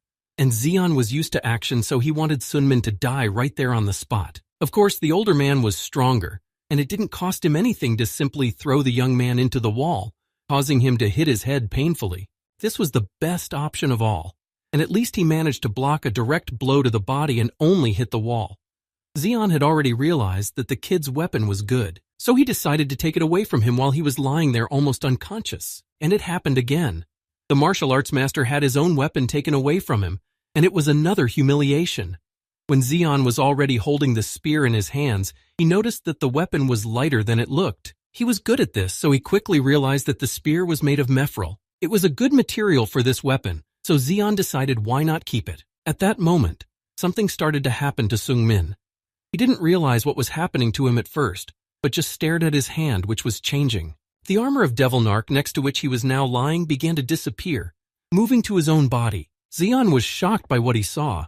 This magical armor was putting itself on Sun Ming's body. Slowly, Seung-min began to get to his feet. His eyes changed color, and there was almost nothing left of the wounds he had suffered. Then Sun Ming rose from the stones that fell from the cave walls. He was wearing armor, and now the chances of winning even a one-on-one battle had increased. Black energy was coming from him, and Zeon began to realize that this was not good. Sun Ming himself did not expect the power to come to him so suddenly. It grew literally right away when the bug was on him. In fact, neither of them knew what to expect from it. Sun Ming wanted the armor, but he didn't fully understand how it worked. Suddenly, something started exploding behind him. Just as suddenly, the black energy that had just been there disappeared. Zeon continued to attack, not even wanting to know what might happen if the magic returned. He invited Seung-min to fight him once again. All he could think about was that Seung-min had gained power after the artifact was in his possession. The only thing that bothered Sun Ming was that his inner energy or physical abilities had not changed at all. However, in any case, Sun Ming continued to dodge his opponent's attacks with great skill and dexterity. However, it was time to die. Zeon was not going to play with him for long and waste too much time with someone like this boy. Even though Sun Ming was still in shock and under great impression, he realized that he could not wait any longer. He took one more look at Lud, whose body was flushed red and collapsed. Zeon approached Seung-min, putting his fist forward and preparing to punch him. However, as soon as they were a meter away from each other, a strange entity appeared nearby.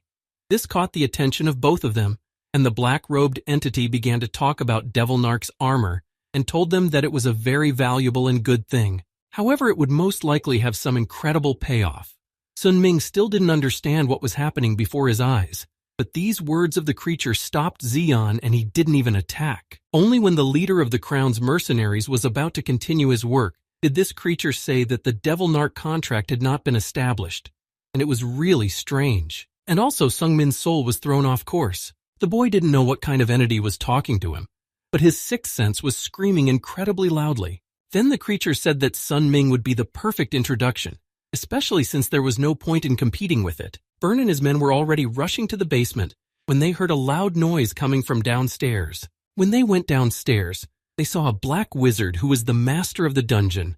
This stopped them a bit on their way. However, the essence of everything raised a finger up as if to point at Burn. He was even more frightened when he saw the lich in front of him. His staff almost fell from his hand as the creature in the matna drew closer. It was too dangerous.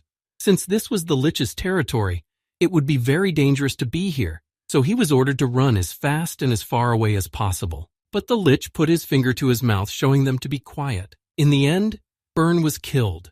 His men were incredibly frightened that their leader was no longer with them, so they started trying to get out of the place in the moment. Of course, they didn't succeed. Leech only said that they could not enter without his own permission.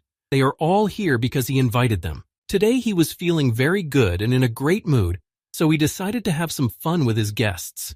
One by one, he tied them up with magic chains, preventing them from escaping. The dungeon master thanked them because these people gave him a great idea, and it was much better than the usual chimera in the form of an ogre. Now was the perfect time to show these insects all his strength and anger. Lich approached Sun-min, who was trying to get out of the chains, but they were only binding him tighter, and the day is not far off when all his motives will be revealed. This battle ended quickly. No wonder, because all these people were panicked and their enemy, though only one, was very strong, and this dungeon was his territory. The Black Mage killed everyone in the cave, including a dozen mercenaries of the SS rank, and he managed to do all this in a few minutes. Burn, who was in front of the big black tag, was cut in half at the moment, and his body rolled on the ground of the dungeon, and even Zeon was easily defeated. Sun Ming remained alive all this time, but in his mind, he wanted to die at that very moment.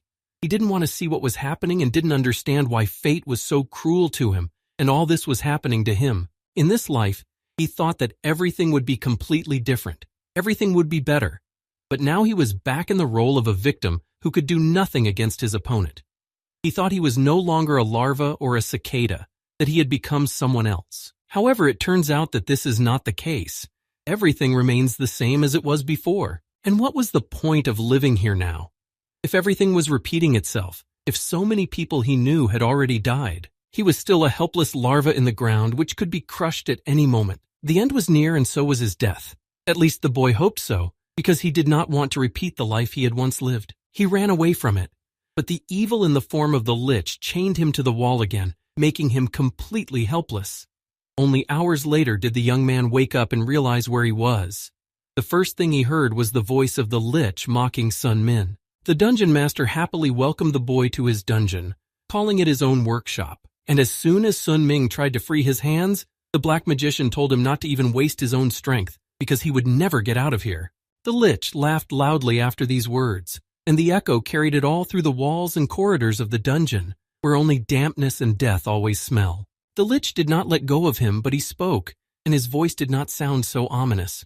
Sun Ming didn't understand what the magician was getting at, but he said that he really wanted to be a woman. He thought they were incredible because they were able to accomplish a feat that many alchemists could not achieve in their entire lives. That's why the magician wanted to do it so badly, but in the end he still failed. He became disillusioned with magic and sacrificed his soul and flesh to gain immortality, because the magician could have found many answers to his questions if time had been on his side. And eventually, many years later, it turned out that his sacrifices were not in vain. The magician had found the answers he wanted. Even if he could not give birth to life, he could certainly create it himself. When the black magician approached Sun Ming, continuing his story, the young man realized that it would not end well. The magician repeated once again that today was a very good day and he felt great. And the guy he had met in the past was a monster that Lich could not do anything about. If he'd used someone like him, things would have gone wrong too. After all, that guy was supposed to be for sacrifice and was a person with bad karma. It was only because of small nuances that the Lich did not succeed. But now, perhaps he had a chance to get closer to fulfilling his wish and his life's goal. The black mage put his hand on Sung Min's face. He did not move, knowing that it would only get worse. His pupils constricted in fear of what might happen, and his hand lightly touched his cheek. After the black wizard took his hand away, the boy was thrown into a fierce cold, and then he felt his neck being grabbed and squeezed. He almost stopped breathing. He could hardly feel or hear anything.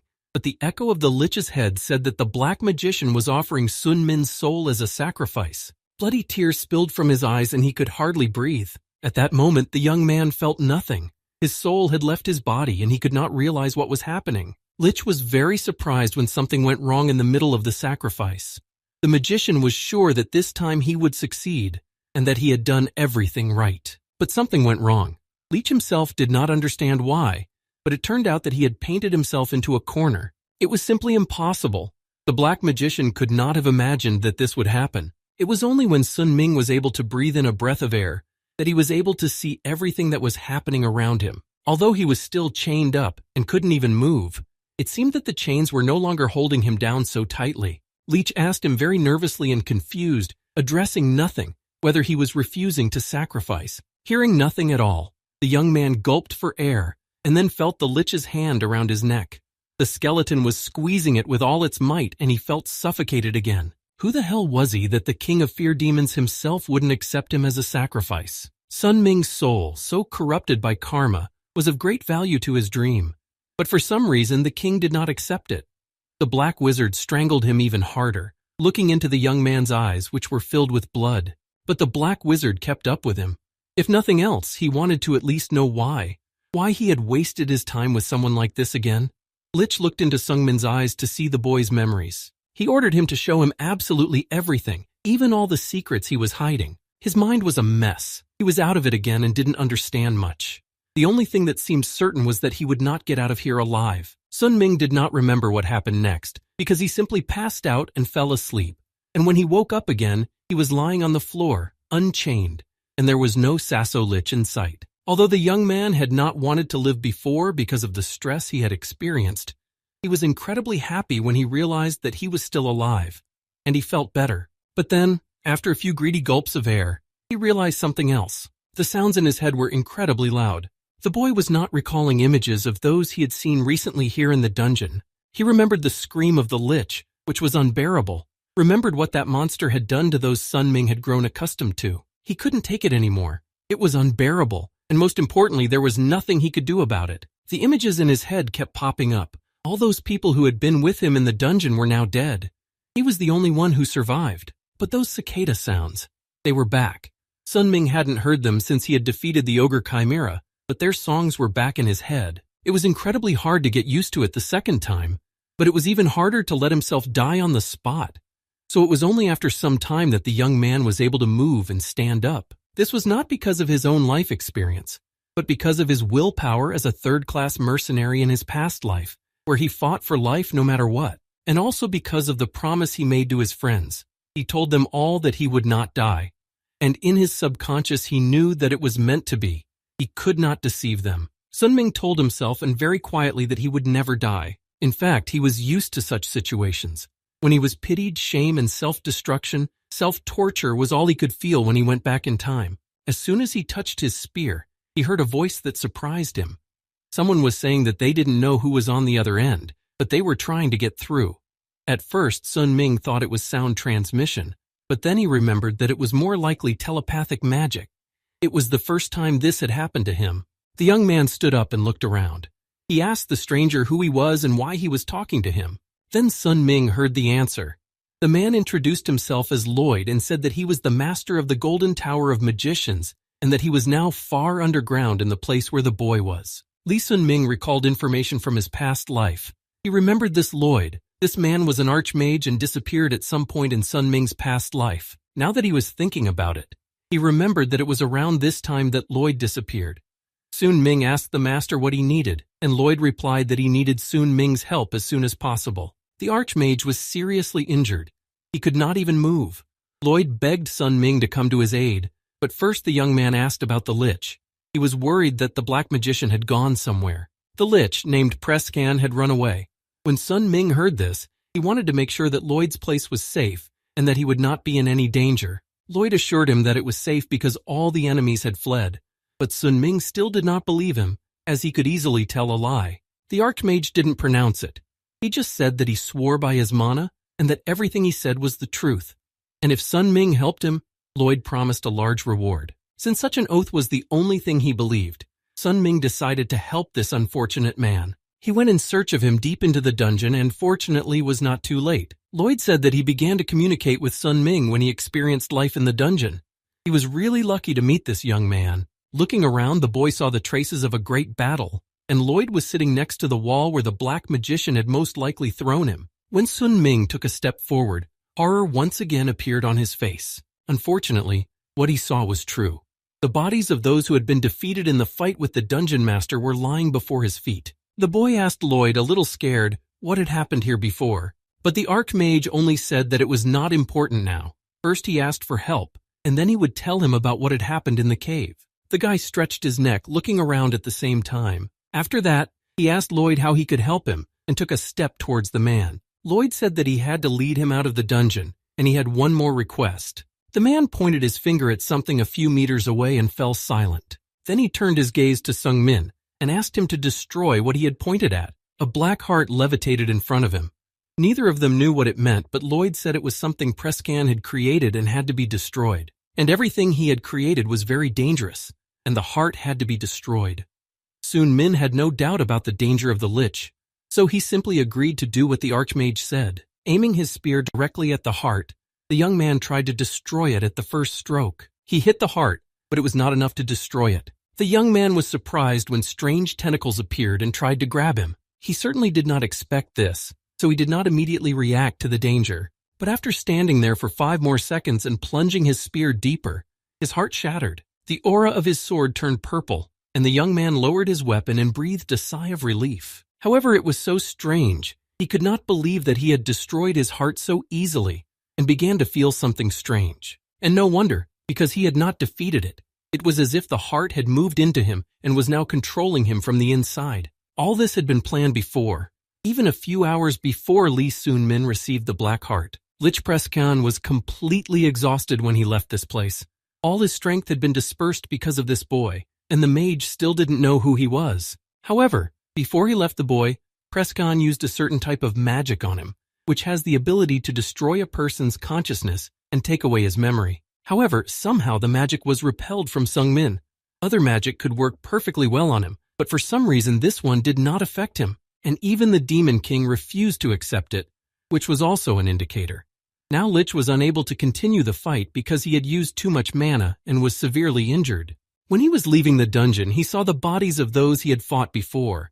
They were almost dead, and then he had an idea. He walked closer, looking at the hearts that were above the bodies of the dead. This is what the Black Wizard decided to use to restore himself. He decided to use their energy to restore his own mana. Zeon was unable to move, only slowly shifting his eyes to follow the Lich's steps. He pleaded with the Lich to wait and not do it, but he didn't care about their empty words. The Lich had taken all the energy that remained in their bodies. After doing this, Preskan began to feel a little better. At least some of his strength had returned to him. The Lich smiled ominously as he continued to suck the energy from the other people who were left behind. With each successive victim, he only got better. Preskan left Zeon for the last one. He noticed that the man was pretending to be asleep and stepped into his blood. Zeon clenched his teeth, not about to say a word. He was still hoping that the man would just back off and he would be able to escape the Black Magician's territory. Zeon was able to break free of the magical chains, and Preskan had to admit that this man was really strong. Zeon didn't want to hear all this, so he immediately asked if the man was going to do the same thing to him as to the others. But Preskan only laughed, saying that he wanted to use him in a more valuable way. It was only because of his soul, which was on another level. Lloyd had already seen many deaths with his own eyes, but sitting behind him, he asked the leader what he was going to do with these people. It seems that Preskan was still conducting his research, which was too dangerous and also illegal. They knew each other, but Preskan never expected to see the man again. 10 years had passed, but he still visited him. Lloyd was an incredibly horrible person. In Preskan's opinion, he still haunted him. Lloyd just brought the conversation down to the bottom and asked why his old friend was looking so bad, although it was for the best, because it would make Lloyd's job easier. First, he wanted to destroy his body, and then he would find the vessel of life force. This is the object where the forest hides all the life force, and only after the destruction of this vessel could he die. At the same moment, Zeon seemed to come to life. He stood up abruptly when he recognized Lloyd. The leader of the Crown's mercenary guild had planned to help destroy this evil Lich. Lloyd told him that he was too weak to help him in such a matter, so he asked him to just go away and not interfere. Zeon was disappointed to hear this, and the Lich was having a terrible day. The Demon King had rejected his offer, and now this monster had found him and wanted to kill him. Lich was in a quandary. He realized that Lloyd was unlikely to be defeated in his current state. Now he simply had no choice, even though this stage was not yet complete. But it was the only way to stay alive. Preskan used one of his spells to keep his old friend away and tried to create a shield. Although Lloyd was an archmage, he did not understand what had just happened before his eyes. There was definitely something wrong with this flow of mana. The man didn't even realize what he had created. Lich couldn't get over the fact that he had managed to do it.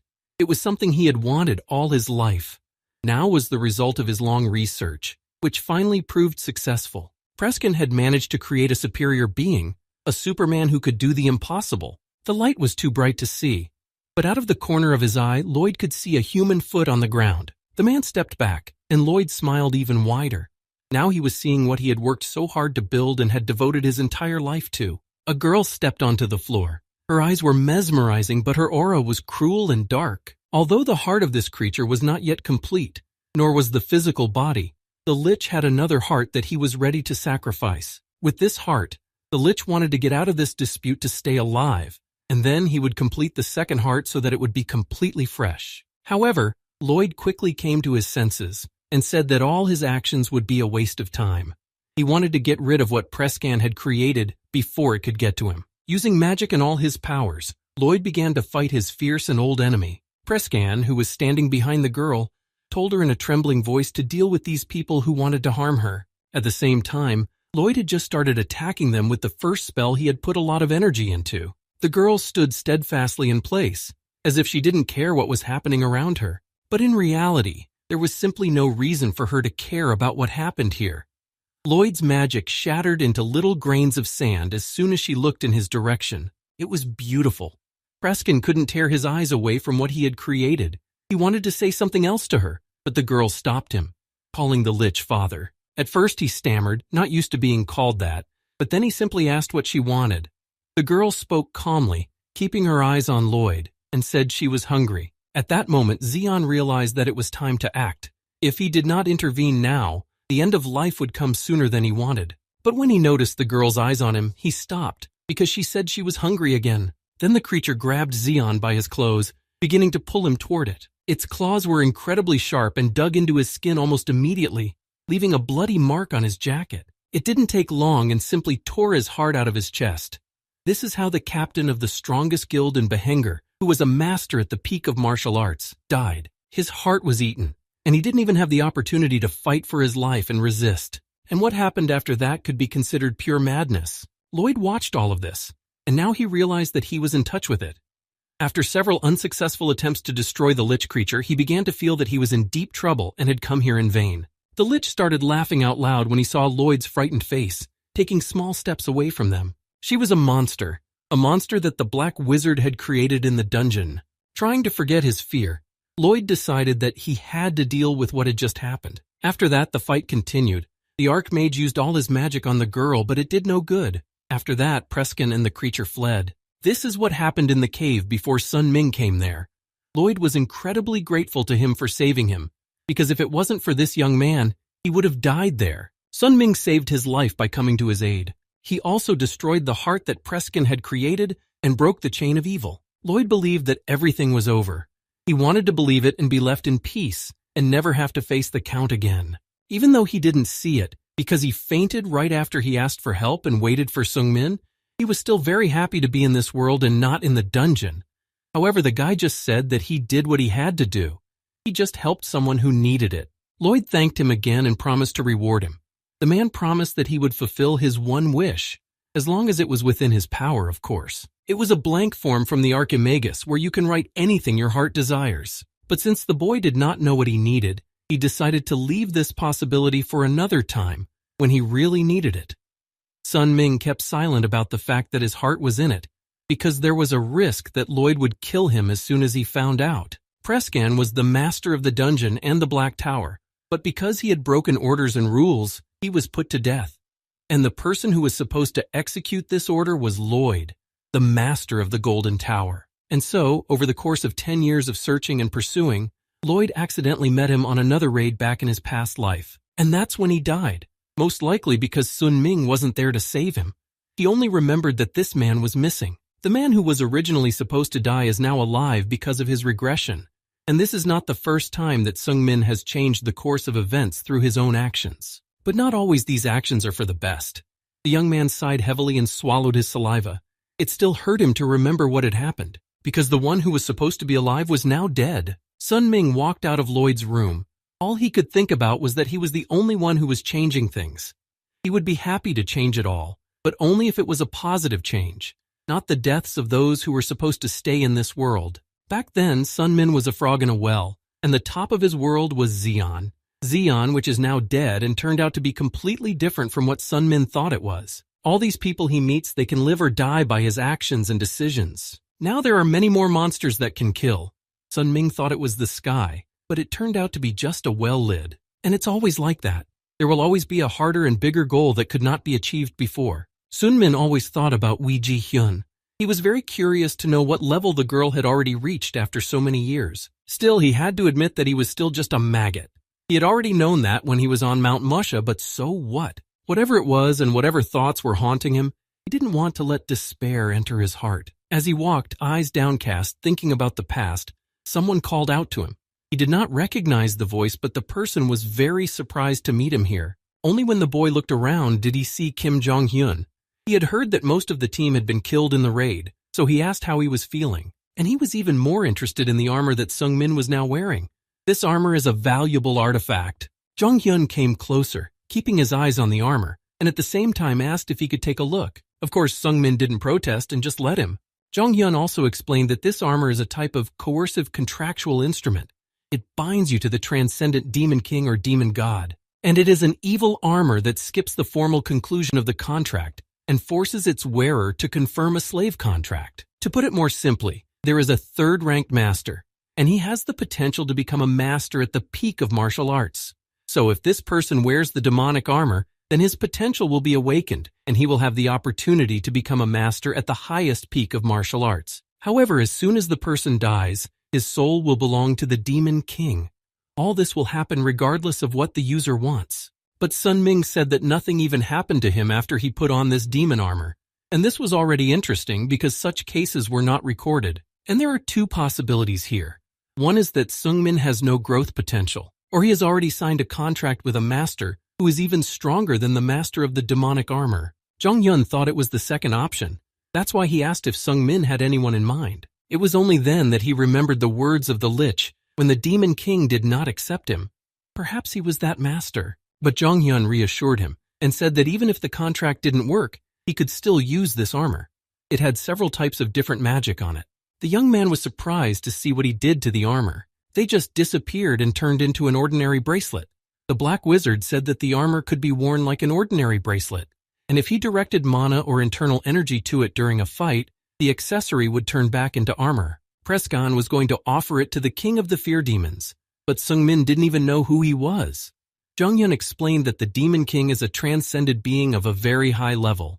He can instill fear in anyone of a lower level. And the fact that he was able to save himself even after meeting him only means that he has the same power as the king and cannot accept him as a sacrifice. And he probably understands what it all means. The young man fell silent when Jong Yun started talking about this, for he did not know what the Black Wizard was getting at. But he could only suspect that he had a soul higher than the king of the demons of fear himself.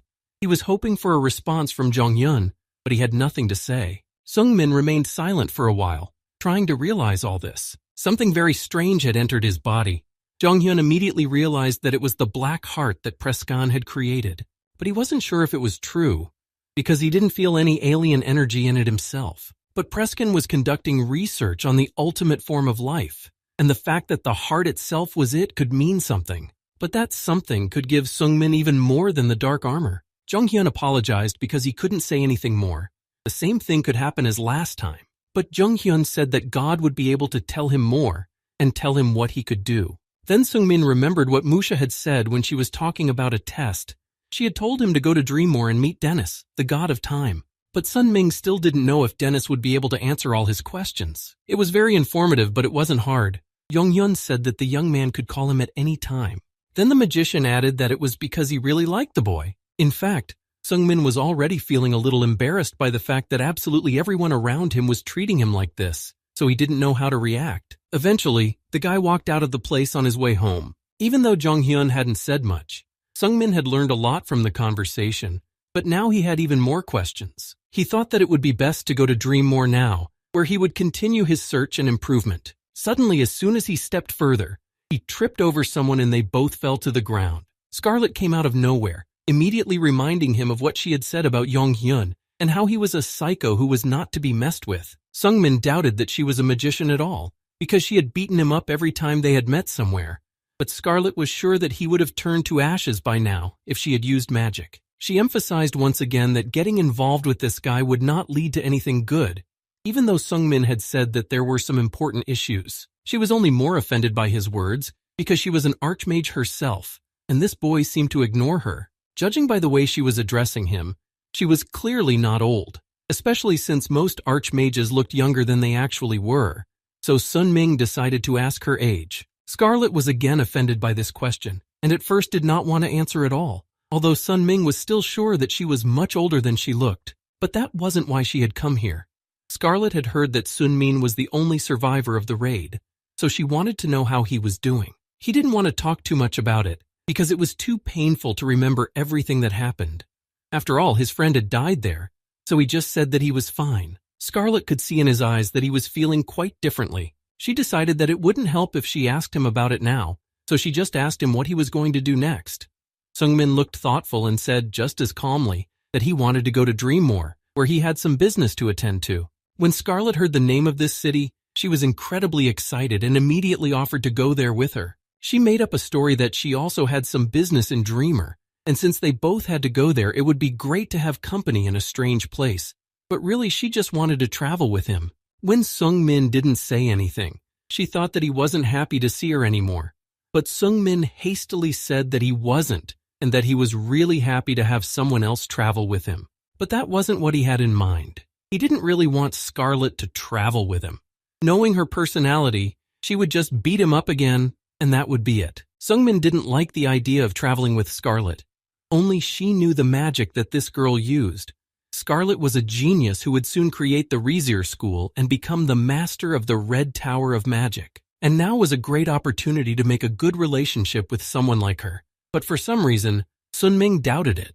It was because he was confused by the kindness of the people around him.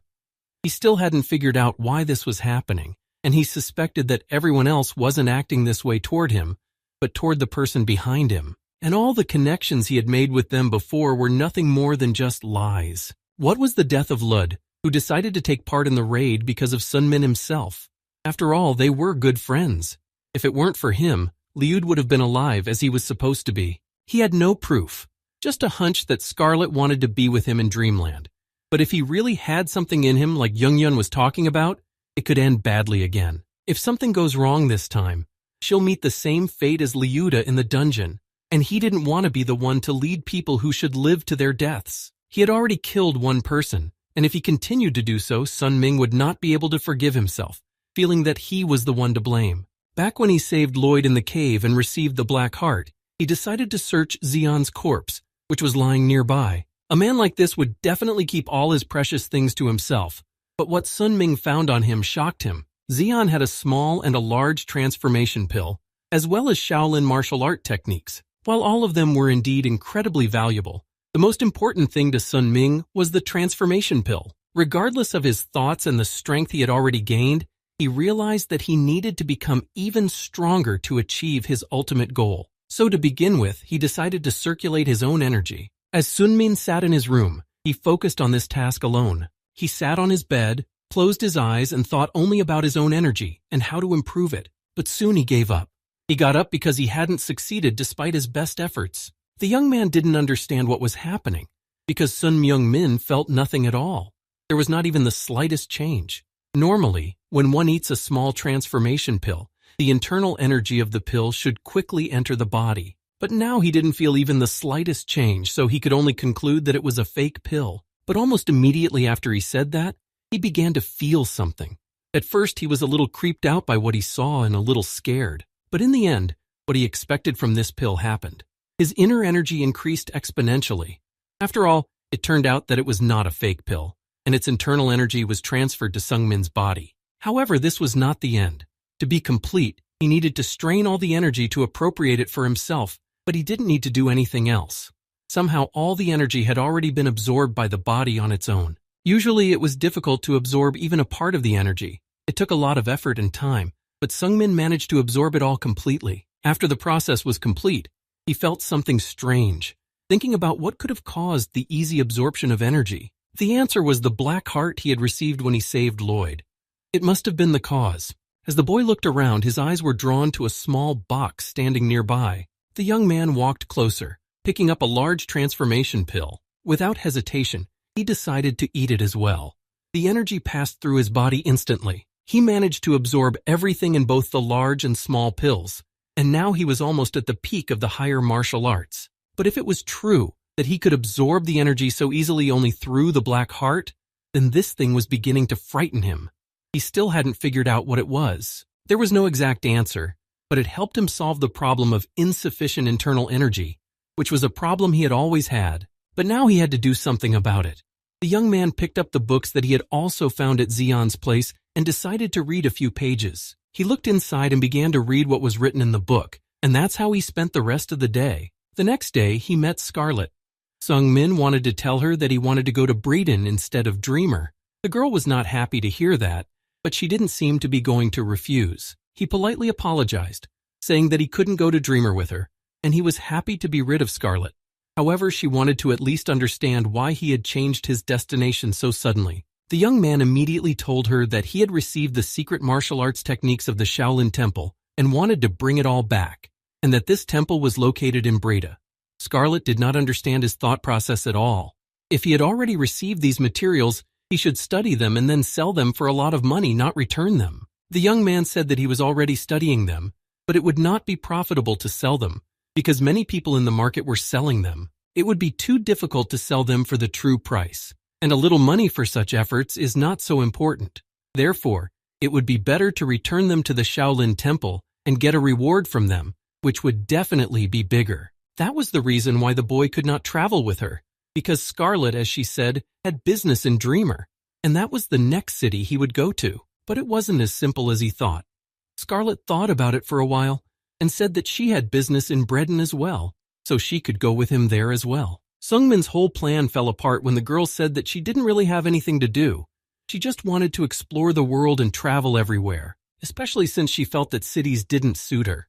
Scarlet loves to train in the mountains, and after traveling, it would be better to settle down somewhere nice. For some reason, Sunming immediately remembered the way Scarlet looked on Mount Musha, thinking that she would look the same again, but she wasn't going to live with these fines. Even then, she felt bad about not being able to bathe. As expected, she hit him again. Means they can now travel together wherever Sungmin needs to go next. And he couldn't even express his joy, so he just nodded his head a few times in agreement. Sungmin had already realized that she wouldn't give up on him that easily, so he simply suggested that they go together, and that was that. Before he left, he needed to pack his things and get ready, so he said they would leave in a week. Scarlet agreed, and she needed about the same amount of time to get ready. Well, since it was happening, he decided not to think of it as a bad thing. After all, he would now have a traveling companion, and it would be easier to face danger together. However, all unnecessary questions or worries dissipated as soon as the two saw an unfamiliar figure come out of nowhere. Sunming finally stood up, crawling back from the stranger and walking closer to Scarlet. Scarlet also stepped back, thinking that this girl could be dangerous. Then she stepped closer again, starting to say something, but very quietly. Her hand turned into large tentacles, which she pointed towards Sunmin and Scarlet. She had a very strange feeling after she met this guy, so she decided that the best thing to do was to just get rid of him. She didn't know they had the same heart beating. She just felt something and wanted to know who he really was. Some time ago, she was still together with Preskin.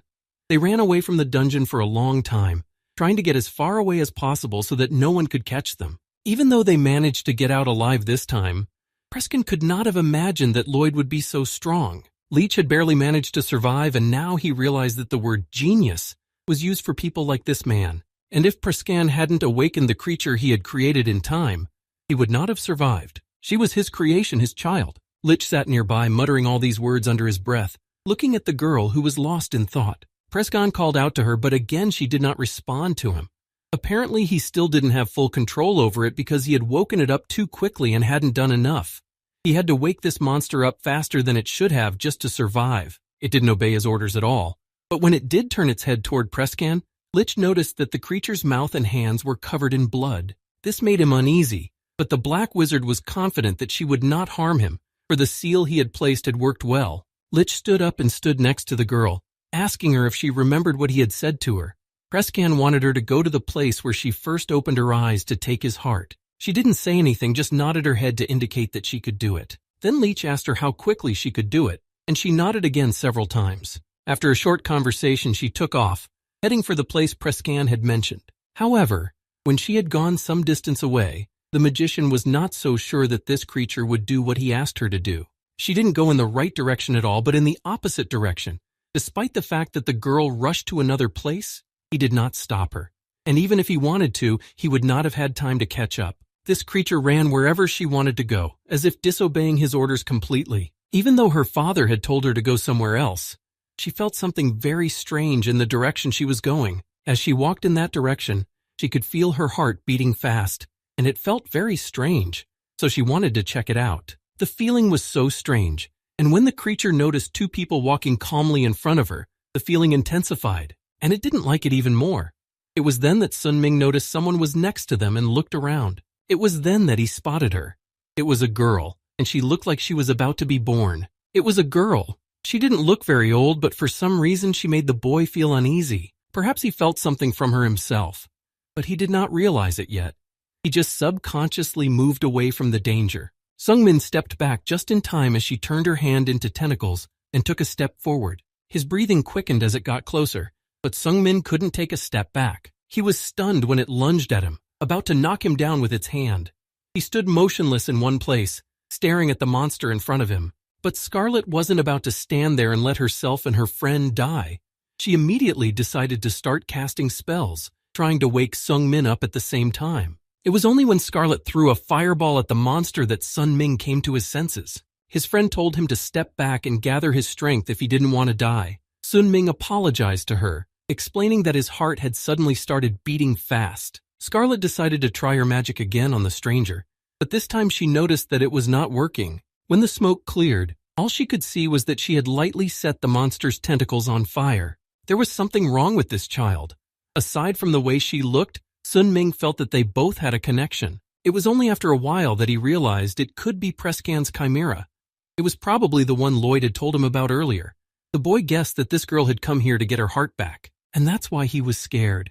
She had killed Xion at one point, and it would not be difficult for her to finish him off as well. Archmage Lloyd, who was considered very strong, almost died at her hands, although Lloyd still had Prescan as a rival. Although he was scared and realized that it was far from certain that he would survive, the young man set himself a goal. He must survive and deal with this chimera. Sun Ming stood in front of him, his heartbeat only accelerating as he approached the girl. Turning his bracelet into armor, he firmly told himself that he would definitely deal with her and not let her lose. The chimera was already ready to attack again.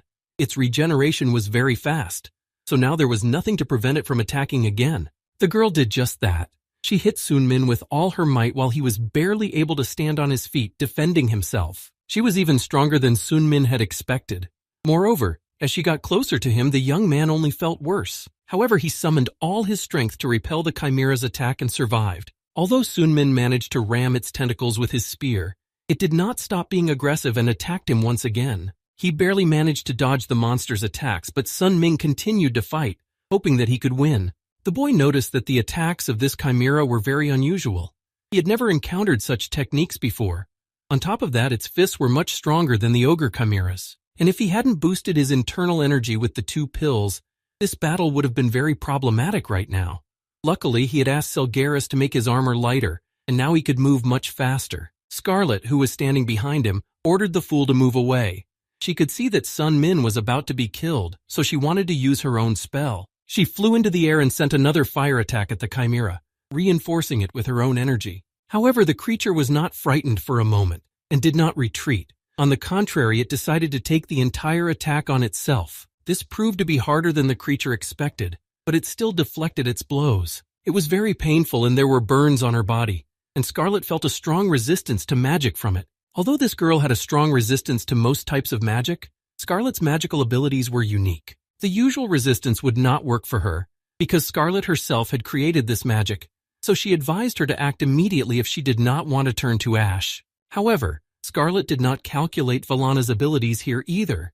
Even though her magic was special, the chimera continued to fight back, and the fire was easily touched. Both Sun Ming and Scarlet recognized the technique. It was the Mystic Fist Step technique that Xion had mastered. Sun Ming rushed over to help her when Prescan's creation approached her.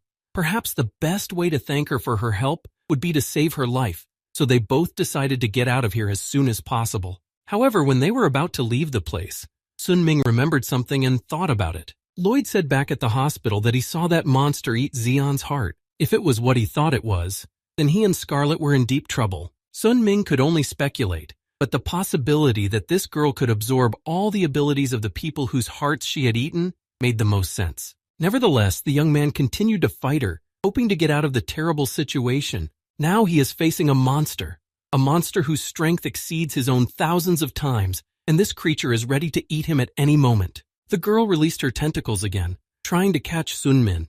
It was harder and harder for him to dodge. She was nimble. The boy moved backward without even looking back to avoid falling into her clutches. When Sun Ming had gained enough distance, the monster attacked again. But this time, the boy was better able to defend himself. He brought his spear up, holding back its tentacles. The young man remembered all of Vid Jihyun's instructions and his training, but he could not parry this girl's attacks. She was too strong for that. This time, the chimera managed to get even closer than before. She was very angry when the boy did not answer the question she asked him. She wanted to finally know everything about Sun Min, who he was, what exactly made her feel this energy. After the next blow, the boy was distracted, and the monster was just waiting for it. The girl continued to attack him relentlessly and did not allow him to retreat. When he was able to push her away, Scarlet immediately engaged in battle with her fire spell and tried to set the chimera on fire. She was using her own magic, which made her energy even stronger, and Scarlet tried to keep her from getting away. A small part of the girl's body caught fire, and Scarlet told her to count her lucky stars that she had prepared for her. She may not have been able to defeat the chimera, but the witch made her angry. Scarlet just kept making the monster emotional in order to finally neutralize it. The Black Wizard's creation was only angrier when Scarlet spoke to it in this tone. She would have been happy to neutralize it as soon as possible, but something was still in the way. It rose from the ground. Hands grabbed the girl, preventing her from breaking free. Scarlet had no doubt in her own abilities, so she just sarcastically said a few words to the chimera. While the girl's attention was focused only on Scarlet, Sun Ming decided to act and strike by surprise. He managed to get close to the chimera, but her hearing was good, and at the last moment she heard someone approaching. This was the only thing that saved her from being hit in the heart by the spear, as she was able to escape the trap. The girl simply cut off her legs and got further away from Sun Min's weapon, who was watching in shock. The chimera's arm also flew off to the side and she fell to the ground lying in her own blood. Eventually she managed to get up and turn around, after which her limbs regained their strength. While the severed limb was covered in red fluid, the girl's arms and legs were perfectly fine. At that moment, Scarlet and Sung Min's confidence was already in question because they had already thought they had defeated this monster. This girl, she seemed invincible. She arbitrarily lost her limbs and then regained them in the moment. What kind of monster is this? Even the parts of her body that Scarlet had managed to burn were restored in a short time. However, this situation was only bothering Scarlet. She didn't feel even the slightest bit anxious, unlike Sung Min. Well, there must always be a way out, and she decided to find it. Even if this monster has the ability to regenerate super fast, it must have some limitations. For example, it could be a mana limit, and Scarlet was sure that they would defeat this creature if they fought with it. All that was needed now was to inflict as much damage as possible on the chimera, so that it simply did not have time to regenerate. Sooner or later, its mana would evaporate, and that would be their victory. However, when the girl looked at the creature in front of her, she immediately took back her words. It seemed that the chimera's mana was dimensionless, and this indicated that they were in big trouble. The chimera was back to its old ways and created tentacles from its own hand, then tried to attack. Because its attack was quite unexpected, and Sung Min was not expecting this sudden attack, it was successful. Sung Min was hit hard by her, causing his face to bleed. He was thrown backwards with all his might, and his weapon was lying somewhere nearby. When he coughed and was able to breathe in the air with the metallic taste of blood, he immediately stood up, realizing that the fight could not be stopped. I had to change. This is the only way to take the life of this chimera, and he changed. Sun Ming also changed the world around him. Scarlet didn't let the monster get close to her friend, nervously exclaiming that he had no right to die here, and he became what he is now on Mount Mushi. Only being there with all the penalties that did not allow him to live a full life made him that way. But it was still not enough. He dreamed of heights he would never reach, about the level that Wee Ji Hyun had reached. Right now, he was still just an insect to her. A larva has to crawl. If one step is not enough, then you need to push yourself and take dozens or even hundreds more steps. But he couldn't do it and stopped in the middle. And he didn't do it because he was completely satisfied with one step, which was the easiest of them all. That first and only lesson was Mount Mushi. And the truth is that he didn't leave there just because he wanted to get demon armor. It was because he hit a wall that was too high for him. At the end of the day, he just wanted to take an easier path than one that was more rewarding, but also thorny. So then he simply said that he wanted to get the armor of Devil Narc and leave Mount Mushi. And the price for that decision was too high. Perhaps if he had known what would happen, he would never have done it. No one wants a weakling who gives up, even if he gives himself another reason. But in reality, he had chosen to run away. His hands were shaking now, but he knew he couldn't go on like this. He had to act even though he could feel the heavy weight of the spear again, which he hadn't felt for a long time. Everything he wanted and everything he was doing now was for one purpose. Sun Ming wanted to stand by her side. He wanted to change his fate and prevent the deaths of the people he had come to care about. And in the end, he didn't want to die.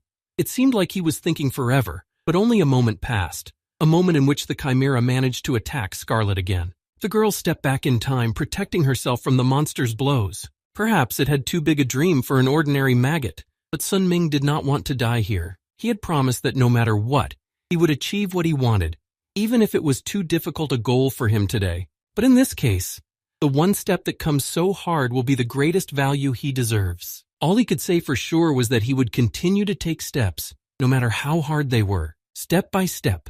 He filled the end of the spear with chi energy and then focused his attention on the chimera. If you want to win and achieve the greatest goal of life, you need to overcome the one who stands in your way, even if this creature is too strong for him to handle. He confidently pointed his spear at the girl to end her forever. He had only one goal in mind, to keep moving step by step no matter what comes next. He managed to stick the tip of the spear into her fist, and then he never stopped. This attack was the strongest he had managed in the entire battle, but it was a worthy blow. Sun Ming was still holding back that girl's fist as he stood in front of Scarlet, who was speechless after what she saw. It was hard to stand on his own 2 feet, but his own words were echoing in his head that he didn't want to die and wanted to live a better life than his past. The pain coursed through her body, and for a moment she felt the same strange sensation again. And with all her might she shouted out the same question she had heard before.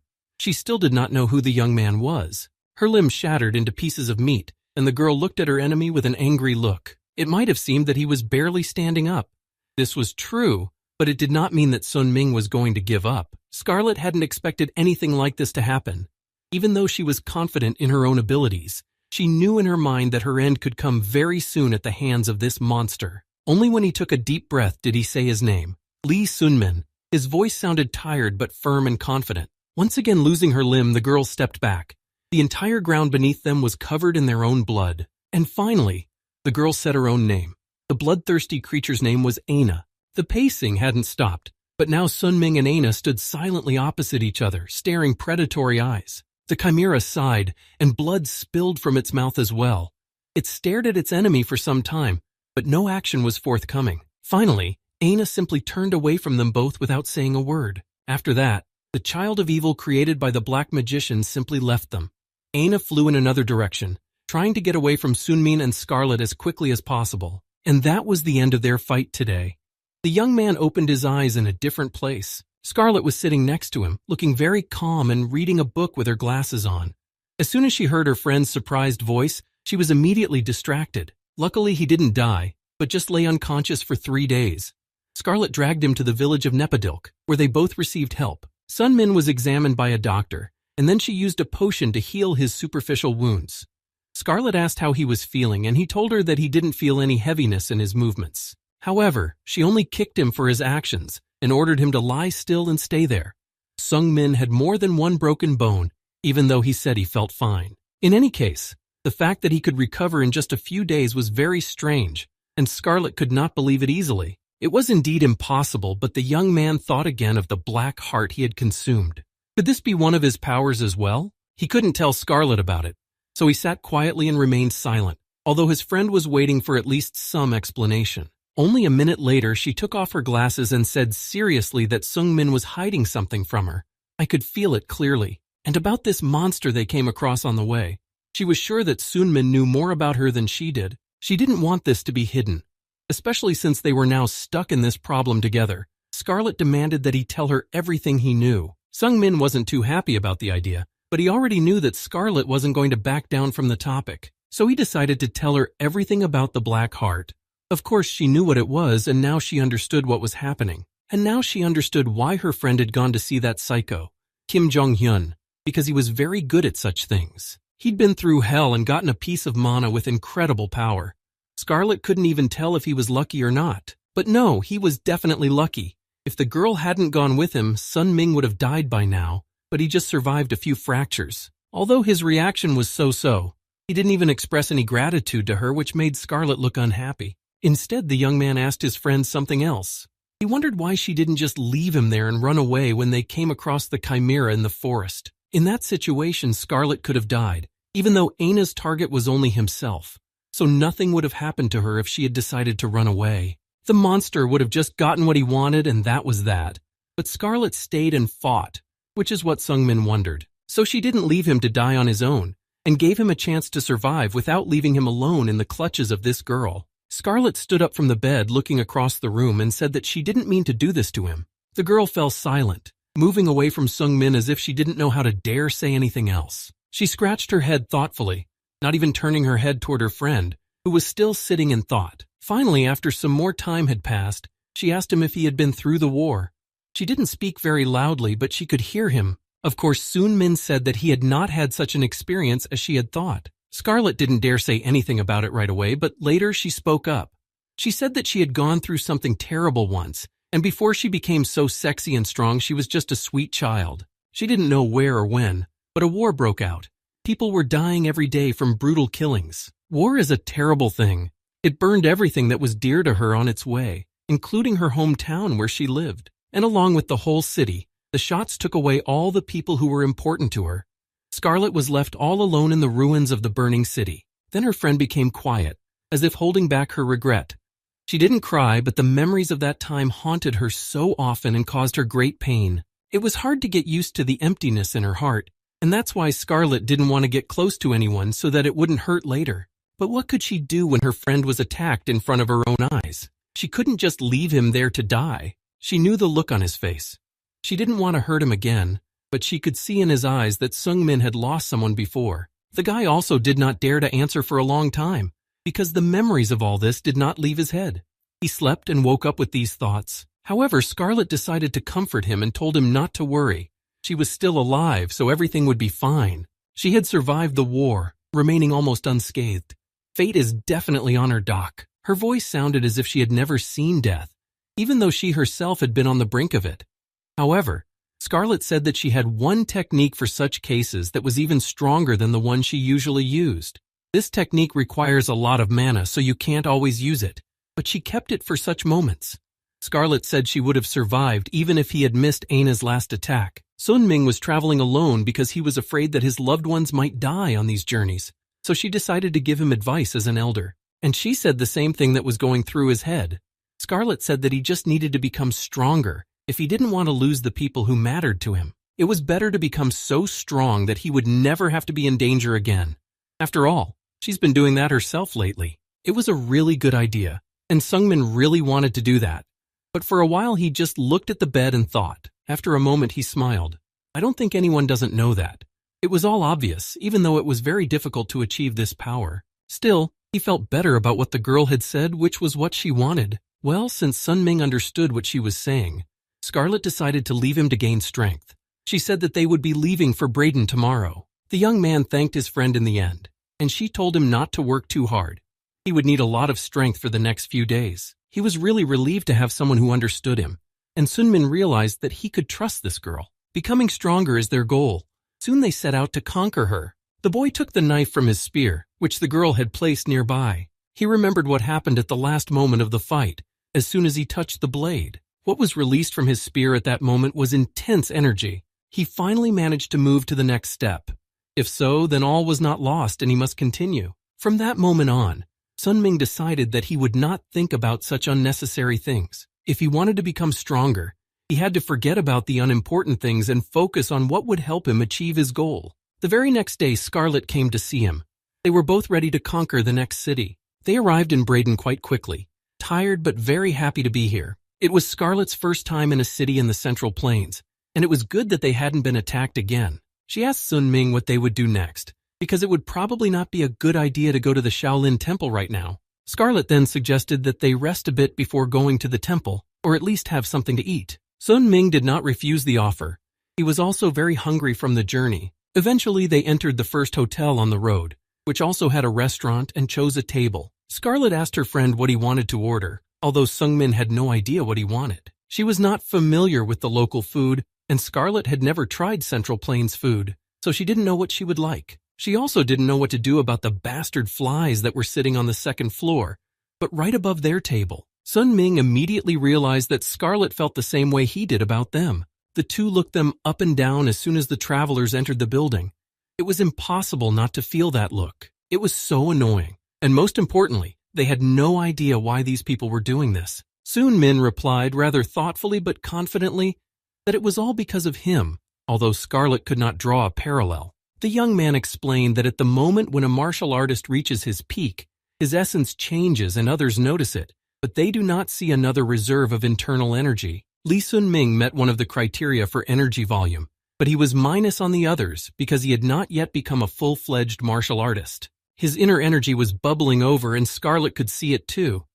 Then she realized that it was this energy that had attracted the attention of those guys. But now they also realized that they were even more out of luck, because one of the people upstairs had heard Scarlet calling them. Scarlet was incredibly beautiful, but very sharp as a tack, although perhaps it was this spark of enthusiasm that made her so charming. He didn't look too friendly, but the girl didn't even think about using gentle words to these people, so she called them names once again, looking them straight in the eye with a killing stare, and she wasn't going to stop there.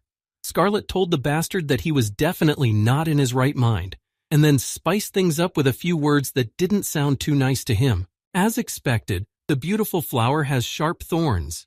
Scarlet just wanted the idiot to shut up, because it seemed that his mother had only taught him to talk in novels. She warned him one last time that he'd better go back to his plate and not talk all that nonsense. Every word brought him closer to death, and her hands wanted to kill the idiot. But with every word, he was getting sick of it.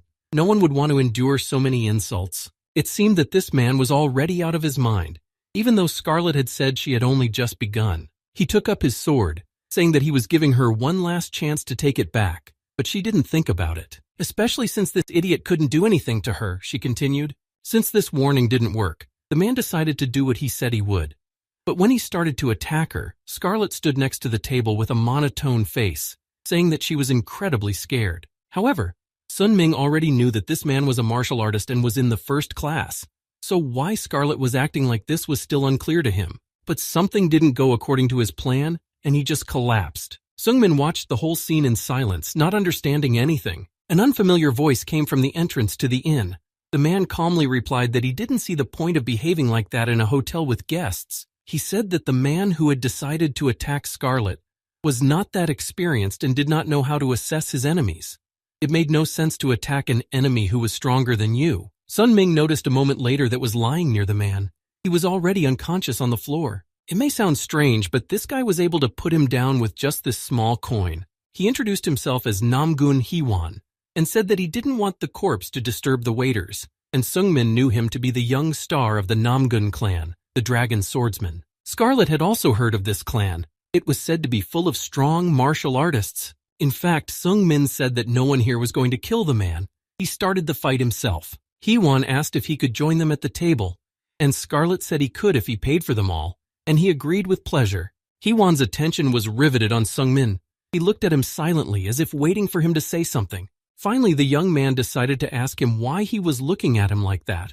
Only then did Huan speak up and ask how old the younger man was. The young man replied that he was surprised by the older man's age, because Sunmin was already a senior martial artist at such a young age. It was very strange to see such a person on the streets of the city.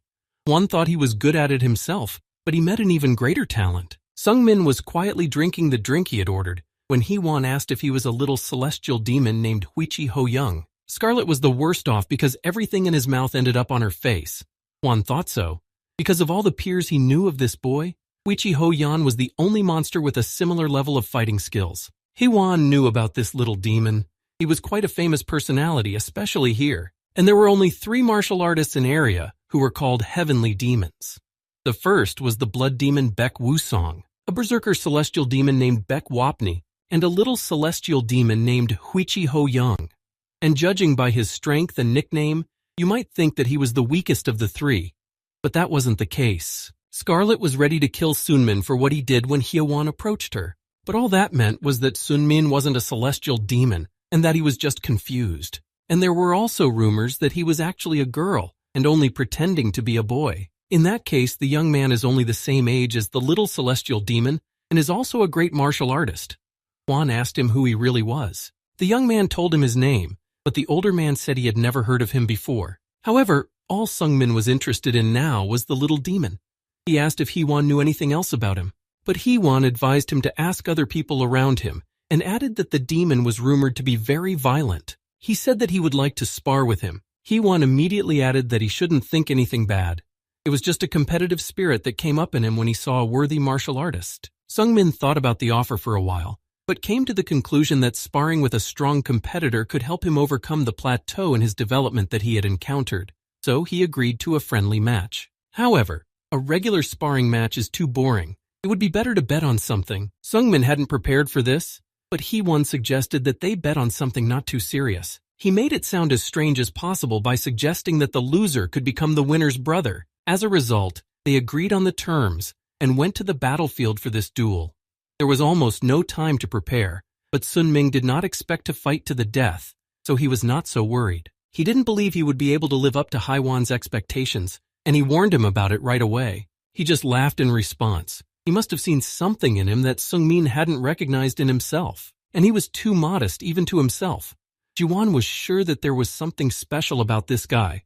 Otherwise, he would not have been able to achieve such results at his age. Sung Min noticed that Hewan's energy aura had changed dramatically. No wonder he had become the strongest of the Namgun clan in his past life. He was indeed strong, at least a top-level martial artist, or even higher. He had an energy that could be felt from a few meters away, and even though it was a friendly fight, Sung Min was still a little scared. Scarlet was sitting somewhere nearby at the time. She was tired and all she wanted was a break from the road, and they weren't even allowed to eat in peace. Hewan was moving too fast, creating an illusion that prevented a normal attack. Sung Min immediately noticed that his niche movements were very strange, and if he lost, he would lose immediately. In this case, he decided to use the soul flight left behind by the shadows in his first form. After that, Sun Ming also used a lightning strike approaching his opponent. Sung Min increased his speed, and now the illusions he was creating didn't cause any problems, and the young man managed to get so close despite the spear in his hands. Hewan liked it. It was rare for him to meet an opponent who was actually worthy of his weapon. He realized that the energy absorption technique was also being used, drawing in all the power that existed. At this point, Sun Min began to feel uneasy and realized that he had lost his rhythm and could not go back. He decided to retreat further and tried to fight back against Huan, who was now acting even more confidently. This time, Sung Min attacked first and almost got a hit, but Huan managed to take a step back. When he was at a safe distance, Sun Ming used the Nine Heavens Spear of the first form. Then the young man used the Fierce Spear skill to attack Hewan again. He almost succeeded, but his opponent's strength and skill were showing, so he was unable to do much. They continued to fight, but very unexpectedly, Hewan struck Sun Min's spear with his sword and almost knocked it out of the boy's hands. What the young man noticed was the first time it had happened to him. Sung Min had never seen anyone take away a weapon in the middle of an attack before. Hewan smiled, adding that a real sword would have hit him many times harder. But the older man admitted that he would have been in danger if he hadn't considered his actions. He didn't really want to call someone younger his older brother, even though this agreement was largely beneficial to Sung Min. Since he wasn't the eldest, he had nothing to lose in any case. Scarlet was tired of waiting. She knew that Sung Min would give it his all, because martial artists don't like to lose no matter how it turns out. Well, they just decided to continue the game until one of them fell and finally gave up. Huan was so close and came so fast that Sung Min barely had time to jump away from him. This guy was really strong, and for some reason it seemed like he wasn't showing his full strength yet. Despite the fact that Sun Min was trying to hit his body, Hewan deftly dodged and didn't give his opponent a chance. The guy immediately noticed his agility and tried to dodge himself, stepping back. Despite all this, the young man tried to strike again, although Sun Ming blocked each attack with his own spear. As Sun Ming tried to take the spear back, he realized that it was stuck. Only now did it dawn on him that Haiwan was absorbing his energy. Just as suddenly, he thrust his sword forward and tried to attack again. Sung Min didn't want to admit it, but this guy's control of internal energy was much better, so he decided to switch to the most effective scheme in this situation, and that was to try to push him away with his own internal energy. Hewan noticed the young man's plan, trying to move away from him again and get to a distance where he could attack. Sung Min was not confused and decided to use the Nine Heavens Spear technique, namely its first form. His next move was to use a lightning split kick, but just as the young man was about to use it, he realized that something had gone wrong. His spear and Haiwan's sword collided, interrupting his attack. It seemed that this moment was stuck forever. Sun Ming could almost feel the pain in his body as the energy from his spear was transferred to his opponent's weapon. But in the blink of an eye, the sword was at the young man's neck. There was a lot of movement just on the surface. In fact, the Phantoms had only one original. It was only necessary to find it and meet it face to face. Sun Ming was lying on the ground, his body pinned down by his opponent's weapon, which meant that he had lost. He couldn't admit that he had lost too much by losing, but he still always hoped to win. He put the sword to his opponent's throat so that the blade almost cut his skin. He still has a very long way to go. He has an incredible amount to go through to achieve his goals. However, Hewan himself said that Sun Min is very skilled, and he sees great potential in him, although the young man himself said that he lost in a dry spell and saw nothing but a terrible embarrassment. Jiwan added that the difference in their skills was not that great, and the difference in the amount of internal energy was also small. He thought that this guy's spear ability was truly incredible. Sungmin was good at the basic techniques, though he was struggling with the harder and newer ones. Hwan guessed that the younger man had too little ability to use it in a real fight. The older man also added that his internal energy control was not yet very advanced, which meant that even in light strikes he took a lot of damage to himself. In the end, Hwan won only because of his experience, and added that if Sunmin continues, he will be able to do anything. He was also hoping that Sunmin would keep his older brother company, especially since he had already lost. Sunmin might have wanted to refuse, but Hwan immediately told him that he was going to the Shaolin Temple. The young man said he was going the same way and had come to town to visit the temple. It was such a nice coincidence.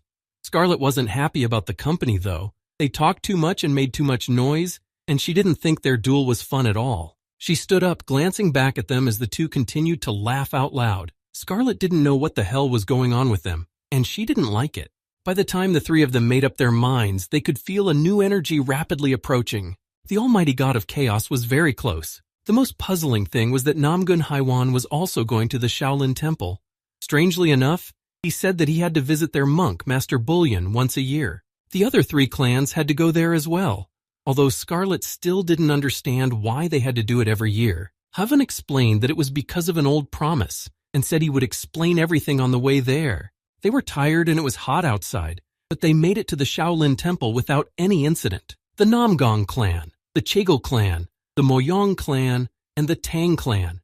These are four amazing clans and followers of the same goal. They are all the same age with similar skills. When the door opened, Scarlet almost went blind from the incredibly bright light. More than once, the clan leaders had tried to come to an agreement to unite, but they always ended up arguing about when it would be better to give up leadership. So this issue was closed, because it is difficult to determine this when everyone is almost equal in strength. That's why the clan leaders left it to the next generation to decide. And the judge should be a monk of Bullion. It is he who will decide which of them will take the place of leader and be the main one among the others. He walked over to the people he saw in front of him, leaving Sungmin and Scarlet behind. He apologized for being late because he had to take care of some urgent business. Sungmin took a good look at them all. He had known each of them in his past life, but they immediately claimed that he was late. And the reason was the guy standing behind him. Now they were even more curious to know what the reason was. However, that guy didn't seem to be a good fit for this young man, considering the abilities he possessed at his age. Indeed, one of the four leaders felt something from Sungmin as soon as he looked at him. He finally understood. This young man was not even 20 years old, and he was already almost a supreme martial artist. It really was so strange, because Hwan's younger brother was incredibly talented, and since his brother is like this already at 18, his level of power and status will only grow with age. The leaders were truly shocked to feel such a powerful energy coming from the young man. Sungmin now began to understand why Hwan wanted him to be his brother so badly. Sooner or later, the young man would definitely achieve greatness. And being his brother didn't have any downsides, especially since that was the reason he had accepted the bet. Sunming breathed a sigh of relief. After all, it was true that he wouldn't be in any danger. As the two continued to talk, one of the four leaders couldn't sit still. They had already waited long enough for Hwan, and they couldn't stand another few minutes. Hwan said that they were going with Master Bullion, so the young man could rest and wait for them around here. When he left, the other clan leaders looked Sungmin up and down, as if waiting for him to speak. The girl stayed by his side longer, looking him straight in the eye. Her gaze was calm, but for some reason Sunming felt goosebumps run down his skin. But when she turned her gaze to Hwan, he immediately became embarrassed, standing there not knowing how to move. It turns out that Sungmin is a lucky man. He lost the battle, but he gained a reliable partner like Hwan as an ally. One of the men standing nearby called Scarlet and Sungmin over. They told them that they had prepared lunches for them as well, so they invited them to eat. Together they went inside to grab a bite to eat from the road. Although they had hoped to eat well, it turned out that they didn't serve meat, so they had to eat only what they brought. Scarlet tasted a piece of food, and it didn't taste too rich, but it was pleasant enough to eat. Although Sunming was also hungry, he was only concerned about what he had come to the temple for.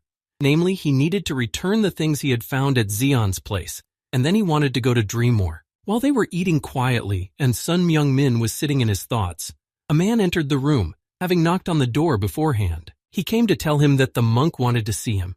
The young man was a little worried because it was unlikely that the monk would call him to see him for some trifle. The monk was supposed to be Master Bullion, to whom Hwan went along with the others. It still bothered Sungmin that such a person wanted to meet him. He didn't know much about the monk, and he hadn't shown much in his past life. Perhaps the only thing he knew about him was that the man had a nickname among the people. People called him the eccentric Buddha. Later, when the young man entered the monk's chamber, he greeted him hoarsely, calling Sunming a favorite of the almighty god of chaos. The young man greeted Master Bullion, but did not understand what the monk's name had to do with it.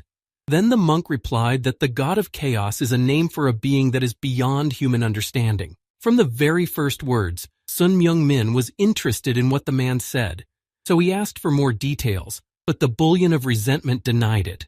It was impossible. If he did tell him and survived, he would lose his flesh and become a god in heaven. The same thing had happened to Jong-hyun before. He stopped his story when he realized that it would lead to his own death. But it was very important for Sungmin to find out the answers to all the things he was interested in, so he simply asked where he could get them. At one point, everything around him began to disappear. The young man thought it was just an illusion, not the real world. When he looked back at the monk, he could not understand what had just happened. An incomprehensible fog appeared, and everything around him turned into an unknown terrain. Bullion was sitting in the same place, not far from the boy. Only the monk's quiet words came out of the darkness. He simply said that Sunmin should move north if he wanted to find what he was looking for. And in 5 years, in a place where everything is always covered with endless snow and frozen ground, he would meet someone important. Sunming sat quietly across from him, listening to Bullion. He couldn't help but believe what the old man was saying, but he only had more questions. The young man did not receive an answer to the question about what had just happened. It was too meaningless at the time. The spirit was speaking in him. Bullion did not even remember the words he had just spoken. Now it became interesting to find out everything about him. At first, he thought he was possessed because he served the Buddha, and perhaps it was true. That's why he could be called the eccentric Buddha among people. Of course, the monk did not know why the spirit decided to speak to Sun Min through him, but it could be an answer to the boy's question. Bullion had already heard that Sun Ming had come to the Shaolin Temple to retrieve a lost secret order. The old man then asked if the young man wanted to receive anything as a reward for bringing such a valuable thing back here. Well, he didn't expect an answer. He knew he had to reward him anyway, so he held out a large circulation pill and told the young man to eat it. In fact, the young man did not expect to be given a pill for a single order. He was only thinking of a monetary reward. However, the monk said that Sun Ming was making such a fuss about the reward in vain. He was just as Huichi Ho Young had described him. Sungmin thought about what he had said, forgetting for a moment how to move. He looked at the older man, asking again who he had just mentioned. However, Bullion knew perfectly well that Sun Ming had heard everything he had said. Hearing her name, Sungmin asked if she was here. Although it was very important for Sun Ming to know, the monk was not immediately eager to tell him. The old man smiled and decided that he would ask him for something if it was so important to Sunmin. At that moment, another boy stood behind the young man. He didn't come closer but stood behind him and kept his eyes on Sungmin. Bullion then said that he would tell the boy what he wanted to know, but only after he had a duel with this boy named Ji Hak. Not even a few minutes later, Sungmin was lying at his feet and had to admit defeat. He lost. Again. For some reason, his face was emotionless now. He just knew that this was it. Sun Ming had trained for years, but he still lost. Now he felt so miserable that he couldn't help but think to himself. In the fight with Namgun he won, he had at least done something, even though he had lost. This time, he hadn't managed anything. Ji-hak seemed to have taken candy from a child, even though Sungmin had never heard of this guy in his past life. The young man didn't know who he was. Then the old monk asked Ji-hak what he thought of his opponent. He still had a lot to learn, and Ji-hak was frank about it. First of all, Sunmin lacked experience. Even though his spear technique was quite good and high, he had not yet been able to realize his full potential. Sun Ming was also not a professional in the use of internal energy. The large amounts of energy he already had were not yet under his control. He felt that the inner energy within him was already balanced, although this is very rare. The monk began to do something and Sun Ming resisted at first, even though he asked him to stand still and not move. For some reason, the old man tied a staff to one of his legs and told him to try to walk like that. Of course, he did not explain why or how he was supposed to do this. It was hard for him to move like that and impossible for him to even take a step. But then the old man explained that this was the current state of his body. The first is consciousness. He was really well aware of his martial art, and the second was energy. The amount of internal energy had increased dramatically, and the third was the body, and his body was not ready for all this. Despite his high level of understanding of energy, it stopped in the middle of his body. Sun Ming realized that his internal energy had increased because of the pills he had taken, and his understanding of all power had also increased when he learned the improved sword technique the moment he fought Aina. If both of his legs were the same length, he wouldn't have any problems walking. But right now, his legs, as well as his body condition and strength, are completely different. Sun Ming was about to fall off his feet, asking what he should do, when the monk said that he should first cleanse his blood vessels. If he does this, the flow of energy will be smooth, and the problems with control will disappear. That is, he should improve his body. It sounds quite difficult and complicated, but the old man assured him that it was the easiest way. Then Bolyan said that Ji-Hak should help this kid with martial arts. If he didn't do it now, in years to come, all the energy would get completely out of control, and as a Buddhist, he couldn't let that happen. And now it sounded scary. He didn't even want to imagine what could happen if this energy was not under his control. Besides, a child he liked and respected had asked him to guide Seungmin if he came. He was now referring to Huichi Ho-young. He should have stopped being surprised by now, but Seungmin made a surprised face every time he heard her name. The old man finally let them go, and he and Ji-Hak walked out of the temple. When they reached the stairs, Ji-Hak asked what Seungmin was thinking about after their fight. The young man was silent for a few seconds, and then took a few steps forward again. Seungmin admitted that he was only thinking about the fact that he had become a little stronger. After all, he had managed to reach the level of a supreme master after years of suffering. He had also recently been enlightened and could use this energy to a greater extent. But the fact that he had lost to Namgun Haiwan and Ji-Hak remained. He still had a long and difficult road ahead of him. However, he stopped the young man and told him that he was thinking too far ahead, especially since it is very rare to find someone of his age who reaches such a level. Maybe he was just unlucky with his opponents, who were older and more experienced in this business. He himself was called the future Shaolin, although Ji-Hak himself did not think he was strong enough for this. He had been taught by monks since early childhood and knew what he should prepare for. Ji-Hak also admitted that he had already eaten dozens of pills. Seungmin thought again about what he had thought before, that they had started from different places. But the young man still couldn't defeat the little celestial demon. Seungmin could tell by the look on Ji-Hak's face that he was struggling with her, and he confirmed that it had been the case when Huichi Ho-young had come here. His questions still remained open, and Seungmin didn't know why the girl had visited the Shaolin temple. At the time, she explained that she wanted to see Shaolin. This sounded quite arrogant coming from a 17-year-old. However, no one could contradict her, so she calmly achieved her goal and found what she came for. No one dared to say anything against her, because with her temper it would have been the end of the world, so she just had to accept it. Ji-Hak then admitted that he was very shocked by their fight with her. He had no strength left. Ji-Hak was defeated before he could make a single move. She didn't even give him a chance. This loss was even worse than Seungmin's. Now he was feeling very uncomfortable. How much more powerful had she become if she could defeat someone who was one of the strongest here so easily? Ji-Hak wasn't in a position to judge anything about this. He could tell, however, that this girl had long since crossed the line into a supreme master. His chin began to tremble with fear and admiration at the same time. Of course, Sun Ming knew she would reach the heights, but not this quickly. Ji-Hak asked the young man what they had in common, and Seungmin replied quietly and uncertainly that he was her friend. They moved on, and the young man was finally able to speak normally, so they continued with the topic. He confessed that Huichi Ho-young was his target, that he had promised to become so strong because of her, and that sooner or later they would have to meet on the battlefield, even if it was a friendly battle. It was actually strange to hear, and Ji-Hak didn't move at all as he listened to Seungmin and tried to digest all the information. But then, as if relieved, he exhaled. If so, it was understandable why Seungmin was so nervous right now. Now he decided to start teaching this kid.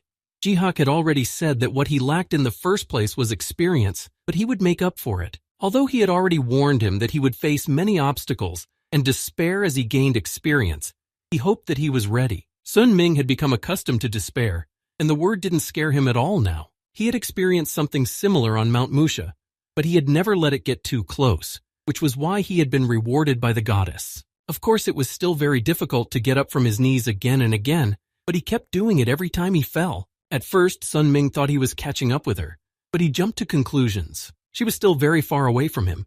While Seungmin was crawling toward a better version of himself, Huichi Ho-young had long since pulled away. Nothing had changed this time. Seungmin was once again lying at his opponent's feet and unable to strike him once. But it was not the end for him.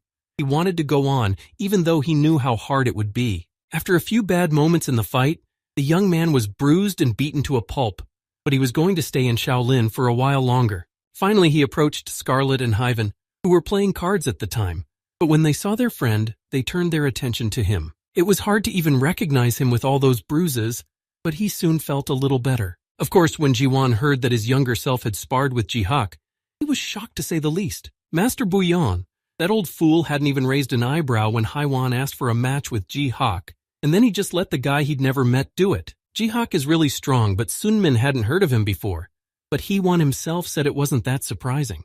The four clans have a certain reputation in area, but they were still weaker than dozens of sects. The three rising stars were from orthodox sects, Chuigul from the Praying One sect, Zhongmyung from the Wudang sect, and Jihak from Shaolin.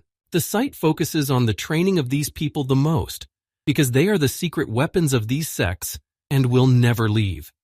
That's why Sun Ming had first heard of them. Well, Hyven was glad that his younger brother was staying in Shaolin for a while longer, although he wanted to bring him to his clan. However, the young man said that he would find him someday. Yvonne was looking forward to this moment, even though he had been coming here every year. And now it was time to say goodbye to Scarlet. She wasn't going to be here for long. Sungmin hadn't expected her to leave him so soon, but she wanted to travel, even though she didn't have a clear route. It was really interesting and beautiful here, but she was a mage and hadn't studied martial arts. There was no point in staying here and wiping her pants, so Scarlet decided to leave. She started to pick on him, telling him that she could see how he didn't want to leave his cool magician friend and how much Sun Ming would miss him. When he was half dead, the girl stopped and her tone became more serious. He was like a punching bag. Every time Sun Min went through grueling training, he always came back beaten wherever he went, and when she wasn't around, he could meet his end very quickly. But Sun Min said he would try very hard to make sure that didn't happen. Well, Scarlet understood him. Finally, she pulled away from him a little, but she looked rather pensive. Scarlet silently put a red bracelet on his hand, and when her friend asked her, she said that the bracelet was connected to her soul. If she wanted to see him, it would send a signal wherever Sun Min was. She gave one to Baek Sogyo and never thought she would give it to Sun Min one day. She said that Sun Min should train harder and promised to save her someday, just like Scarlet did in the fight with Aina. Sung Min looked at the bracelet again and then at his friend, and then said that someday it would happen. The next day, she and Haiwan were to leave Shaolin, so they said a final goodbye to their friend. They looked happy, even though they didn't want to leave him so soon. Scarlet added that she would be looking forward to seeing him again. Sunmin came out to see them off and waved back when it was time to say goodbye. But at the same moment, he remembered something. An image appeared in his mind, and then he caught up with Scarlet. He called out to her, which caused her to stop and look at her friend who was standing a few meters away. He still wanted to know why Scarlet was so nice to him, as were so many people around him. He was never easy to please. Now Sungmin began to make a fuss about her strength of character, as if there were no other problems. When she didn't say anything, Sun Ming realized that the question might have been unnecessary, but he was still curious to know the answer. Scarlet didn't know what to say either. She was treating him like this because they were friends, and that made sense to her. Moreover, they had already discussed it, but if he was still so worried, she agreed to say it again. If you think about it now, all these stories may be similar to the truth. From the very beginning, as soon as they met, Scarlet was drawn to him for some reason. And it's very strange. She generally tried not to have close relationships with people, but he was like a magnet, and it's quite strange for her, but Scarlet actually started to feel attracted to him. But there was something she hadn't told him before. She hadn't spent much time with him, but she could tell that Sungmin was a really cool guy to be around. Sometimes, of course, he is very boring and doesn't care about anything, but you want to support him when you see him working so hard. Sungmin is perfect for hitting, and he is also a very loyal friend. He doesn't look like the type of person who would stab you in the back. Scarlet could definitely say that he was very cool, though the boy himself was quite surprised by this. When she said all this, the young man started laughing. He was so flattered, but it sounded so strange coming from him. He didn't really understand what she was saying, even though Scarlet had told him to try living with his grandfather, who was covered in wrinkles first. Then he would understand everything she was saying. So she told him to look with his head held high and not to act like a fool. Scarlet knew her friend deserved better than that, unless he wanted to die of a beating, but Sun Min laughingly denied it. He stood there for a long time looking at them both. The silhouettes slowly dissolved as they moved further away, and he could only see some sudden movements as Scarlet turned and waved goodbye again. She was gone, but Sun Ming knew that Scarlet was always there, coming whenever they wanted her. Looking at his bracelet again, the young man touched it lightly with his hand. Juan and Scarlet had long since left and he could not see anything else. The boy then picked up his weapon, sticking the sharp end of it into the ground. He refused to use the spear and the demon armor. All these things reminded him of his past, which was not good at all. The spear and the armor were symbolic of his search for the easiest way to achieve something. With them, Sun Ming wanted to leave his weak self behind. He also decided to put aside the large pill that Master Bullion had given him, for it might have further disturbed his body's balance. He remembered the old man's words again, when the spirit entered him and began to talk about an important meeting in 5 years, in a place where everything was covered with endless snow. At first, the young man thought of Huichiho Yan, but that was not to happen until years later. And in 5 years, the dungeon where she killed Baek-sogyo in the boy's past life will open. Apparently, the important person in the prophecy was Baek-sogyo and the hint of her salvation. There were only 5 years left. Sun Min did not know how far he would travel in that time and what horizons he would discover. Day after day passed quickly, and sometimes it felt like an eternity. Every day they trained with Ji-hak, who became his mentor for a certain period. He asked the younger man why he had left his spear and demon armor behind. These were his only defenses at the moment. Sung Min was convinced that it was for the best and said that these things were not suitable for him now. Ji-hak said that while studying martial arts, a young man learns to control his own body, but the heart will always remain the main thing in the body. The heart affects the whole body, and it is the key to energy. This is exactly what the Shaolin martial arts were like. Ji-hak suggested that Sun Minnow observe the essence of Shaolin on her own to get to know it better. And even better would be to experience and feel everything on his own. Sun Ming could still hear that unbearable cicada singing, which would not leave him even for a minute. The sound was stuck in his head. He had been hearing it for so long that he had gotten used to it, but he still believed that he would get rid of it someday. Ji-hak expressed his admiration again. When Sung Min started using the basic techniques, he was really good at them. The young man had done a really good job on them, but the spear technique he'd been practicing for so long looked a little silly, even though it was advanced. The guy wasn't going to hide anything. This was his past, which he could now talk about openly, so he said he had simply run away. No matter how hard he tried and how long he trained, he still couldn't improve his level. Soon Ming ran away from the difficulties ahead and chose to repeat simpler techniques. Every day he concentrated only on parrying, blocking, and striking. Ji-hak added that if someone can become an advanced master with the 3 basic techniques, then there is no point in learning advanced martial arts. And for the technique that the young man was avoiding, most masters would have their throats ripped out. Sun Ming listened to every word of his mentor, beginning to channel all the chi energy into his current weapon. When it came to the end, he used the improved 9th Heaven Spear technique in its 3rd form. Ji-hak countered with a hidden snakebite, directing his power at Sun Ming himself. It was not easy to fight a master as strong as Ji-hak. The young man had been practicing for days and knew his techniques, but it was difficult for him to attack alone. However, he tried tirelessly and managed to envelop his mentor with energy, locking him in the cage. It was the first time Sun Ming had ever managed to touch him and hit him with his power. It was hard for him and it took him a long time to get to this point, but that's why he stayed here. That's why Sun Myung-min didn't want to run away and hide from the difficulties, but accepted them with his head held high. Unexpectedly for both of them, Sun Min won. Ji-hak's weapon was broken into 2 pieces, and he could not continue to fight. He took another look at the staff that had shattered in his hands, and several other small pieces. Ji-hak was really happy to see his student's progress. The path of martial arts has no end. All you can do is accept your own shortcomings and try to correct them. Sun Ming is not a genius. The geniuses have long since flown ahead, while he was crawling around trying to pick up at least something. It's quite normal for him to feel despair, but his mentor emphasized that he shouldn't let that despair consume him. If you can't fly, walk. If you can't walk, crawl, and if you can't crawl, try again and again. Ji-hak believed and hoped that Sun Min would succeed, but now he asked if he could fly too. He admitted that he used to think so, but it all came crashing down when he met the little celestial demon Huichiho Young. He could not fly, but if he tried again and again, he could do it. However, the question of himself was still open. What could an earth beetle hope for? Perhaps only to crawl on the cold ground. Right now it can only barely move, but someday it will definitely fly. Sung Min left Ji-hak and walked out of the room. Huichiho Young and Baek-sogyo had never had a talent for teaching. They could only tell everything they already knew and had always known. Geniuses didn't know what it was like not to be gifted. They just didn't understand how it was possible not to be able to do it. Ji-hak was a different story. He turned out to be the best teacher. He had been taught by dozens of monks since he was a child, and he saw how it was happening. He literally shouted that Sun Myung-min should try different and new things for himself. Ji-hak studied advanced Shaolin styles and fought using as many implements in martial arts. Now they have switched to sharpened weapons. This is a new level in progress. A small step forward, but a step forward. His senses were still too confused. Only the sixth was sharpened, and all the others remained at the same level as before. And his energy circulation was not so good. Ji-hak had said repeatedly that it needed to be improved, and his understanding was not well developed. The mentor emphasized that Seung-min had to work harder than the others. On that day, the boy felt the depth of his helplessness and miserability, but this time it was different.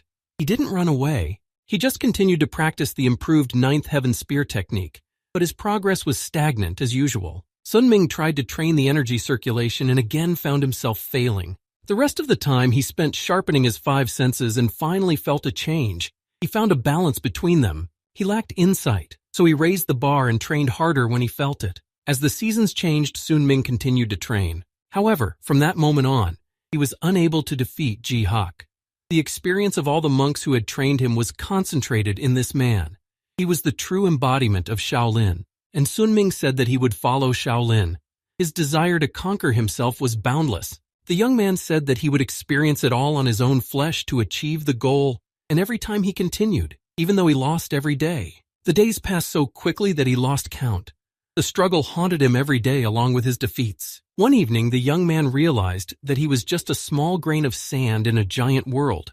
A larva burrowing deep into the earth would think that the dimension ends at its home, but it did not. He sat on the edge of a low cliff and looked up at the dark blue sky. Sun-ming did not want to be like this no matter what happened. He wanted to fly. Sun-ming wanted to fly over the world and see it all. As he sat alone in the darkness of the night, someone came up behind him, saying a few words in a calm and rather ironic tone. It was Master Bouillon. He noticed Sun-min and decided to come over to talk to him. The old man had watched him develop, and he could tell that he had changed, even though Sun-ming himself did not notice much difference. In the well, he would have been able to live with his martial arts, but Bouillon did not understand now what he was trying to achieve. Seung-min said dreamily that he wanted to see the world. The old man just laughed in response. Anyone could do that. But Seung-min said he wanted to fly and see it all from a bird's eye view. It was not a bad ambition, but he was still too young for such accomplishments. As the old monk had said, he just wanted to dream, but he didn't want to leave it as a dream forever. In this case, the old man asked Sun-min what he had already learned in 6 months. The young man exhaled calmly, closing his eyes and taking another deep breath. Then just as calmly he said that he had learned to crawl. Bouillon praised him, a good start in his opinion. But now it was time to learn to walk. With that, the monk stood up and walked slowly back without saying another word. He was probably right. Sun-ming had already achieved something new, so he shouldn't stop. It was better to move on, even though there was no telling what lay ahead. The young man closed his eyes, breathing in the fresh air and concentrating on his inner energy again. Then he opened his eyes and looked at the view in front of him. Everything was so familiar, but for some reason it felt like something new. More than a year and a half had passed since he arrived here. He is now 20 years old and still on the path of improvement. Once a young man asked Ji-hak if it was difficult for him to help someone like him. Seung-min was too weak and couldn't forget it. Although he had become stronger, he could not get rid of his inferiority complex. He doubted that there was any point in sparring with him and thought that Ji-hak was just wasting his time with him. But he didn't know why the young man held this opinion. For him, there were also advantages. In these fights, Ji-hak can practice his martial arts. This is the process he needs to go through to ensure that these techniques remain in his subconscious. As he said before, there will never be an end to martial arts. Ji-hak wanted to go higher, and he knew that Sun-min was dreaming of the same thing. Even though he hadn't heard the younger man say it, it was only after these words that Seung-min realized why he had asked the question. The young man still hadn't been able to get rid of his terrible past, which was binding him. He still doubted people's sincere feelings. All of these people did not even give him a reason to doubt their sincerity after all these situations. He was just afraid to be with them again. But after he got into the past, their support became a pillar of strength for the guy. It would have been unpleasant to find out that it was all because of some surrounding energy, but he never found the answer to that. He didn't want to think even that it might be true. Seung-min had already thought many times about what he wanted to achieve and what exactly was his dream. He had come to the conclusion that he was not currently striving to perfect all of his abilities to the ideal. He wasn't even that eager to be recognized by Huichi Ho Young. The young man went to visit the old monk again, who was sitting in his small apartment as usual. Now it was important for Sunmin to stop running away. That's why he came to see Bullion, to ask him everything he knew about his blessing. He wanted to change himself and become a completely different version of the previous Sunmin. Finally, the young man mustered up the courage to speak up. At that time, he remembered his first meeting with Master Bullion. He knew that the old man would not be able to talk about all this directly. The boy had asked him about the creature that had helped him, but Bullion had remained silent. However, he thought that he might get an answer if he asked about the effects of the blessing rather than about the creature. It had been a year and a half since Sun Ming had come here to the Shaolin Temple and decided to stay in this area. Bullion was in no hurry to answer only his questions. He asked why the young man had decided to talk about it only now. They could have had this conversation a long time ago, but Sungmin was afraid of himself. If so, is he no longer afraid of it now, since he is ready to hear any answer? In the past, he had been afraid, but now he was curious to know the truth, without which he could not go on. The monk laughed at his expression as the younger man spoke to him. It was then that Bullion revealed the truth to him. As Sun Ming had already guessed, the effect he had was to make other people feel sorry for him. He had thought about it so much and sometimes even convinced himself that it was true, but it was somehow painful to see that it was true. Sun Ming did not show that he was excited or upset, but merely said dryly that he understood and was about to leave the monk. But the monk spoke again. Bullion said that this blessing only changed his perception of himself. He meant that this effect is useful at the first meeting, because its effect is manifested only there, and no blessing would help if the person himself had difficulty getting along with others. So the fact that Sun Min received something from them depends only on his character and actions. After all the shock he heard and experienced, he didn't know what to think, but it all meant only one thing. All the relationships he was able to build with people were not fake. The fact that they helped him was because of their own impulses of desire, not because of magical power. He was embarrassed to hear all this. He had hoped that it was true, of course, but it came as a surprise to receive confirmation. Bullion also said that he could deprive him of part of the blessing, and that the first impression would depend on him. And so Sung Min would be able to build a pure relationship without feeling any guilt. The boy stood up and looked at the monk for a long time, wondering what decision to make. Soon after, he met up with Haiwan. The latter immediately noticed his clothes, which resembled those worn by monks, so Namgun jokingly asked if he was going to go there as well. But Sungmin's hair was still in place, and he jokingly replied that he wasn't going to join them. It had been a while since they had seen each other, so Hwan made plans to have a drink and Sunmin agreed. When he poured him some alcohol, for some reason Namgun didn't just hand it to Sunmin, he threw it into his hands. He reacted instantly, so he immediately used chi energy to catch the glass. It was probably a little too much for a prank.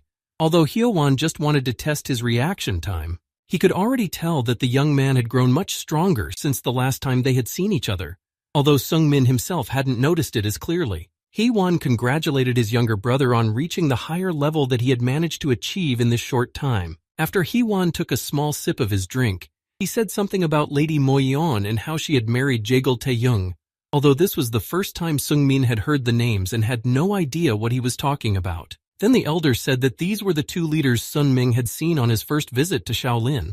Moyeon said she didn't like Hwan's arrogance and capricious behavior, and Sun Min didn't miss the opportunity to tease him and to forget her. Hwan trained like hell. It was a pathetic level he was trying to reach while forgetting about his failed love. He wasn't happy with himself at all, so he hoped that at least Sungmin was doing better. He finished his drink again while Hwan asked him if he liked training here. Sungmin gave a short answer and said that he was fine with it. Namgun silently took his glass, looking into the younger man's eyes and saying once again that he had changed a lot. He had changed a lot, and the anxious feeling he had felt when they first met, which indicated that his mind was being trained, was gone. Hwan had definitely felt that way when he first met him, and every time he saw him, that anxiety would reappear in his heart. But now he didn't feel a single drop of anxiety. At the time, Hwan even thought he was starting to like boys. Sungmin smiled as he took another sip of alcohol and set the glass aside. They spent some more time together, but then Hwan had to go back. So he stayed in Shaolin for another year. Only when he turned 22 did he leave the place. Before leaving for dreaming, the young man visited a monk who gave him a letter. It was a message that Bologna asked him to deliver to the leader of the sect in dreaming. He was given another task, which Sun Ming was happy about. Everything was coming together, because the temple of the god of time, Dennis, to which Mushi had sent him, was also located in that city. It seemed that it was the power of that prophecy, and that what was happening to him now was happening because of it. Soon Min decided to call Neville to ask him about one thing. He immediately appeared when the young man called him and bowed before him in greeting. Soon Min explained that he would like to buy some information from him, and Neville asked what kind of information it was. The young man replied that he needed to know more about the phantom sword of Dokbi Jun and the lightning-fast Baek Sogyo, and he also needed to know everything that was currently known about the little celestial demon Huichi Ho Yan. Neville immediately gave him all the information he could read. At the moment, Baek Sogyo nobly helps the defenseless and saves them almost every day. Because of this, she has become quite famous and recognized as a hero. A week ago, the girl stopped in the large city of Rubs and is now staying there. And Doc BJ was making a name for himself in a difficult and dangerous challenge, fighting for his life. The old man set out on a journey to find reputable sects and martial artists to compete with. He was now on his way to the manhwa sect in Dreamer. Sungmin held the orb where he could see Dokbi Jun now, and even got excited when he heard the name of the city where he was headed. Maybe they could meet there. Sungmin wanted to stay there for a while. At that time, Neville quietly but distinctly said Huichi Ho Young's name, as if he didn't want to say what was wrong with her now. Now it was the answer to this question that the young man wanted to hear the most, because this person interested him more than anyone else. The little celestial demon Huichi Ho Young, a name that gives you goosebumps. She gathered a crowd of people around her who followed her words and admired her. This was achieved through the charisma and strength she possessed. There are about a dozen of them, but all of them are at least masters of the higher martial arts, which is why many people began to shy away from this company. Perhaps the same fate awaits the bloody sky demon Baek Monsoon. He owns the northern territories. Right now, a group of small celestial demons is heading to his domain, and they will soon face off in battle. For some reason, Neville thought that the bloody celestial demon would win, because it was his domain, which he knew like the back of his hand. But Sun Ming knew that it would not be like that. Neville did not understand these statements, because he heard Sun Ming's words with great confidence in the opposite. Sun Min was convinced that Huichi Ho Young would win this war, and he did not even allow for other options. For some time, Sun Min sat in silence, watching Huichi Ho yawn through the magic sphere. The last time he had seen her was 8 years ago. As expected, she had grown up, much stronger than he had thought. She was so pretty now, ... It was hard to look away from her. Looking at her, he could forget about everything he had already planned. His mind was wandering off. However, Sun Min came to his senses, realizing that he was not thinking about what he needed to think about. Another strange thing was that the little celestial demon and the blood demon had never met before. They hadn't even gone anywhere near each other. In addition to that, Huichi Ho Young had pretended to be a boy in his past life, and now she was openly walking around like a girl. Once again, things had changed since then. Now Sungmin wondered if her values had changed since his past life. This is very important to him now, and he was also worried about what would happen after the encounter with the bloody sky demon. Even though Sungmin was confident of his victory, he didn't know what it would mean, because the course of events had changed. Now he would have liked to have rushed north to help her, but that was hardly possible. Only 2 years had passed since he had met her, and Sun Ming still felt a huge difference in their strength. 8 years ago, she told Sun Min to make her his goal and follow her to become someone he wasn't in his past life. And ever since that promise, Huichi Ho Young has always been his target. And because of that, he must now do only what is necessary at this moment.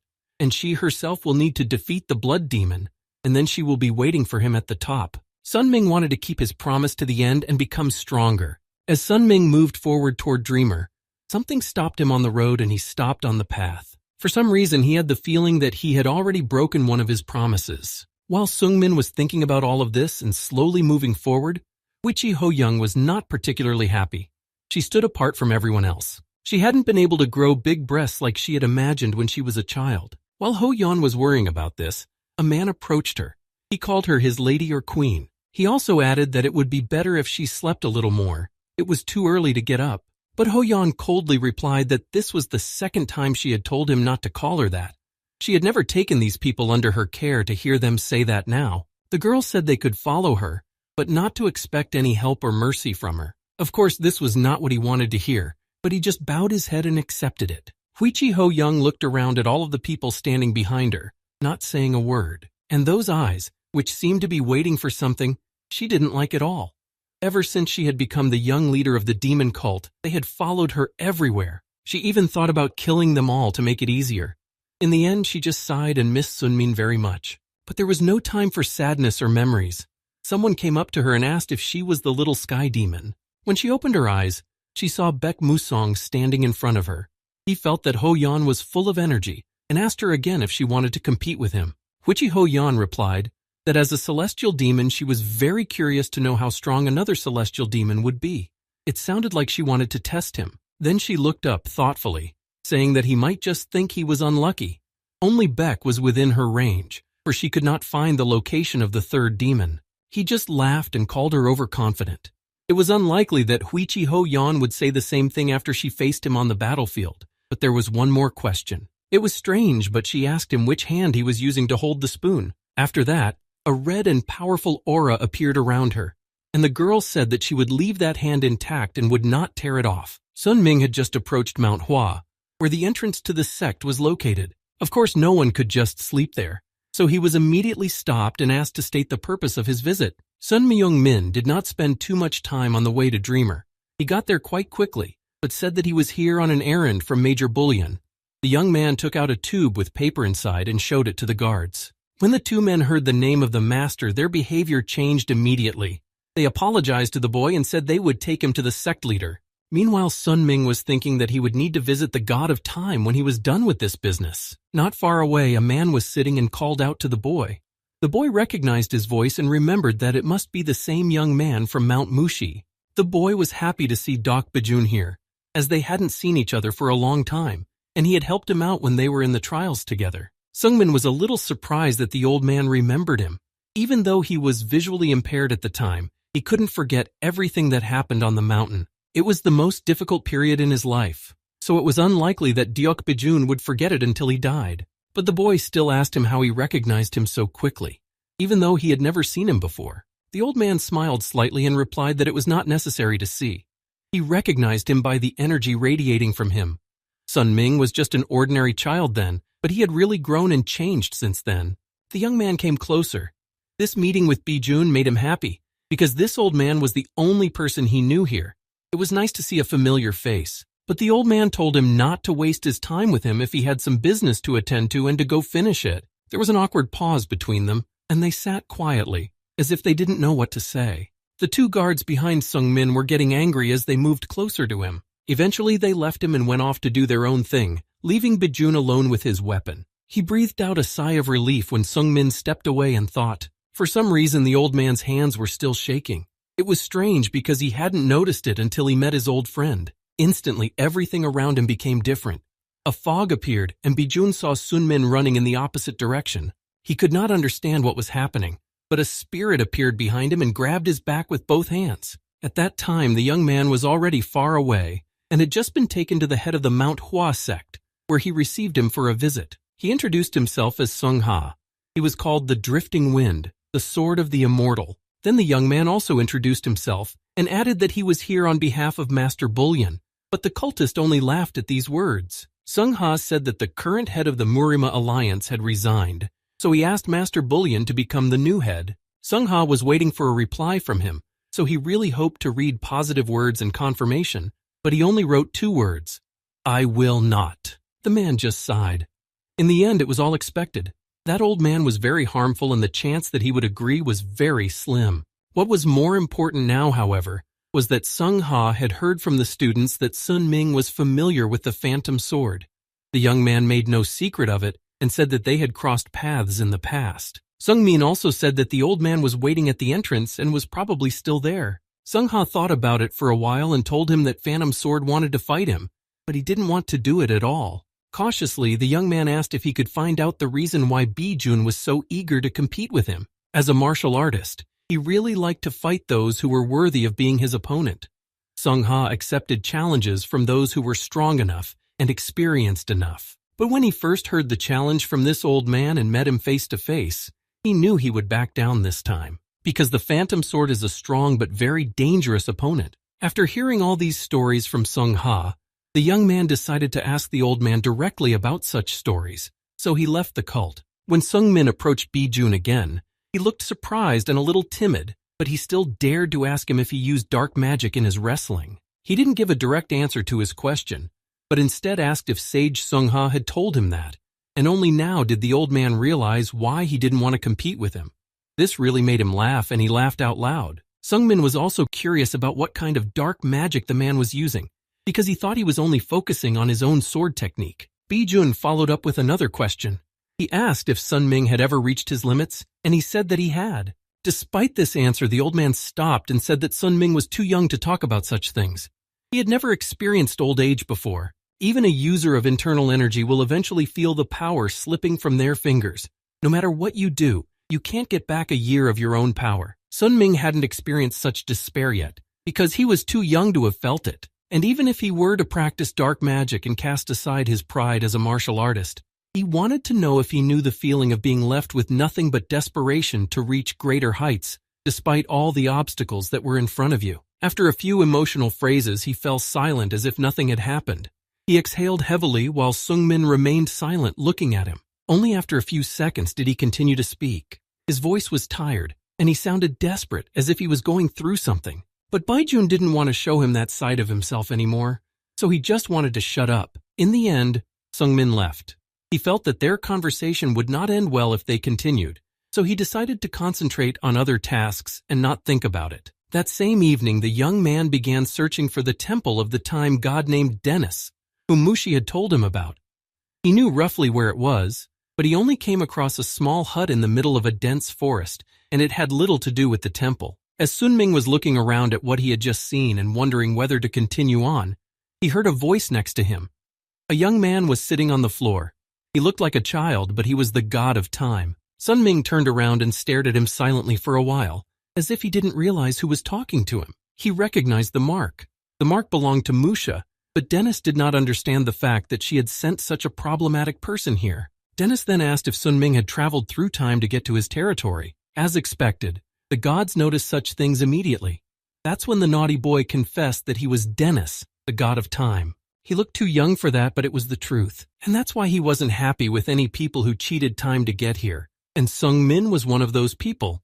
Such actions only disrupt the natural flow of time in the world. The young man asked what exactly he meant. The young man exhaled and asked another question, which concerned his past life and whether his current state was the same as it was then. Here it was important that all his actions were similar to his past life, that he ate the same food, slept at the same time, and met the same people. Sun Ming was a little shocked because he had little idea that it was possible to repeat all this exactly, but he also knew that because of all this, the world had changed dramatically, something that should not have happened. Huichi Ho Young was no longer pretending to be a boy and had come into conflict with a bloody sky demon. That's when Sungmin finally realized that it was all his fault, and Dennis confirmed it. The mere existence of a person can change the world in a big way. They talked for a while longer while somewhere near this small temple, someone's blood was spilled and slowly dripped down the sword blade. Although Sung Ha did not want to see the phantom sword, Bijun found a way to get to it and killed it in his own home. And the fruits of his existence were becoming more and more numerous. Meeting new people changed the course of events in an even wider circle. Only now did Bijun feel some relief and satisfaction at having accomplished what he had wanted to do for so long. Only Sun Min's existence could distort the world and the events in it so much. It's not that he was happy about it. After all, he did not regress by his own will. When he woke up, something had already stuck to him, and Sun Ming wanted to know what it was, but Dennis denied it and said he couldn't tell. Even they, the gods, were not omnipotent. They were simply beings who could not escape the grip of death. And this is exactly what they should not talk about at all. Otherwise, you should be prepared for destruction. This is not the first time the guy has been denied what he wants to hear. He still hasn't received a direct answer to the questions he was interested in, and they explained it to him by saying that it could be the end of both of them. They were silent for a moment when suddenly Dennis felt something and looked in the other direction. The apostle was already there, though he had only hinted at it. Something began to happen around them, and Dennis asked Sun Min if he could sense anything now, and he did. It was the same feeling that had haunted him with Mushi and Young Yan. Dennis apologized and asked him to leave. He wasn't going to say another word about it. Once again, Sungmin had to accept the fact that he was going to leave with nothing, even though he had hoped that after visiting the time god, something would change, and he would at least hear some new guidance. What had just happened was reminiscent of past feelings and events, but something was different this time, and it confused him as much as it did Dennis. All he could say was that no god could answer his question, nor could any mortal. That sounded pessimistic, and he would have been completely disappointed if Dennis hadn't said that there was still a way to reveal all the cards and find out the answer. But to do that, he needed to find Inveris. The boy did not remember this name from his past life. Dennis said that he was the only one who was able to get rid of the shackles of death and escape, and he also has a distorted causal relationship, although not in the same way as Sunmin. He had already heard everything he needed to hear, so the god of time simply chased him out of his domain and told him to get out quickly. However, the young man did not want to retreat. He remembered what Mushi had said about his tests and wanted to pass them, so he asked Dennis to give him the tasks. For some time, the time god was silent, looking intently into the eyes of the guest who had come to see him. That was why he was here. Dennis had already guessed that Sunming had passed the Mushi test as well. The boy immediately picked up on this conversation and said that it was all true. So he asked him again to give him the test, but he coldly replied that he refused. Apparently, there are still some things that Sunmin is confused and mistaken about.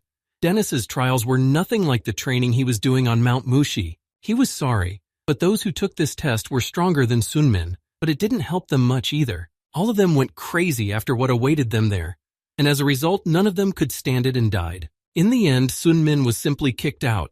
He was sad, but he went to look for the person the kid had told him about. Dennis told him to get out and clear his head before he thought about going back. If the urge to commit suicide persisted, he would agree to give him a trial. Soon afterwards, Sun Ming decided to stay in the village and rest as the man had said. But there was something ominous in the air. Soon he learned that Dok Bijun had ambushed him at night and killed Sung Ha. The young man tried his best to remember something similar from his past, but nothing came to mind. The duel between Phantom Sword and Sung Ha never took place. Dok Bijun gave up and left the manhwa sect. A year later, he went to the dungeons and fought with Wichiho Yan where he died. These were the events of his past life. And the reason for all these global changes in the world was just the regression of one person. He kept walking until he noticed that he was at the entrance to the manhwa sect. There he was stopped and told that he could not go any further. These people warned him and told him that the grid of inevitability was activated here. They were hunting for a dangerous man called the Phantom Sword. This man had killed their leader with the help of black magic. He appeared at night after he had once again heard the refusal to duel and finished him off. Then Sun Ming asked one last time if they could give him a way to pass. While one of the cultists was talking to Sun Myung Min, the other one started shouting loudly about the guy who was with the Phantom Sword yesterday. Yesterday, before the leader was killed, he had exchanged a few words with him. Hearing this, the cultists realized that they were facing another enemy and took up arms. Sun Myung Min also knew that there would be casualties. Either he would kill them or they would kill him, and he still wanted to live, so he took out his weapon. So because of his regression, the Taoist Sung Ha died, and the Phantom Sword was now being pursued by an entire sect. The question now was whether he should take responsibility for what had happened. In truth, he didn't know, so he just started fighting. Sungmin didn't know exactly what he was feeling, but either way, he needed to meet with Dok Bijun. One by one, Sungmin tried to at least stun them, but they were still outnumbered. Someone else approached them from the other side, which stopped the fight for a while. This person said that it was very unexpected to meet Sun Min here, and that it was a strange coincidence. And if it wasn't a coincidence, it was fate.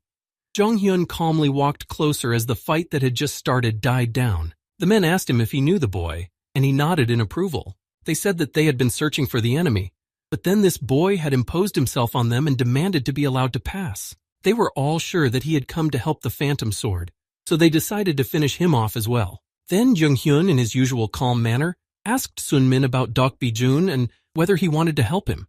He just said he didn't know. He looked thoughtful and didn't say anything as he stood next to them all. A few more seconds passed, and then Jung Hyun said that he would go with Sun Min.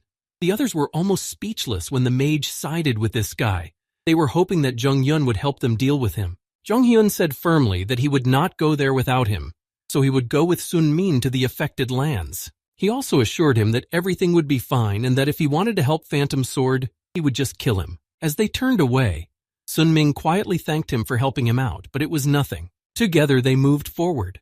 Sung Min was curious to know why Jung Yeon was here and what had happened to Dok Bijun, but the magician was in no hurry to tell him.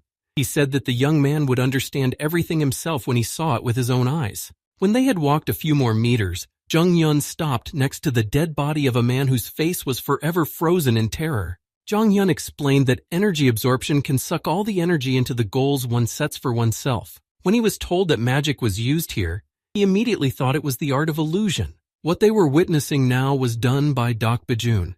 He had crossed the line, and now it was not as if the Hua sect and the Phantom Sword would resolve things between them on their own. Most likely the hunt for him would spread throughout area, and even if he somehow managed to leave this place alive, such luck would not last long. As Jonghyun sat next to the man's body, a dark blue raven hurriedly flew to his shoulder. The bird calmly landed on the black magician's shoulder. It was Jonghyun's familiars who had returned from a scouting trip, and he had good news. The bird had located the Phantom Sword. The mage looked up at Seungmin when he heard nothing in response. Then Jonghyun added that the Taoist from the Hua sect would be late. The boy didn't understand what he was talking about and asked for an explanation. Jonghyun laughed, saying that he had interrupted their conversation a bit and that now Seungmin could go and meet them himself. The young man asked why Jonghyun was doing this in the first place. The magician replied that the martial artists they would send there would immediately fall to their knees, as they would fall victim to the energy absorption. This would only make the Phantom Sword stronger. Sun Ming wanted to meet him himself, and the Dark Mage was now giving him the opportunity. He was very curious to know what other changes might occur if Sun Min met with Doc Bijun now. Back when the two of them were on Mount, even though he was sitting on the ground as if defeated, he still had the desire to win. Sun Ming was already sweating, but he hadn't said he had given up yet, so he charged at him with the spear once again. The young man again used the 9th Heaven Spear technique in the 5th form, and the fight continued. Of course, the Phantom Sword was no match for him, and by then he was much stronger and more experienced, even though he had lost his sight for a while. At the time, Seungmin was really surprised by how skilled Bijun was in his abilities. He could win with just a few moves without any unnecessary actions, and the younger man began to admire him for it. It was their next fight, and once again he lost. He didn't like it, but it happened again and again. At the time, it looked as if Sun Ming was hesitant in his movements and still had difficulty applying the techniques and practices. Of course, the old man understood why he was in such a hurry, but he said that he shouldn't put himself in such a tight box, and he was still young and naive. He thought he could cover everything quickly, even though it would take many more years of training. He saw it in the middle of the dark forest. The Phantom Sword stood alone, smiling slightly as he turned his head towards Sun Min. The young man stood behind him with a spear in his hand. He didn't come any closer, as if waiting for the first action from Doc Bijun. However, when the pause dragged on, Sun Min decided to break it himself and said he wanted to ask him a question. He asked him what Phantom Sword would have done if he hadn't met him at the entrance to the Mount Hua sect. What if he hadn't told him the reason why the Taoist Sung Ha didn't want to fight him and refused to duel? Silence fell again. Bijun didn't even turn to him and continued to stand away looking down. Only after a while did the old man say that in that case, he would have given up what he had planned for himself. He would have continued to think that he was not yet strong enough to fight the leader of one of the 10 great sects. But Sun Ming had revealed the real reason why he was refusing to duel. And it wasn't because he was weak, but because he was using black magic. Doc Bijun couldn't fight him fairly, so he snuck into the sect in the middle of the night. The old man turned to Seungmin, who was still standing steadfastly behind him. This had happened again because of him. Because after he said that, the Phantom Sword was finally looking forward to dueling with the Taoist Sung Ha. He had truly become insane after what he had done. Now Bijun was completely insane and saw no limits to what he was doing. It was then that he finally realized how big the world really is. The person Bijun fought was very strong, but he found a way to overcome him. So it wasn't the maximum that could be achieved, and it was an incredible battle. In addition, Bijun was sure that Sung Ha was colored by such a death. Hearing this, Seungmin only became more convinced that the old man had lost his mind. The man he knew on Mount, his values were different, and his morals were gone. He had lost his common sense. It was hard to accept, especially since Sun Ming knew that he was the cause of all this. Because of him, the Taoist Sung Ha died from the Phantom Sword, and he was hunted down. He says strange things now. And Bijun said that even if Sun Min was actually involved in what happened, he made all the choices himself and decided on them himself. It's impossible to know everything about the whole world. Why should he alone take responsibility for it? The young man felt pain. His heart seemed to grow from his own misunderstanding. He did not know what he was feeling, but he knew that he was the cause of the stories that were happening now. He stood up and firmly said that it was not like that for him. Maybe he was not only to blame for what happened, but he was the impetus for it to happen. But in Bijun's opinion, the kid was overconfident. It didn't even look like he had managed to become a supreme martial artist. And Sun Min knew he couldn't beat him, but his desire for justice was greater. Many people's lives were changed by his influence, so it was all directly related to him. The only reason Sun Ming pointed his spear at him was to achieve the same satisfaction he had spoken of, and having learned that he was the only one who had caused the whole thing to spin out, it turns out that Sun Ming was responsible for the corpses he had left behind. He could no longer bear the pangs of conscience that had been haunting him since the moment everything began to change. Of course, Jonghyun had also told him that the idea was ridiculous, because it was too difficult to fight such a force at his level, but Sungmin wanted to buy time. He begged him to contact the Taoists of the Hua sect while he was holding back Bijun. In that case, Jonghyun just wished him luck. Bijun has absorbed the energy of many people and is now many times stronger. Well, now it was time to find out how much this kid had grown.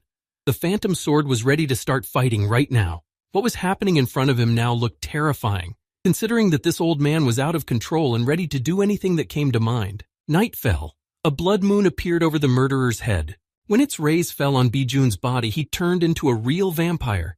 His teeth turned into large and sharp fangs. But it did not seem that the vampire the man had turned into was strong, and it was unlikely that he would have been interested in him. In the end, there was no time to talk, and Sun Ming used the improved Ninth Heaven Spear technique of the second form, which is supposed to reverse aging if you drink the blood of a superior vampire. But there was something about Bai Jun that didn't seem to be there. He looked exactly the same as before. They continued the fierce battle and were ready to kill each other at any moment. Sungmin managed to get closer, but Bijun blocked the attack very successfully with his sword. But even if he is a mediocre vampire, it doesn't mean that he will be weak and can be defeated in a few moves. Jonghyun warned him not to let his guard down. It was unlikely that Sungmin would be able to start with something big.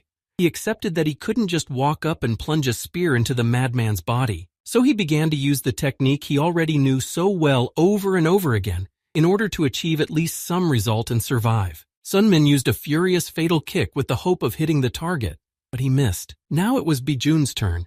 The boy already knew that the old man was perfect in his abilities, but seeing what he was doing with his own eyes was terrifying, considering that the sword was about to fly into his own hand. When the weapon was in Bijun's hand, he charged. His sword movements were as fast as he was. Bijun moved with incredible agility. At that moment, the young man moved away from him to a safe distance and threw the spear with energy directly into the old man's flesh. He took a quick step forward to fly past the weapon and get closer to Sun Ming. When the phantom sword was very close, the young man again tried to avoid its attack and hit it with his own weapon. At that moment, everything was happening so fast that he himself was not sure where it was going and whether he would be in a winning position. Sun Ming was just fighting to survive and stall for time while waiting for help. He was overcome with anger and began to fight more aggressively, but it was not enough to defeat the experienced fighter. Only the reflection of the enemy was reflected in his sharp weapon, with which he tried to destroy him. He had almost succeeded in doing what he wanted so badly, but Bijun returned to his previous attack. At the same moment, the young man used his body transference skill and appeared behind the old man. This is a magical skill that Baek Sogyo taught him back on Musha Mountain.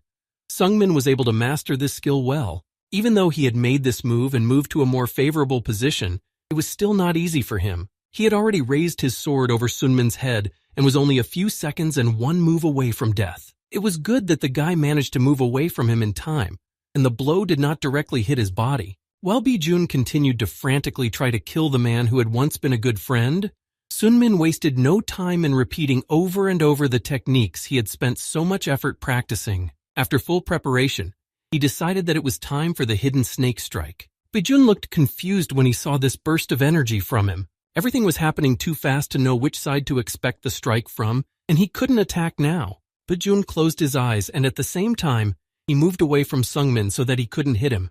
However, right after Bijun took a step forward, he was attacked by Sungmin. He never thought that the spear would jump out of the ground.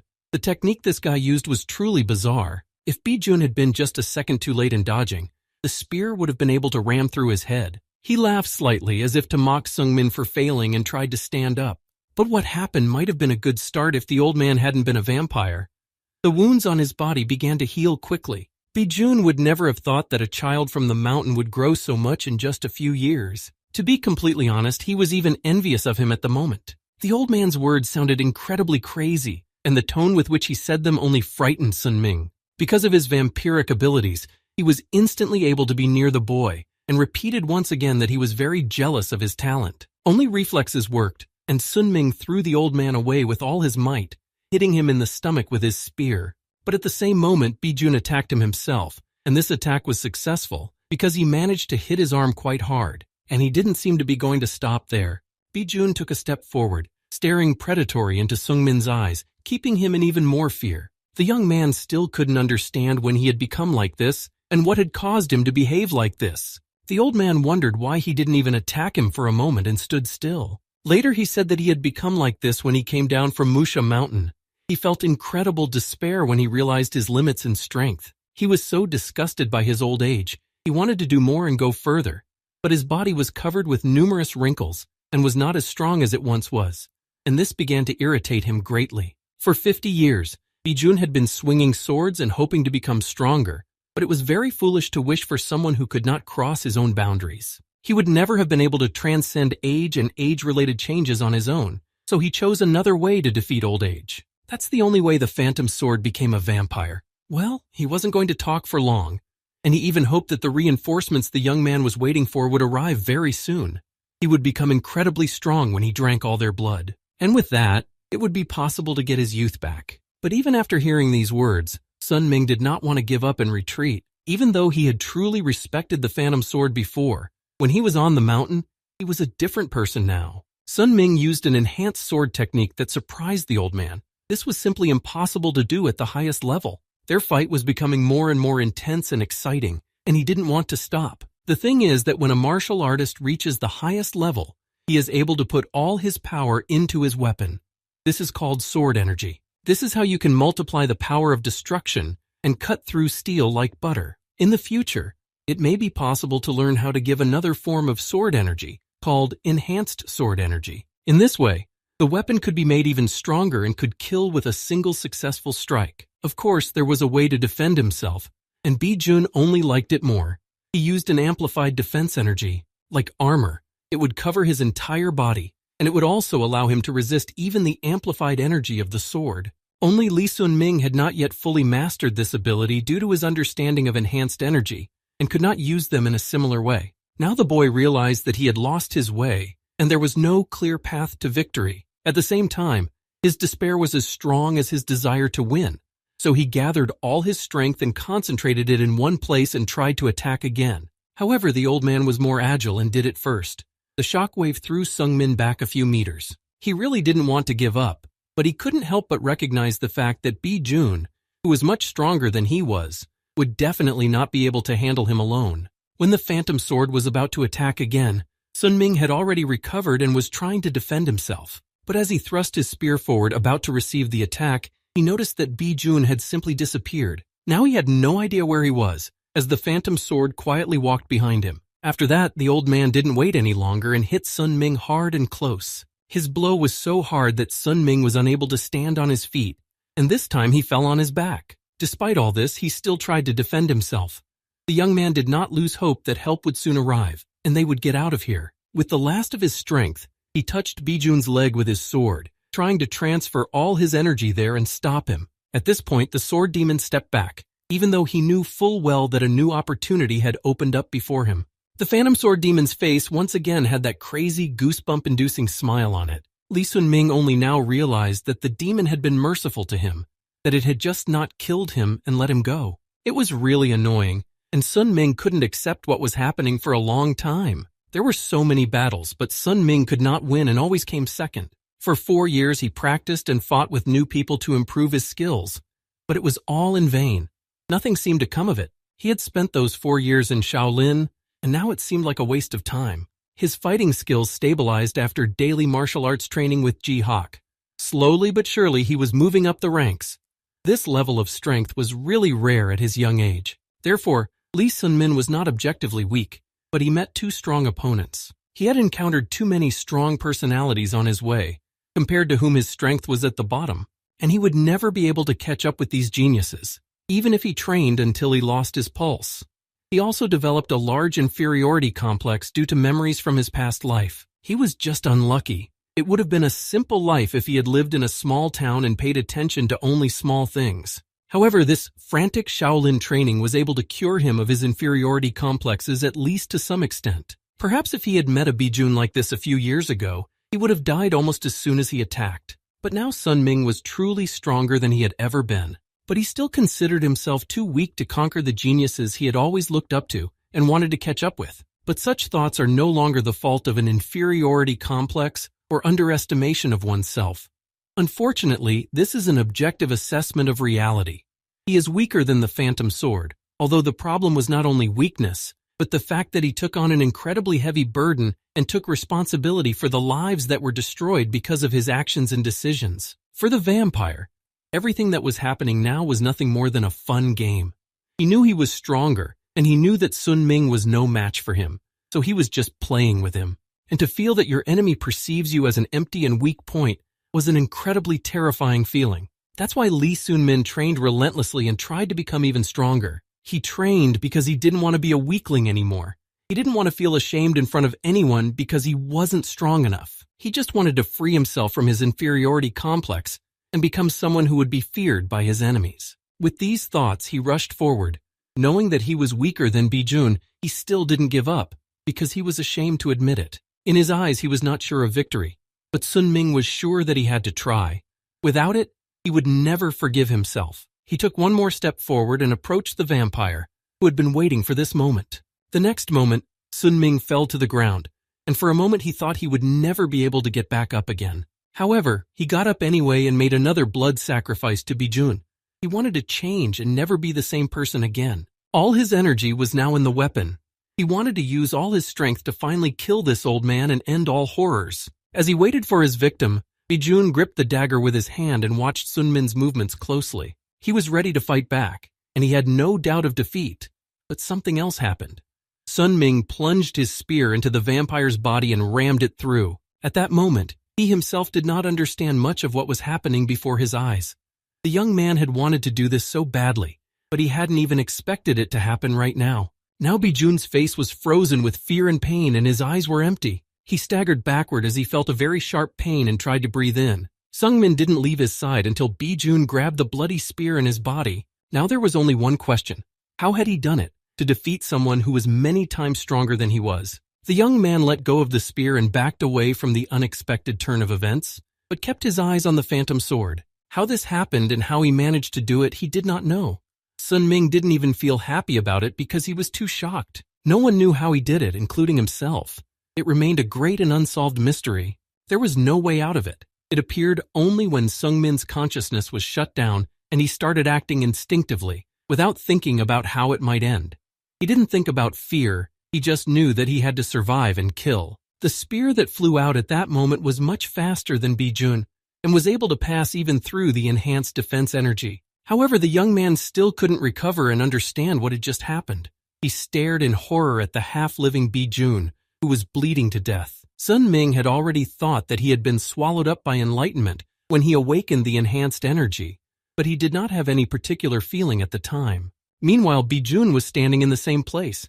He was breathing heavily and coughing while his body was clenched in pain. But Bijun still had the strength to laugh. He was laughing because he was amused that a weakling like Sun Ming had defeated a master as powerful as himself. His laughter grew louder and louder, echoing throughout the forest as Sun Ming watched in horror. Bijun equated what had happened to him to tripping over a stone on the ground. This is simply impossible to do at Sun Ming's level. This is how he was affected by enlightenment and became stronger in a short period of time. Now the old man once again recognized that the young man had incredible talent. He pulled the spear out of his body, spilling more blood on the grass, and repeated that he was very jealous. This spear simply rammed through Bijun's body, even though he was wearing armor. The boy's weapon was stronger and faster than Bijun's. He already thought he wouldn't live long. Sun Ming's intense energy had completely destroyed his meridians, and there was not enough blood to regenerate. For the last time, the old man thrust his sword forward. He already knew that these were the last minutes of his life. So he said that he wanted to see more from Sun Myung-min. He wanted to know all the energy of this young master. Bijun turned and calmly walked a few meters in the opposite direction from the boy before looking back. He told him that he wanted Sun Ming to show him a level that he could not have reached in his entire life. He wanted him to show him everything he was capable of. The young man could see that the old man was only holding on by using his innate life energy and standing on his feet because of it. He wouldn't last long, even if Sun Ming decided to run away. But his eyes were filled with admiration, majesty, and respect for his opponent. And it was his gaze that prevented Sun Ming from running away and started the fight anew. One who uses magic, even if it is black, does not become a bad person. Baijun was just looking for ways and opportunities to cross his own boundaries. He was different from himself. I should have guessed it when I first saw those eyes shining with infinite honesty. Baijun lied about admiring and envying his youth and talent, and pretending that he was going to overcome his inferiority complex, he ran away. Sun Ming wanted to put all his strength into the spear to finally kill the phantom sword. He wanted to repeat the furious blow that had happened due to a mere accident. He wanted to give the worthy master an equally worthy end. Almost with his last breath, Baijun spoke to Sungmin again. He could barely hear what he was saying because his voice was too quiet due to his weakness, and Sungmin managed to deceive him at the last moment. The ghostly sword fell before his feet with the spear stuck in its body. In the end, though, Sun Ming was capable of such a thing. The blow that managed to kill him must have been faster and more interesting than the one that took the life of the Taoist Sung Ha. Baijun did not want to die and was in death agony. He did not understand why he had to die in this way and so early. He wanted something completely different and knew that it should be different, but one stroke brought him to this end. His arms were already down. He was unable to get up and had no strength to speak. It didn't happen the way he wanted it to. And now Baijun, who had already taken more than one life, was paying for everything he had done before he died. Sungmin was supposed to live up to his expectations after all. He was the one who created them, but everything changed after he returned. He remembered how Baijun died in his past life. It happened in a dungeon after he fought with Huichi Hoyan, but it was because of Sungmin's return that the experienced master was able to die with a smile on his face. He breathed his last and now there was complete silence. The boy leaned over his body, which still had his sword in it. It was really hard for him to realize that he had killed another man, and someone he respected and who had helped him in the past. But in a moment his sadness came to an end and he stood up. Sun Ming heard a sound behind him and looked around, peering into the dark depths of the forest. A short time later, Baek Sogyo came out to him. Without a word, she walked over to Sun Min and hugged him. He was still in shock, and with every passing minute he was more and more surprised. Too much had happened to realize everything now. He almost fell to the ground, and Baek Sogyo gently held him up so he wouldn't fall. Sungmin was actually very surprised to see her here. He asked her one question. He asked her what she was doing here, looking into her eyes. She did not answer immediately and stood up silently, keeping her eyes on the young man. Then she took the flowers that were lying nearby in her hands and looked away. Baek Sogyo had heard the rumors about the phantom sword and decided to come here. The young man stopped talking and just watched Baek Sogyo walk closer to Baijun. She placed the flower she was holding on Baijun's chest. After all, they had spent a lot of time on Musha Mountain, and she considered him her friend. It hurt that he was going to meet such a sad end. She looked at his emotionless face, remembering how brave the old man had once been. It had been so long since they had seen each other. It had been 5 years since Baek Sogyo had last seen him. It was scary to think that they had been brought together for such a terrible reason. The girl also said that Sungmin had gotten stronger. Otherwise, his corpse would be lying here right now. It may sound cruel, but she had only watched them fight with the phantom sword. Even in the moments when Sun Ming was losing to him, she had a feeling that she shouldn't have interfered in all of this, even if Sungmin had to die here. But it hadn't turned out so badly, and Sunmin was fine now. But for some reason, he was haunted by the feeling that he was supposed to die in this battle. It was supposed to be his last. All this time, the young man had been running away. Despite the difference in strength with Baijun, he won. He won by chance and nothing more. The phantom sword used all possible methods of augmentation because of its own intentions. He wanted to overcome his limits. He didn't run away, he fought. But Baek Sogyo, who came up to him again, said that Baijun was very wrong. However, Sungmin himself could not find anything wrong with his desires. This man wanted to become stronger and overcome the limit of his own strength. But what she meant was that it was wrong to do this to innocent people.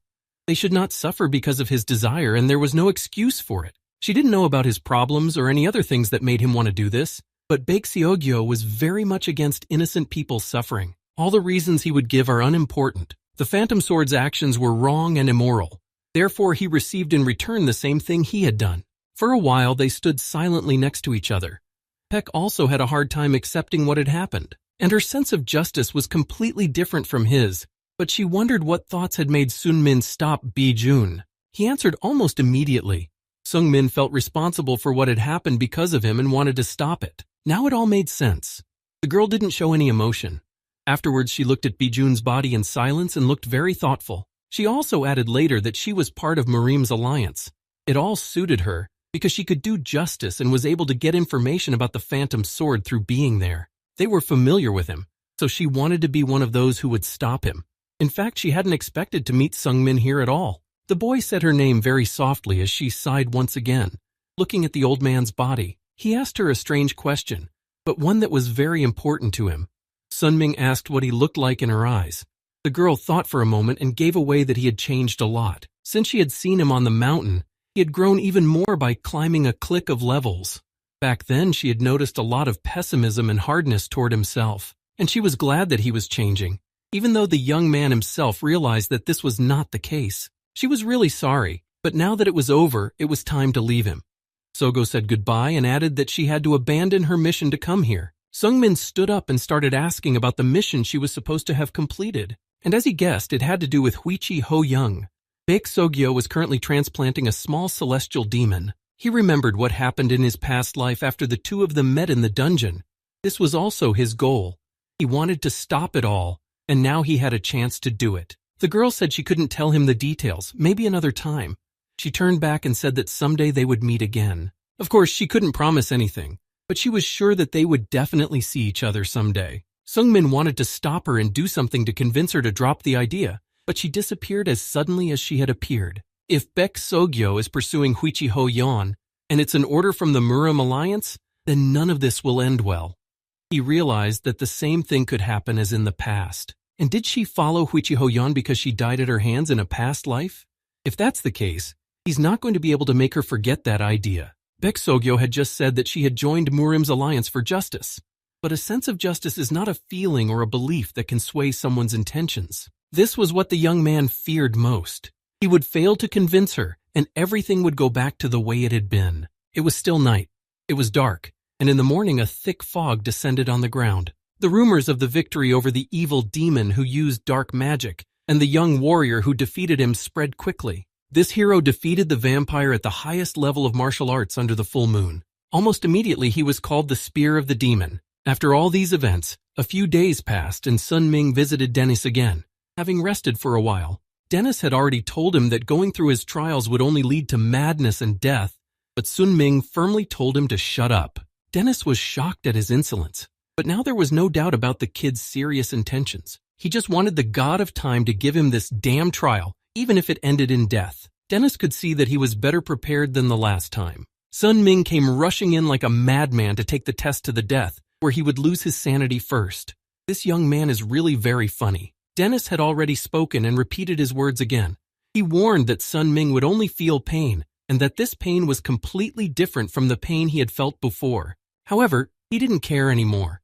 It was none of his business at all, and Sungmin didn't want to be convinced otherwise. What he needed from Dennis was permission to try the test, nothing more. Well, the boy realized that Sunmin was not going to be convinced.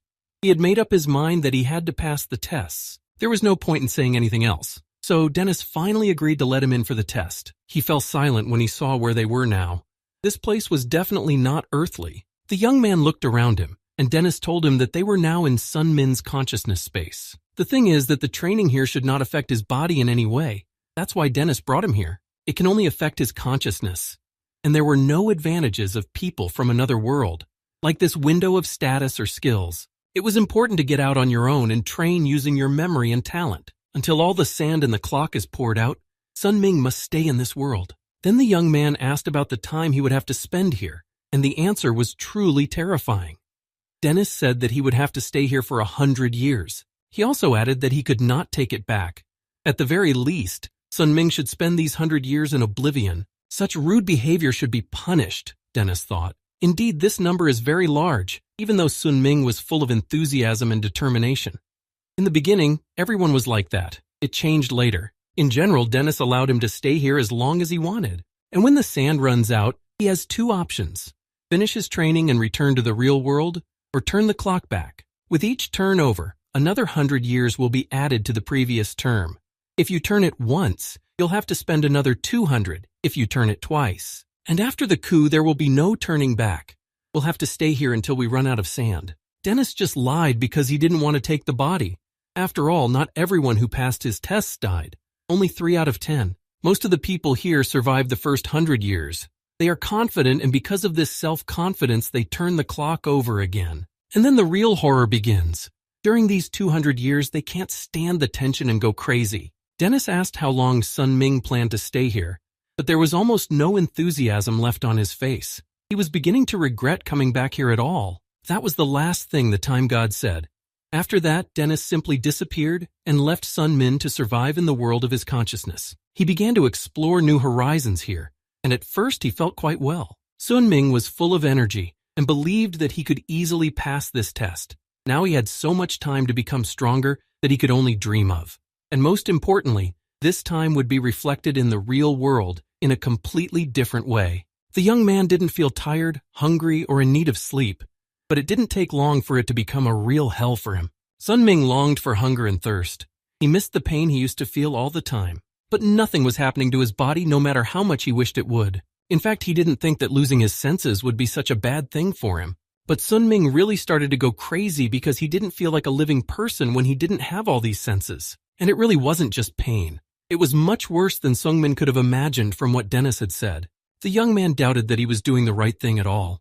Here, no one would point out his mistakes. He is his own mentor in this world. Huichi Hoyan, Baek Sogyo, and Ji Hak were not here. He was alone with himself. And if he just stabbed himself with a spear and didn't change anything in himself, didn't improve anything, or went down the wrong road and did everything completely wrong, no one would tell him about it. Then Sun Ming thought that he didn't need this spear anymore, and that it was all for nothing. Little by little, the young man began to go crazy when he thought about something like that. All he needed was a little self-confidence.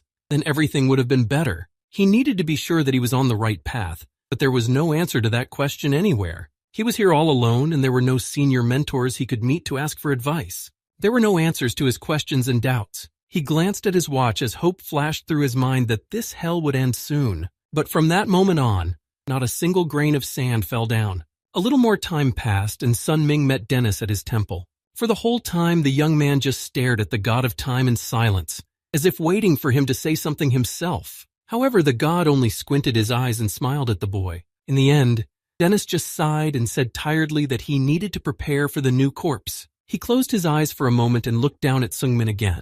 10 people have already taken the test. According to what Dennis said, they all passed the first 100 years with flying colors. But then what was wrong with him?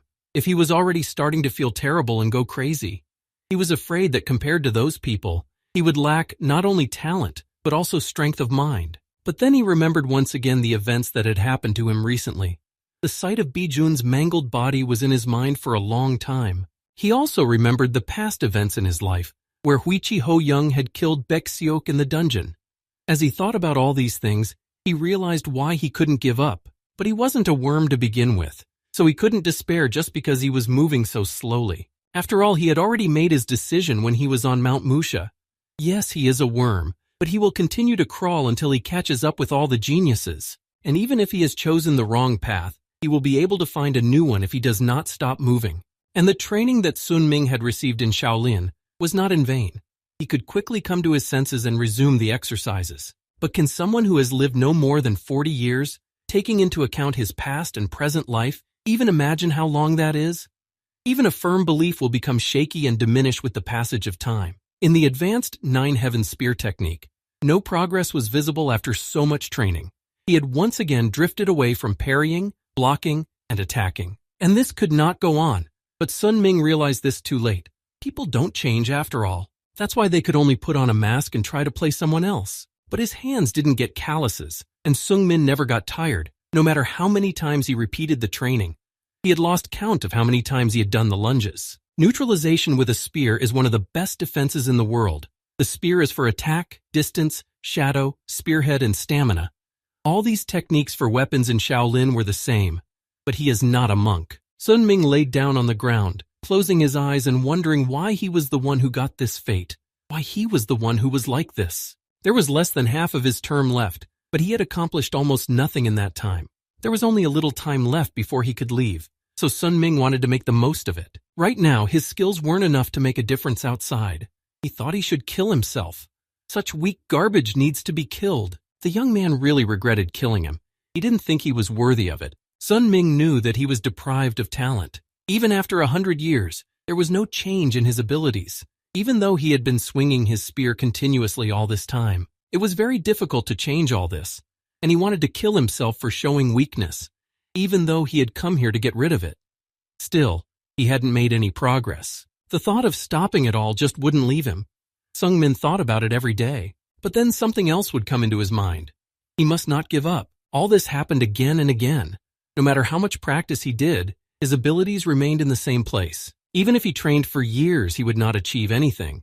Sun-ming was classless and had no class privileges or skills. This place was perfect for him. Sun-ming couldn't even remember the number of times he had gotten discouraged and given up here in a short period of time. And perhaps he would achieve nothing again when he turned over this clock. But most of all, he didn't want to run away even though he thought that everything would be the same as before. It was so heavy, even though it was a small hourglass, it was incredibly heavy. Now he realized how much his indecision in his own actions weighed. Instantly he broke out in a sweat, and the clock began to feel even heavier. His whole body began to ache. When the pain in his muscles began to subside, he grabbed his arm and looked at the damned hourglass again. It was only when he came to that he noticed how much sand had fallen since the last check. Most likely, he had spent a long time in the insane asylum before he came to his senses. Sun-ming had experienced this 1,000 times before, but once again he felt self-loathing and disgusted with his weakness. But he still managed to regain consciousness, and everything would be fine if he continued to keep himself sane. You just have to try and hold on. You shouldn't worry about time. There's even too much of it here. So far, only half of it is left and 100 years have passed. This century was much harder and more intense than the previous one. This time he was able to make a few steps forward, albeit small ones. Sun-ming felt inspired and energized in his body again, so he decided that he would now train the art of mystical purple dawn, followed by the flight of the soul without shadow. This way he could keep himself sober. He set himself goals, and for the first time in years he was pleased with himself, so he continued in the same spirit. As expected, again there were no achievements worth mentioning, and that was really quite unbelievable, he thought now. Without thinking, he turned the clock over again and continued to exist here for years to come. Sun-ming was going to do his best here. The first century had been terrible, but things had only gotten better from there. Or maybe he was just going crazy. But the young man was sure that he had made at least some progress, so he thought about more ambitious goals. First and foremost, Sun-ming wanted to repeat the move from the battle with the phantom sword. So another 300 years have passed here. If you count the total, he had already been here for years and, as he expected, he was unable to repeat that spear move.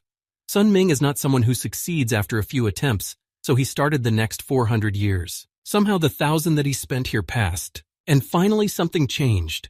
The young man stared in awe at what he saw in front of him. He could not believe his eyes. He had crashed into a higher level wall. To think of it, after 1,000 years he had managed to find something different than he had seen before.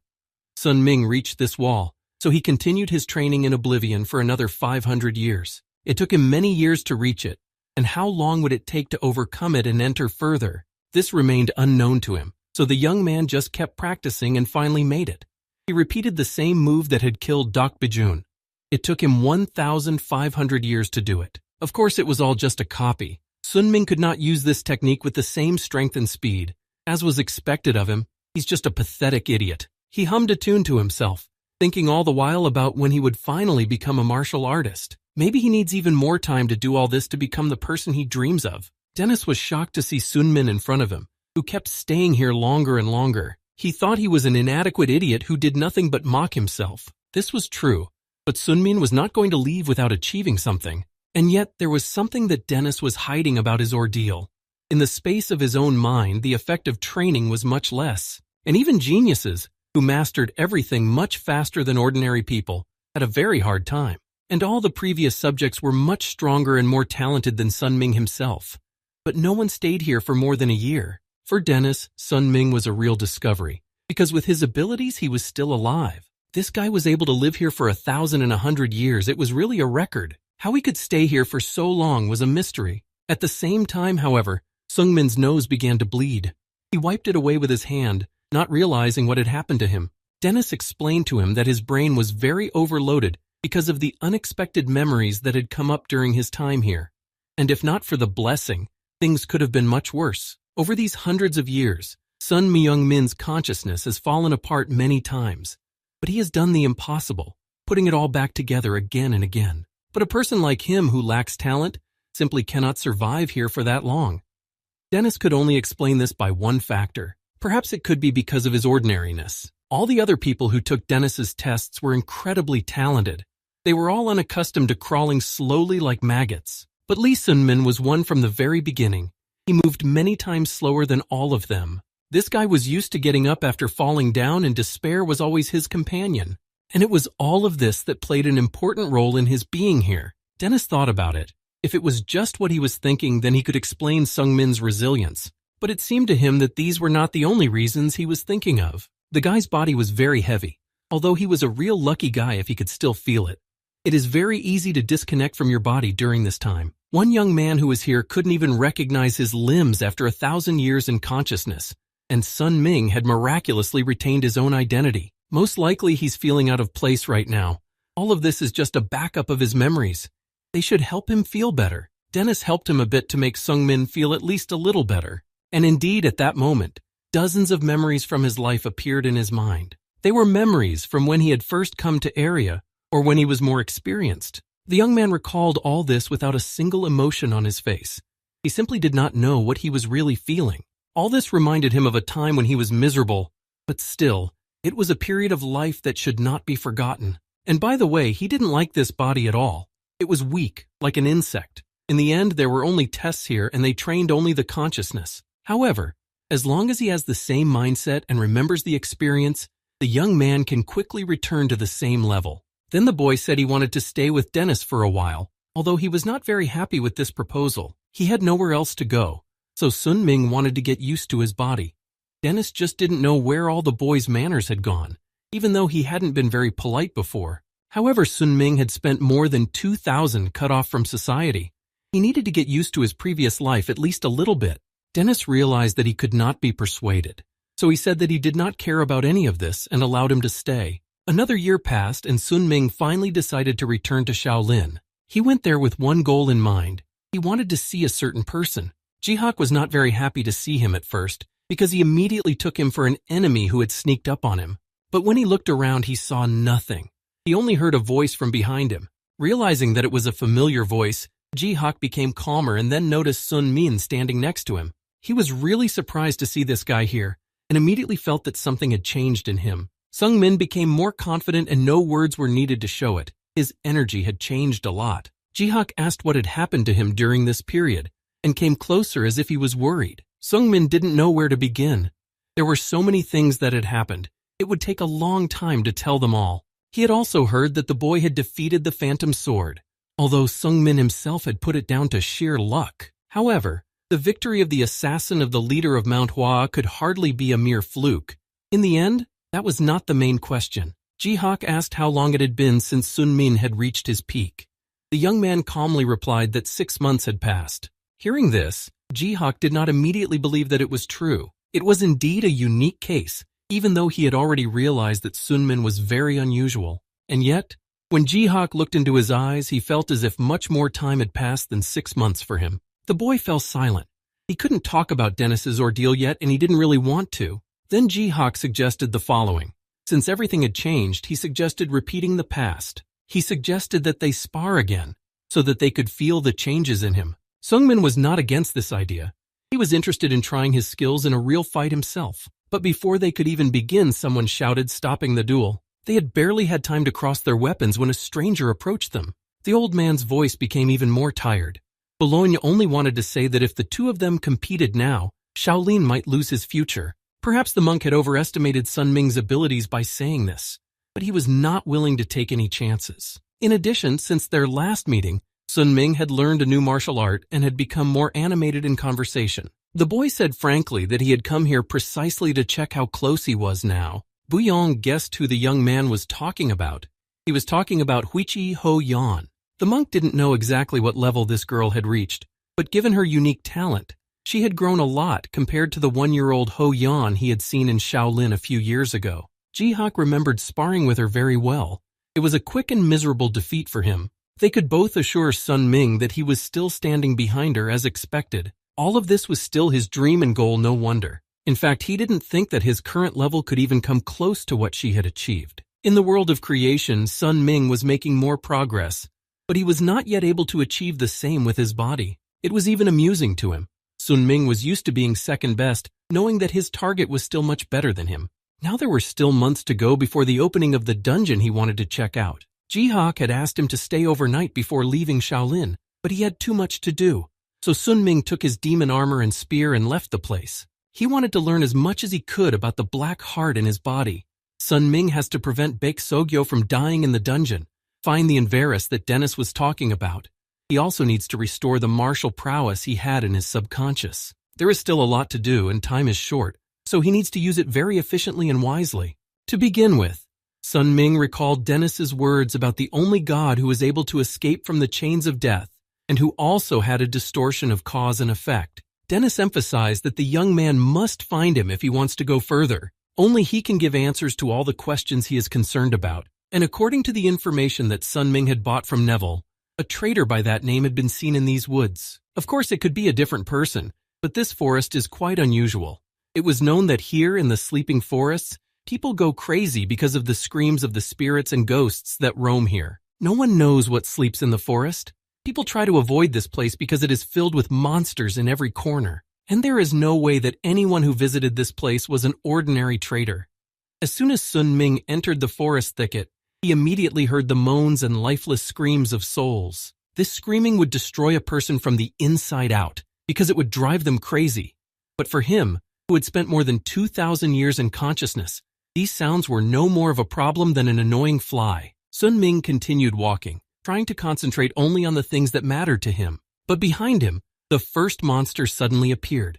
It didn't look like the others. It was a strange chimera that he had never seen before. Without hesitation, Sun Ming quickly hit the monster and smashed it into pieces. He hadn't expected to encounter them so quickly, but it didn't matter.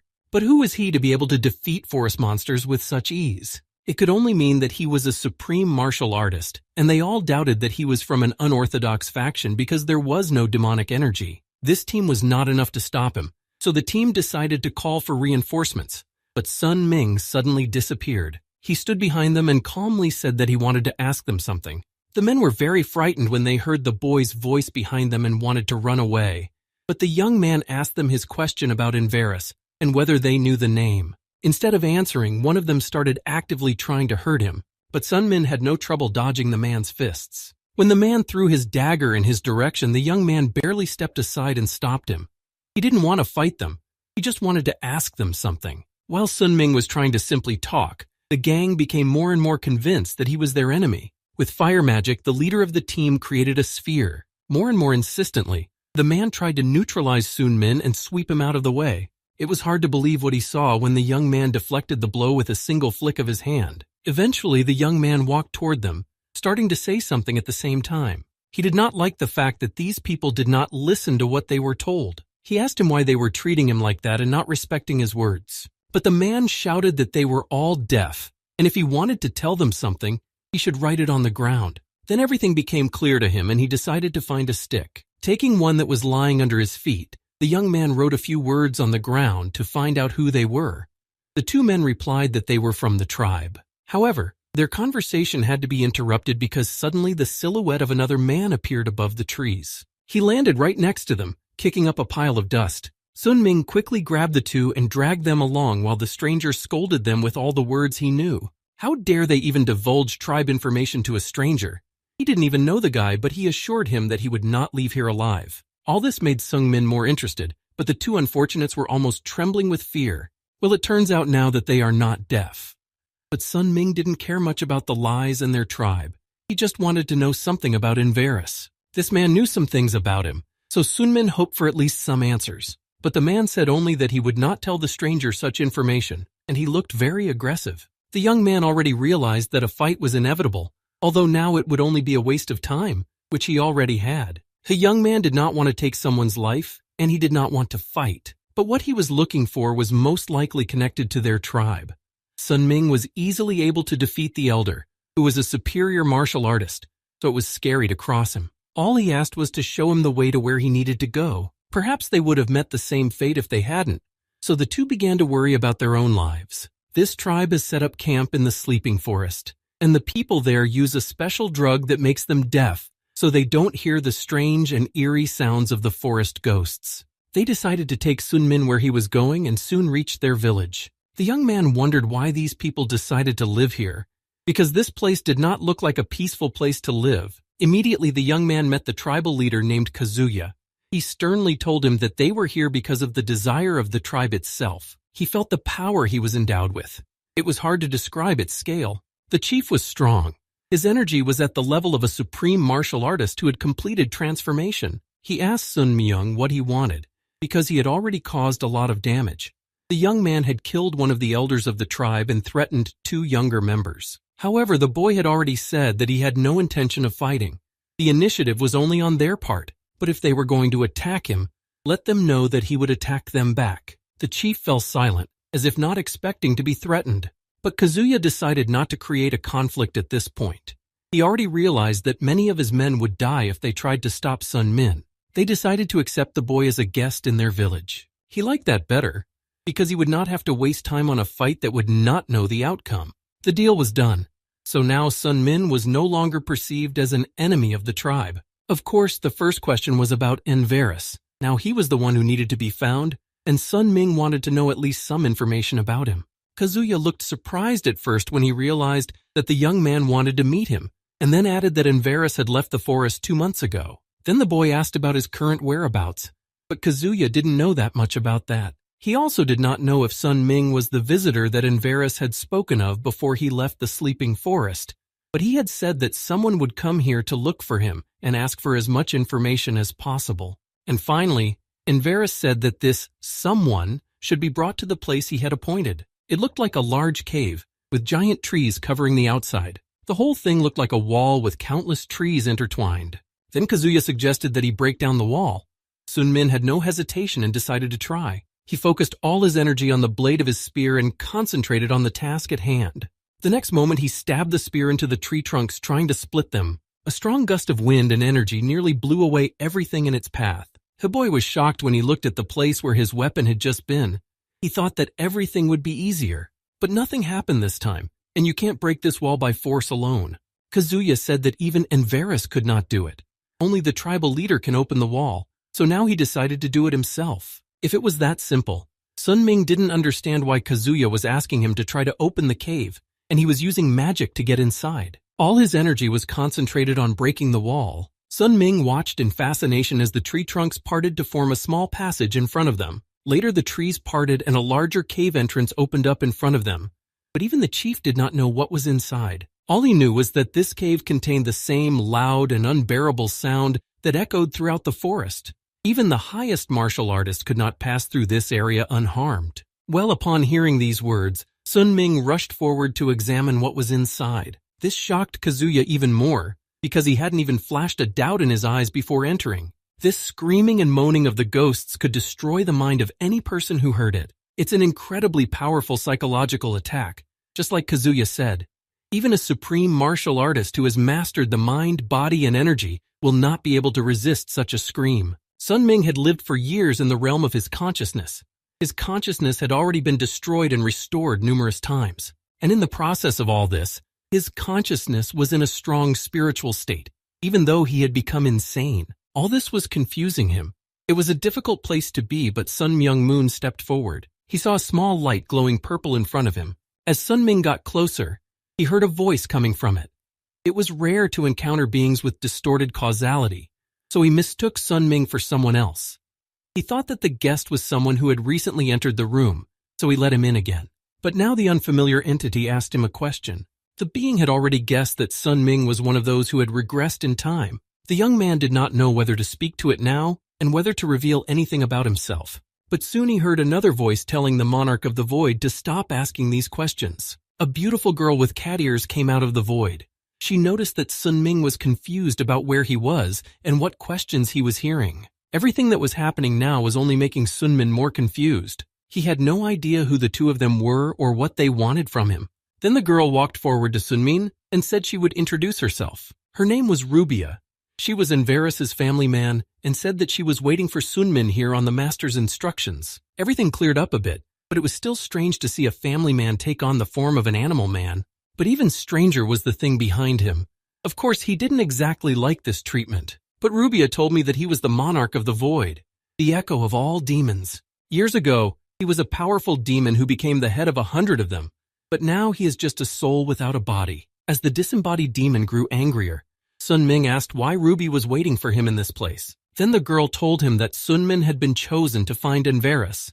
He would be the only one who could answer his questions because of the same distorted cause and effect. It was strange, because since she was his family name, she could have located Enverus, but Rubia said she couldn't. He didn't say anything to that, just realized that he was stuck with it. Rubia added that Enverus had the ability to reveal her location, so if Sun Ming went with her, the master would eventually find them both. Sun Ming didn't really understand why he had to go through all the trouble of having someone look for someone when it could be done much more easily. It turns out that he only needs Ruby, and what's this thing for then? Although after these words, the demon began to get even more irritated. He didn't know why he was chasing after it. All he knew was that some regressor would be looking for him in Enverus, and he needed to leave this forest with him. What he heard surprised Sun Min, because he thought that this spirit was behind the screams that were spreading throughout the forest. It was also said that the tribe of this forest prayed a lot, so the young man assumed that this demon was the result of this prayer, although the spirit considered them to be miserable vermin. They were the tribe that was woven into this forest, and as long as their blood exists in this forest, at the end of this path, the seal will continue to exist. Their prayers must reach the end of this path, and even the demon didn't know what would happen at the end. He just existed somewhere in the middle of the path. Sungmin had so many questions, but no answers, and in general, these creatures looked very strange. Ruby could only say one thing for sure. If Sunmin did go with them, he would eventually meet Enverus. These words did not sound very encouraging, but he had nowhere to go, so the three of them had to go. But he did not know how the demon would move. Enverus didn't say anything about it, didn't even say a word. But at one point, the monarch of the void disappeared somewhere. He suddenly appeared right in front of Sun Ming's face, scaring the living daylights out of him. Because of this, the young man backed away as soon as he saw the monster in front of him. Suddenly, the monster started doing something strange, as if it was trying to enter Sun Min's body to become his body. Ruby looked at them in shock and was about to stop what was happening in front of her. But it was obvious that he would try to steal this idiot's body. He had lost his own flesh and had been locked up for years. Even though this body was trash compared to the one he had, the demon was going to use it as it was. Finally, he would be able to walk around this world on his feet again. For a while, the demon just laughed ominously, until he couldn't stop rejoicing in the fact that he had taken over someone's body. Sun Ming didn't even know what to say to all of this, but the situation looked very ridiculous. All the demon could manage to do was to become a bracelet on Sun Min's hand, although he still couldn't stop laughing. Neither of them could understand what was happening. This just can't be happening. He's such a powerful demon, but he can't subdue this little guy's body. It's unbelievable that he's just locked in this bracelet. The demon didn't think that Sun Min's consciousness would be so strong that he could do this to him, although he already knew that he had been training for a long time. Or there may be another option.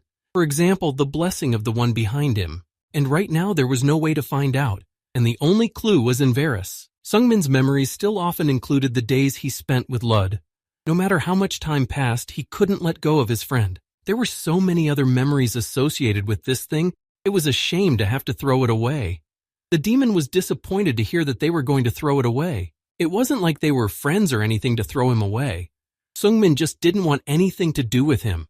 At the same moment, the demon started apologizing for what he wanted to do to him. Apparently, the only thing that stopped him was what the demon said about the treasure he could give him. He was a very powerful demon who had received many trophies from warriors over the centuries of his reign, his treasury full of mysterious and wonderful treasures that no one had ever seen. It was clear that the young man was hesitant, but Rubia confirmed that he had been an important person in the past. Then the boy started to think, it would be nice to get some extra rewards. Sungmin thought about what to do for a while, but he still needed to follow these two, so he agreed. In the end, Ruby and the Void Monarch became his friends. Later they came out of this cave, where they were greeted by a dim sun. Rubia suggested that they go to some place with fresh air and beautiful nature, and wait for Enverus there. That would be great. But Sunming had to visit one more place. Ruby was only concerned about whether it would be safe. She didn't want to go anywhere else. Sungmin thought about what she had said. The place he wanted to go was hardly a safe place where they could just rest. He wanted to visit the dungeon he had been thinking about for so long. Of course, Rubia had already changed her mind about going with him because she knew what might be hiding in the dungeon. There were several secret locations that appeared throughout area, and there could be several types of dangerous spells in the dungeons. That's why there are different laws in caves than in our world. In area, when you kill a monster, people collect food from them as prey. But in dungeons, it's different. As soon as you kill a monster, its corpse disappears, and a reward appears in its place. It can be quite different. The stronger the monster you killed, the more valuable the reward will be. And if you defeat the dungeon boss, you can get an incredible reward and the dungeon will be closed. Sun Ming had long ago decided that sooner or later he would get there, but Ruby still doubted that she should go there with him. In the meantime, she turned back into a small creature. Of course, the boy replied that he had no other plans. He had to go there, and soon a giant crystal was on their way. 2 months had already passed since Sun Ming had met Ruby and the Void Monarch. He was able to find out the exact location of the dungeon thanks to Arabrisa's information. It would be his second dungeon, the first time he had gotten the regression stone and started a new life there. Sun Ming thought that the stone in front of them was the entrance to the dungeon, and if he touches it, he will instantly move somewhere in this cave. Now he has to do something that should have been done long ago, but he was haunted by different thoughts. He could not be sure that he would be able to prevent Baek Seogyo's murder. He often thought obsessively that it was useless, but that was a pointless question now. He had already come so far, all to prevent what he had been so worried about. It was the last straw, and he touched the crystal with the thought that he didn't want to go any other way. It happened suddenly and quickly. They were in the dungeon at the same moment. Ruby was still in shock and very worried while Sungmin looked around. Something caught his attention the moment they got here, and that something was behind them.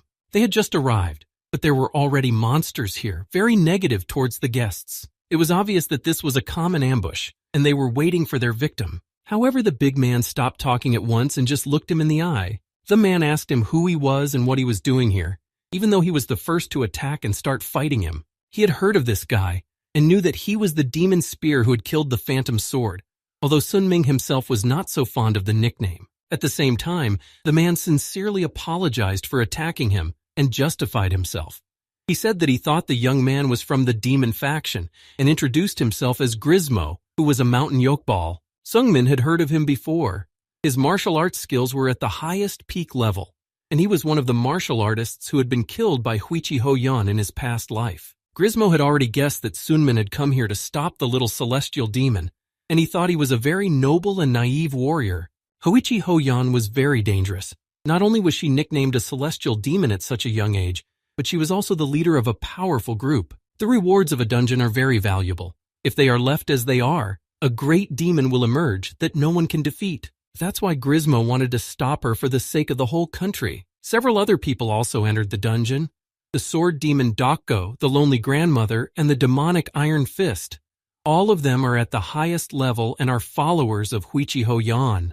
There were also a few people from the Muram Alliance. There was Baek Seogyo, Friday from the inferior sect, the Peerless Frenzy, and a supreme celestial swordsman. They were all here. Sun Ming was indeed so close to stopping all of this, but he still hadn't figured out how to do it. Grismo knew one thing, however, and that was that Huichi Hoyan had to be stopped, so he hoped the young man would help them. For some time he digested the information about what was happening, but he said that he would definitely help and do everything he could to ensure that justice was done. This is exactly what a young hero who has killed the Phantom Sword should do. Grismo asked if this was Sunmin's first dungeon, and he nodded, hiding a fact from his past life. All dungeons are different, but this is where the monsters are incredibly strong. It's better to be very careful and cautious here. Suddenly, the man stopped. He had goosebumps because of what he saw in front of him. When Sungmin got closer, he froze in his tracks. To be honest, he hadn't expected this moment to come right now. From the depths of the dark cave came a voice that Sun Ming had long held in his head. The voice he had been following all along. Many years had passed and they had met. It wasn't the place they had agreed on as children, but now they met again. For a few more minutes, Sun Ming was silent. He didn't even know what he was feeling, like joy, but also a lot of tension because of what was about to happen. Now he saw her in front of him and his heart sank to his heels. Grismo hadn't expected this meeting to happen so soon either, after they had only been walking for a few minutes. And at the same time, another silhouette appeared from the dark passages of the cave. It was Baek Seogyo. On the other hand, he was actually excited. He had been uncomfortable since the moment they entered the dungeon and got separated. But Sungmin saw her as a danger and stopped Grismo, who was about to run toward her. Indeed, if you look closely, it wasn't her at all. Her face was not human, or rather only half of it. The other half looked more like a zombie. this creature was not confused and quickly attacked Gizmo, throwing him away from the others. He was lucky to escape with only minor injuries, flying into the stone walls of the cave. Ruby yelled that it was a doppelganger and that something had to be done immediately because they were going to die here. It was the monster that copied her attacks and strategies of its target and its appearance.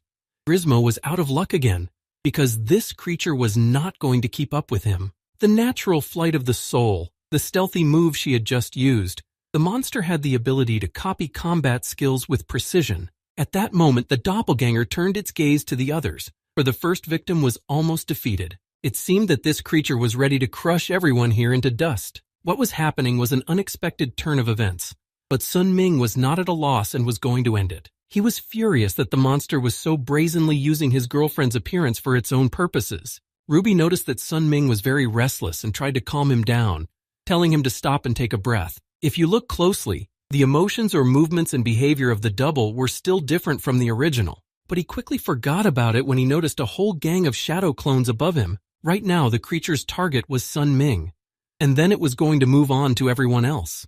As the clones were closing in on him, he remembered what Baek Seogyo had said the day Phantom Sword died. She had said that Sungmin had matured a lot, and that she still saw great potential in him. It was very difficult for him to accept these words as true, and for a long time in the realm of his consciousness, he fought against them and pushed them away. But he lived for years. Sunmin was proud of himself for getting better, and now he wanted to hear it from her again. But he didn't want to hear a single word from a monster like this pathetic copy. It only took one punch to kill the doppelganger. He was so angry and concentrated that he managed to do it well. Gizmo stood up and looked a little fearfully into the battle beside the dead body. Compared to the average Lady Peck, this doppelganger was weaker. But when you think about it, he was even able to copy her fighting skills. It was strange to realize that such a thing existed. Usually, doppelgangers only copy appearances and can't adopt techniques, but this was knowledge from the outside world. In any case, Rubia didn't want Sun Ming to worry because she had already tried to explore the dungeon. The girl could become a guide, so they would just have to trust her words and show them the way. Of course, there were always some quarrels and arguments between her and the Void Monarch. He always said that she could not do anything worthy, and she told him the same. That's how they lived together. He promised that he would deal with her as soon as he got his own body back, even though Rubia was sure that he would not be able to find it. They would have continued to argue, but Sun Ming told them to be quiet. They listened to him and quickly fell silent, not understanding what Sung Min was getting at. But just then a very terrible thought occurred to him. They had just defeated Lady Beck's doppelganger and had done so successfully on their own. However, this was only the beginning of a long journey to be traveled through the corridors of the dungeon. The worst part was that a doppelganger might appear, copying their appearance exactly. They were worried that they would not even be sure who to kill. The first thing Sungmin thought of was Huichi Ho Young and the possibility of her double appearing. This was the last thing he wanted. Meanwhile, some people from the Murim Alliance were already dead. The supreme celestial swordsman was already lying in his own blood under the wall. The monster that met them quickly killed him and left him no chance to live. Another member of the alliance, the peerless Frenzy, was full of strength and anger to avenge his teammate, but he still did not dare to attack the little celestial demon alone, because he knew what fate would await him after his attempts to attack. Then the girl turned to him with a face that showed no emotion, and her behavior was more like that of an inanimate being. It seemed that she had learned a new martial art, and he was ready to give up, saying that he could not defeat her. Even though he knew that victory was beyond his grasp, he was fighting for justice and could not give up, especially since one of the people closest to him had died before his eyes. He cursed her and wished that Huichi Ho Young would burn in hell, and now he only wanted revenge, even if it ended in his death. All the while she stood motionless in front of him, as if he posed no threat. He knew he was going to lose, but it all happened incredibly fast. Soon only drops of blood flew around them and hit the demon's face. His body was already doomed to death, with only his limbs moving slightly. As the girl coldly watched his death agony, he slowly said goodbye to this world. Her eyes were full of indifference, as they usually were when she did this to people. A year had already passed. The time flew by very imperceptibly and quickly, though it was productive for both of them. Ho Young continued to stand still, keeping her eyes on the body. It wasn't long before she walked closer to Sungmin's flesh. In fact, she was glad that it wasn't the real him, but just a copy. Perhaps she should have dressed more festively for this, but it was too late. She adjusted her clothes as she stood over the lifeless flesh. He had worked hard and gotten stronger, it was true. The girl noticed this, even though she was only looking at a clone.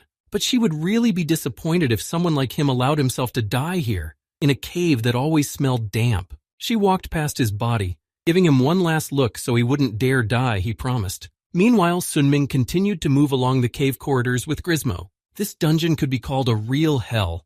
It actually left people without common sense. Baek Sogyo was already looking tired after several hours of this ordeal. Who would have thought that a doppelganger would show up here, and one that was strong enough to be a copy? The good news was that it was a doppelganger of the supreme heavenly swordsman, who was the weakest of the team. But there was one more thing that had fallen from the corpse of this doppelganger. It was an elixir, and it was quite pure. But she didn't even know where to go from here. She needed to join the Muram Alliance as soon as possible. If she encountered a small celestial demon or more than 2 of her subordinates, then Baek Sogyo would have no chance of winning. But as soon as she decided to move forward, she was stopped by other people. At first, she was even happy to see someone else there. But her joy was cut short when Baek Sogyo realized who they were.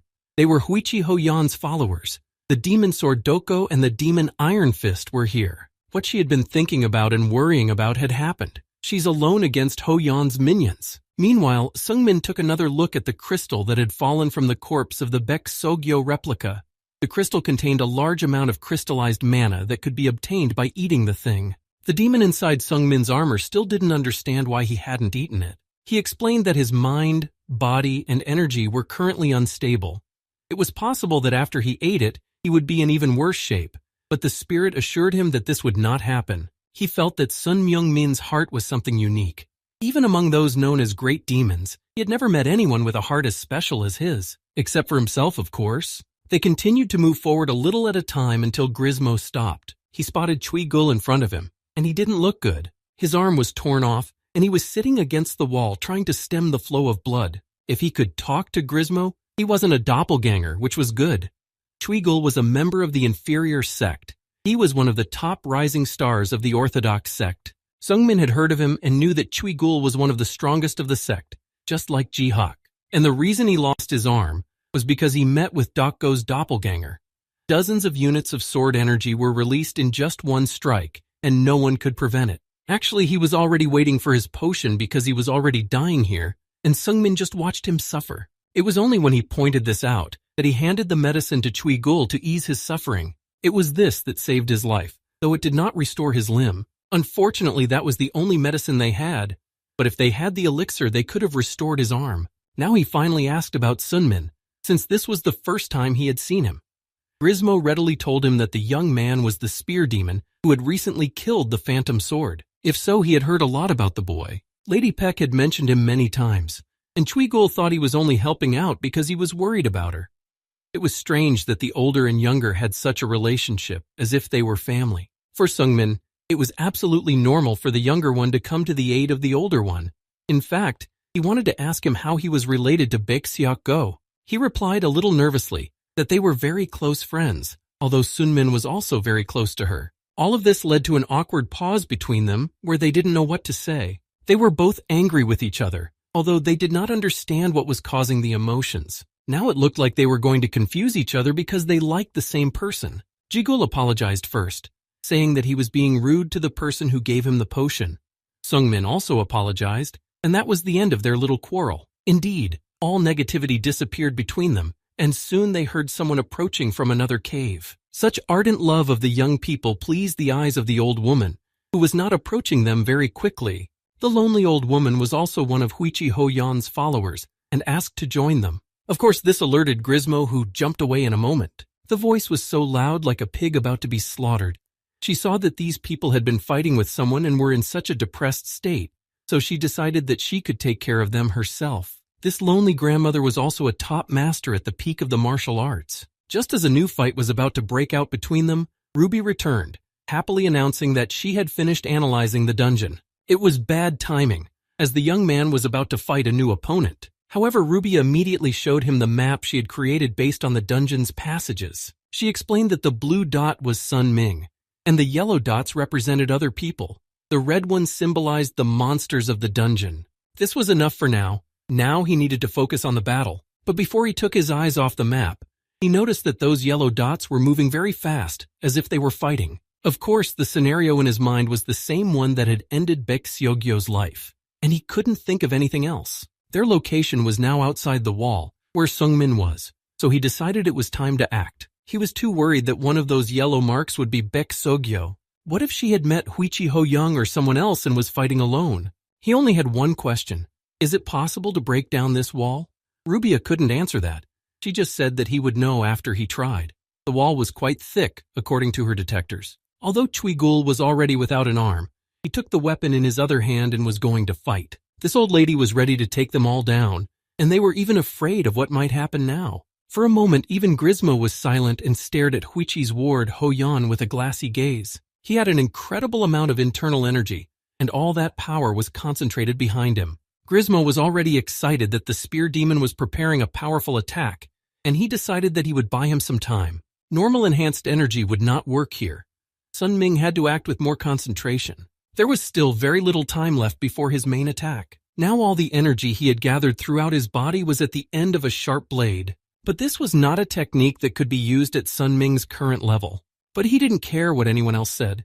He had already tried it and knew that now he just had to do it again. Just a moment later, what he had just been working on happened. An explosion and a burst of strong energy would be decisive. Finally, everything was completely ready, as Grismo had said. He moved to the side to get out of the way, and Sungmin was already preparing for his attack. The energy was powerful, but it was too much for him to handle and was affecting his health. The lonely old lady didn't really expect to find someone worthy of being an opponent here.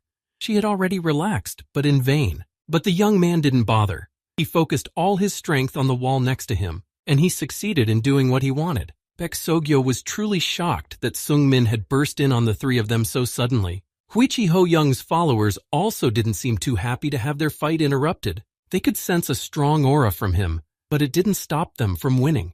Baek was already almost exhausted when Sungmin appeared, and he stood in front of her to give her some time to recover from the fight and take the hit. To say that she was shocked to see him would be an understatement. Baek hadn't even thought about seeing him again after her encounter with the demon's wards. Grismo said he was buying time for Sunmin to save her. Sungmin prepared for the fight, even though he knew he would be up against strong competition. In fact, these two were a bit confused by Sunmin's appearance.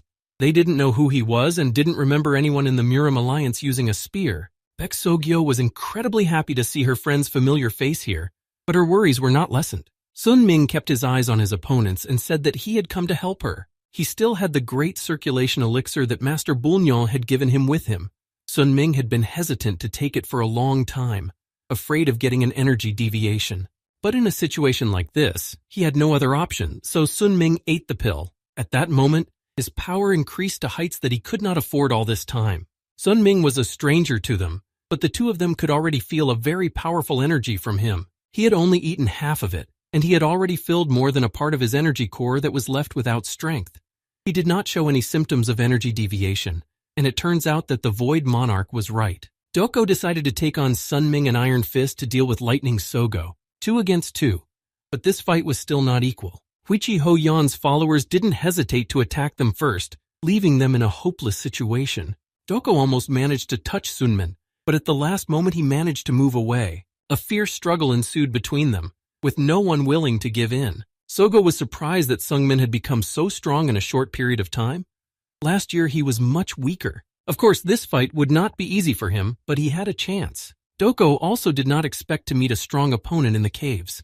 Sungmin didn't seem as experienced, but he wasn't easy to overcome. And in those eyes, he could feel that there was an endless flow of time inside him, even though this young man hadn't gone through age regression. Sungmin tried to attack again while Doko was still in a state of shock. The man defended himself, protecting himself from the spear of the enemy. Sungmin's movements were really fast. He had become much more agile this year. Once again, they fought without saying a word, only their weapons showing their emotions. Sun Ming was determined to do whatever it took to get his way, even if it was his last. Their fight was intense and sharp. Doko was more confident in his movements.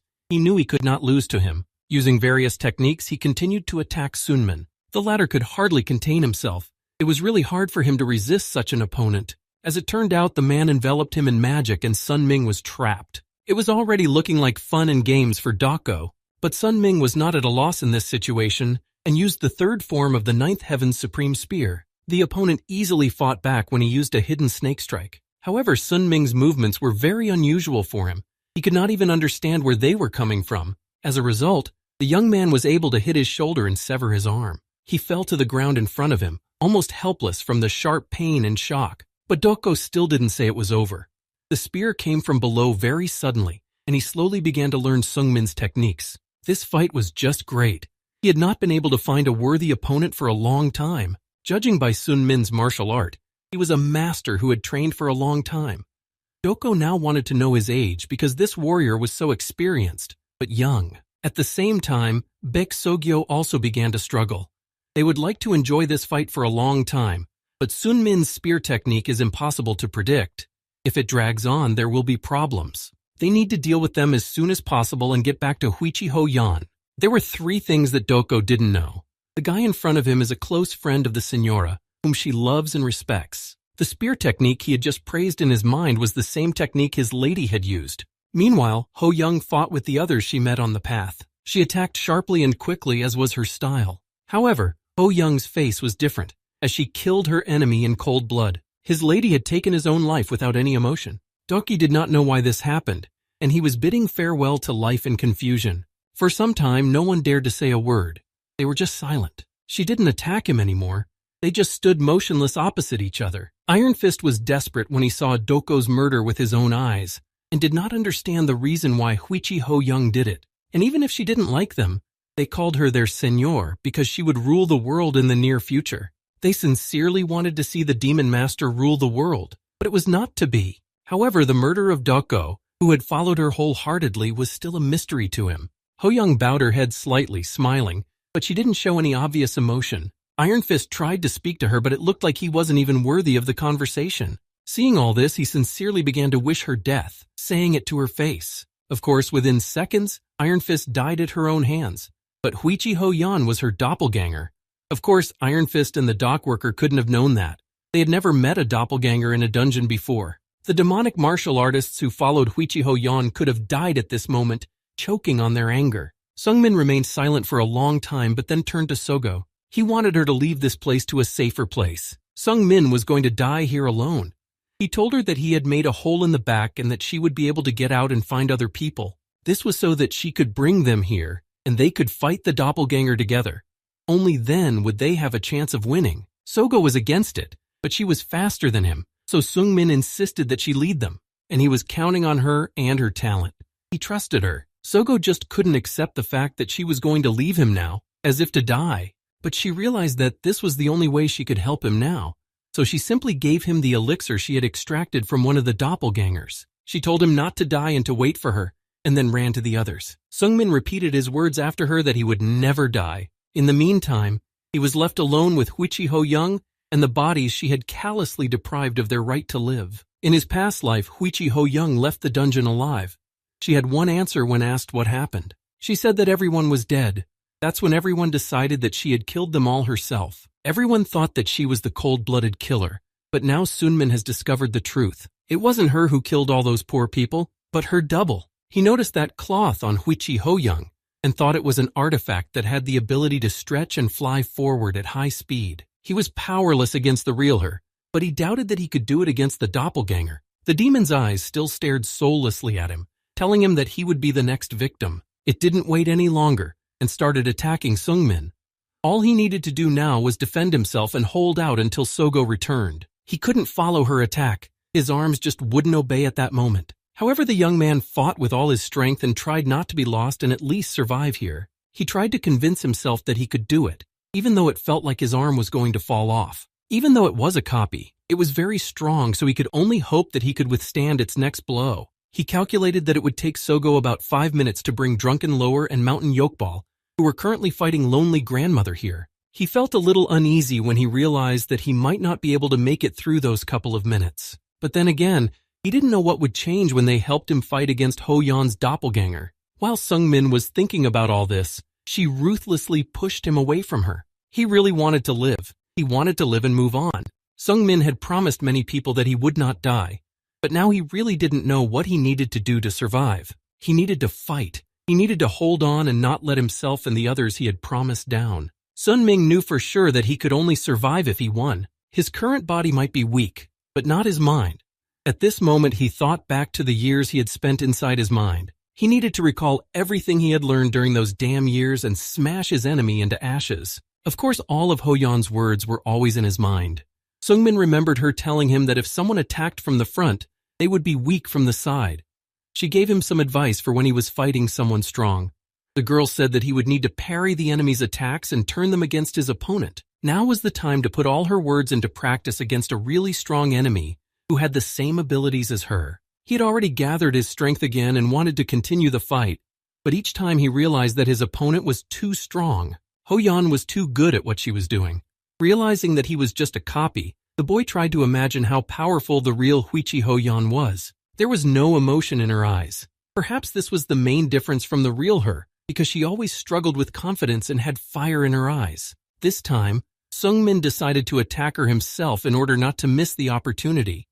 He did not know what to expect from his attack, but he knew that he would not rest until he tried. At the same moment, there was a surge of energy that momentarily eclipsed everything. Sunming did not yet understand what was happening. He was just trying to do something.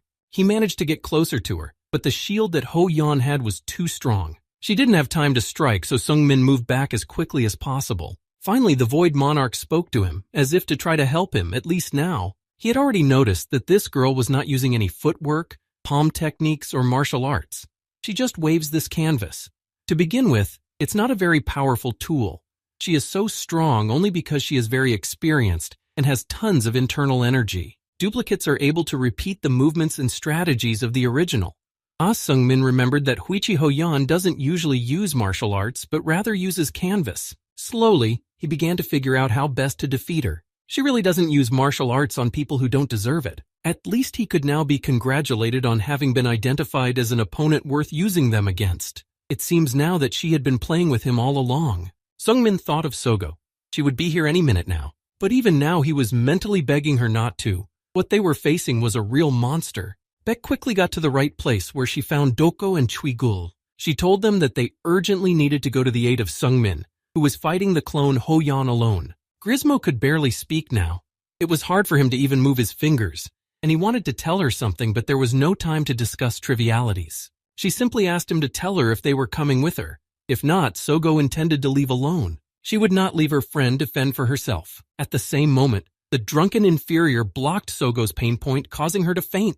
If they had gone where she said, they would have died for sure. First, they had really miscalculated the enemy's combat readiness. To subdue a small celestial demon, they would need 5 times the strength they currently had. Right now, it's better to retreat rather than engage in a pointless fight. Grismo wasn't sure that there was any way out of this, other than defeating the dungeon boss, but Chwigul reiterated that they had luck on their side. He had found a scroll from the lonely grandmother that they could use to get out. It was not an easy decision, so he thanked Grismo for agreeing. He looked at Sogo. She was still not in a good mood. Looking back, Chwigul noticed the bright light in nature that Sunmin had made. Once again, he wondered if he was doing the right thing, but it was already decided. He simply apologized for having to make this decision, and they disappeared. Sungmin fought bravely. He would have been glad to hear that Sogo would not put himself in danger now, but his fate seemed sealed. It wasn't the first time he'd felt the pain of Ho-yeon's blows as she fought him mercilessly. The Void Monarch was already supporting him, telling him to pull himself together. The clone of Ho-yeon was indeed too strong and agile. It was hard to follow her movements. With the support of the demon, Sungmin was able to pull himself together and continued on for a while. The monarch was guiding him, loudly shouting out what to do next and suggesting something all the time. However, it cannot be said that this changed the situation too much. Sunming was frustrating him, and the monarch simply ordered him to follow the instructions. This irritated the boy, but he did not want to die either. His new house could have been destroyed, and if he hadn't blocked the blow, Sunming would have been lying in his own blood. If he died, he would have to rot here for the rest of his life. And then there was that girl who was supposed to be here by now. Sogo was still not here, even though a lot of time had passed. The monarch was surprised that Sunming was not angry with her for her betrayal, since she had simply run away. He was surprised that Sunming wasn't angry with her, because she had simply run away. It's like he's dying for her, but he really didn't care about that at all. Sunmin knew that she couldn't have betrayed him, and if Beck was still missing, then something had happened there. After all, now was not the time to think about such trivialities. He didn't want Sogo to come back here in the first place. To begin with, Sung Min would have died on Mount Mushi without her help anyway. The monarch had nothing more to say. This young man is senselessly laying down his life for the sake of a man. Only later did he laugh out loud, as if his sober mind had left him. He even began to like it all. The monarch wasn't going to let them both die here so easily anyway. The demon smiled and said that he would help him a little. After saying that, the monarch did as he said, giving Sun Min additional powers. The boy was a little scared by what was happening, but the demon just wanted to help him, so he told him to come what he was doing. Now it was a real god of chaos. Even Ho Young, who was standing next to him, was silent, looking at what was happening. It would have been easy for the demon to gather his powers if there had been an intermediary, but he said that Sun Min could use them for his own pleasure now. Still, he had no choice. He had to fight or give up right now. Means that now all of these are part of his demonic powers, and Sun Min's heart has been able to accept them. The wounds healed and even the broken arm was restored. Right now, the young man felt incredible strength. The doppelganger had taken on the arrogance and curiosity of the original, and so the copy stood watching Lee Sun-min. Now it could be recognized that he was indeed a worthy competitor. This force within him was incredibly powerful. It seemed as if the meridians were going to break now, but the monarch was still in control and warned that the demon was approaching. The doppelganger attacked again, being close by in milliseconds. It was the first time she had attacked him in this way, and his strength was still not enough to win. Then the monarch suggested that he transfer control of the body to his hands. In this case, it would be easier, but the young man refused. He told the demon to give him his power, but the demon immediately objected that he could not handle it. Lee Sun-min had achieved this before. It was a power that he could not use because of his weak body, but he still didn't know how to use it. With the level he had reached in the realm of consciousness, he would be able to defeat the doppelganger standing before him. Sun Ming stood his ground and once again told the monarch to put his demonic power in his hands. He had already channeled all his energy into the spear and had one last step left. Finally, the demon listened to him and gave him his energy to strengthen his talent. Now he was many times more powerful, and without waiting or hesitation he rushed forward. The doppelganger himself did not expect such a great power to appear before him. This time he actually managed to do something, and Sun Ming was in a favorable position. The walls of the cave shattered into hundreds of stones, and the double was lying there. It was a strong blow, but it wasn't enough to finish off Ho Yan. At the same time, Sun Ming used the 9th Heaven Supreme Spear in the 4th form and attacked. He reinforced this technique with the reflection of the 9 dragons to make the attack even more powerful. This was a power he had never released before, although it had been inside him for a long time. It was not the end of the fight, but they had now reached a higher level. Ho Young's double tried to attack again, starting to use any other tricks and techniques. Sung Min was still impressed by Ho Yan's talents, which the clone copied very well. She was again approaching him at such a high speed that he didn't even have time to realize anything. However, Sun Ming now realized that he was capable of wielding the most powerful technique that the Void Monarch had given him. He used the Spear of the 9th Heaven again, enhancing it with the abilities of a demon. His eyes were filled with anger and a desire to win. Sun Ming knew that this could be a fatal move for him, but he was not deterred. This time he decided that he would use his power to the fullest and use the path of nothingness. Now it seemed that he and Huichi's doppelganger, Ho Yan, were on equal footing, as Sung Min was striking her more and more often, but her face still didn't show even the slightest emotion. Compared to the clone, Sung Min was already tired and ready to give everything just to destroy her and end this hell. The doppelganger was lying in front of him, as if he had already given up, and now was the perfect time for Sun Min to put an end to it. It was really hard for him to do it. His emotions were overwhelming and he wanted to scream. Finally, he did it. He was able to win a real fight. He was able to release his inner strength. Years have passed since then. Everything has changed so much, but not his principles and goals. But for him, tens of thousands of years have passed, accompanied by suffering. He came so far because he thought about his goal, Huichi Ho Yan. Whenever things got tough, he would think of her. But he still could not determine for himself whether he had become even a little stronger. The monarch immediately asked how Sun Min felt after borrowing his strength to defeat the demon. The boy seemed so funny to him now. He could say now that he was colored, but having power and knowing how to use it were two different things. The demon was able to control his abilities, which were several levels above his own talent. However, there was still an important fact that the end was not in sight. Now he was about to take his power away from him, and the payoff would be very powerful. If he did not concentrate, he could die, even though Sun Ming was used to pain. It was an interesting specimen, but the demon was not convinced that Sun Ming would ever get used to it. What was happening made him look pale, and his face was even more drenched in sweat. The pain that the monarch was talking about was indeed incredibly intense. It was very different from what he was used to. The young man screamed as loudly as he could, though he did not know where he got the strength to do so. From the incredible pain, he fell to the ground and lost consciousness. He woke up when Rubia saw him and tried to bring him back to life. She did everything in her power to keep him alive. An hour had passed since she found him. All this time, Sun Ming had been writhing in excruciating pain in his body. Rubia used the elixir that Sogo had given him, and only then did he feel better. But then Rubia added that she had gone out for a while. In the end, that elixir saved his life. Although he was feeling very sick now, if it hadn't been for it, the young man wouldn't have opened his eyes at all. Once again, he owes Sogo a debt of gratitude. It was the second time she had pulled him out of the clutches of death. Sun Ming felt as if he was dying. All the muscles, the energy core, and the meridians, they were tangled. As soon as he stood up, Rubia called out to him and ordered him to lie back down. He was still strictly forbidden to get up, although he said that he had to move on and could not wait. Rubia asked him where he was going in such a hurry in his condition. He didn't say anything yet, but with sluggish and uncertain steps he moved forward. He looked back and saw the lonely old woman lying under the rocks. When Sun Ming approached her flesh, he felt a strong concentration of mana where teleportation had been used. It must have been the same scroll from the dungeon escape. 3 people were teleporting. One of them was definitely Sogo, and as Sun Min suspected, Grismo and Chuigul. Can you see that Baek has successfully gotten out of here? He had already achieved one goal when he came here and successfully rescued her. Looking at the map, the young man moved forward again, where the location of the dungeon boss was marked. If he could win the fight with him, it would be a clear victory. Despite his terrible condition, Sun Ming continued to move forward. He had the zeal, but almost no strength left to accomplish what he had planned. He could barely stand on his feet. How much stronger Huichi Ho Young had become over the years, he could not answer.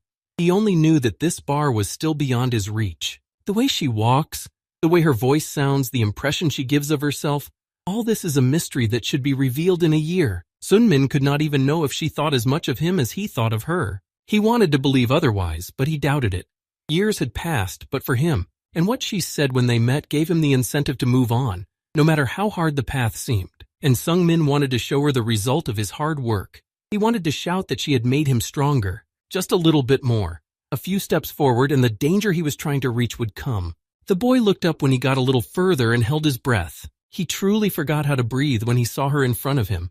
Huichi Ho Young appeared very suddenly, immediately starting to fight the monster behind her. His childish desire to show off his height disappeared in the moment. Her every move was perfect. It was even better than what he had imagined during the test. The doppelganger could not imitate her technique at all, and that was what the young man wanted to get to. She was truly unbeatable, reaching incredible heights. Everything that came her way was not a problem. She could easily get out of here alive and unharmed, and that was probably what the dungeon boss was. He really was quite strong. Ho Yan wasn't sure that her past self would have been able to defeat him. She also met a monster that looked like a boy. He used the Ninth Heaven's Supreme Spear technique. This copy was an interesting opponent for her, albeit a weak one. Huichi Ho Yan could really expel that Li Sunmin had become a stronger warrior. He didn't even want to hear her say that. He felt completely satisfied then, but he finally answered her. Until now, the young man did not know what to say after a long separation and hid behind the wall. And it was only because he was still not good enough to meet her. Then Ho Young asked him who he had met on his way and why he had come here, and he replied that he had seen her. He must have been suffering a lot at the time, but he made it here anyway. So he had already won, even though he couldn't say he did it alone. Ho Yan was really happy to hear him say that. Even in his words, she could feel how much he had grown. He was finally able to make his dream come true, and she congratulated him on that.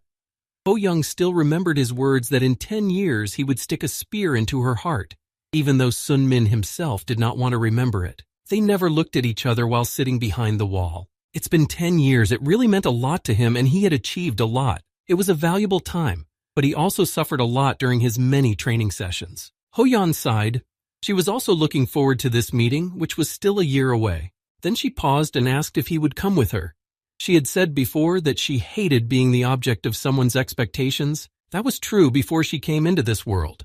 But even after she was summoned here, the gazes of high expectations followed her everywhere. But she wouldn't have been disappointed if they were his eyes. Sung Min remained silent, his mind too dazed to comprehend much right now, but Ho Yan apologized. She had thought that he just didn't want to travel with her, but that wasn't the case at all. He just realized that if he went with her, he would only be a shadow of Huichi Ho Young. He didn't want that. He wanted to be on her level. It was not enough that he had become much stronger than she had expected. Maybe it was greed, but she couldn't convince him, and she didn't want to force him. A year had already passed and only one more was left to their agreement. Another year and he was going to get to where she was now, and in a few months they would meet again. Even then he would have to go with her, and there would be no excuses. The girl laughed.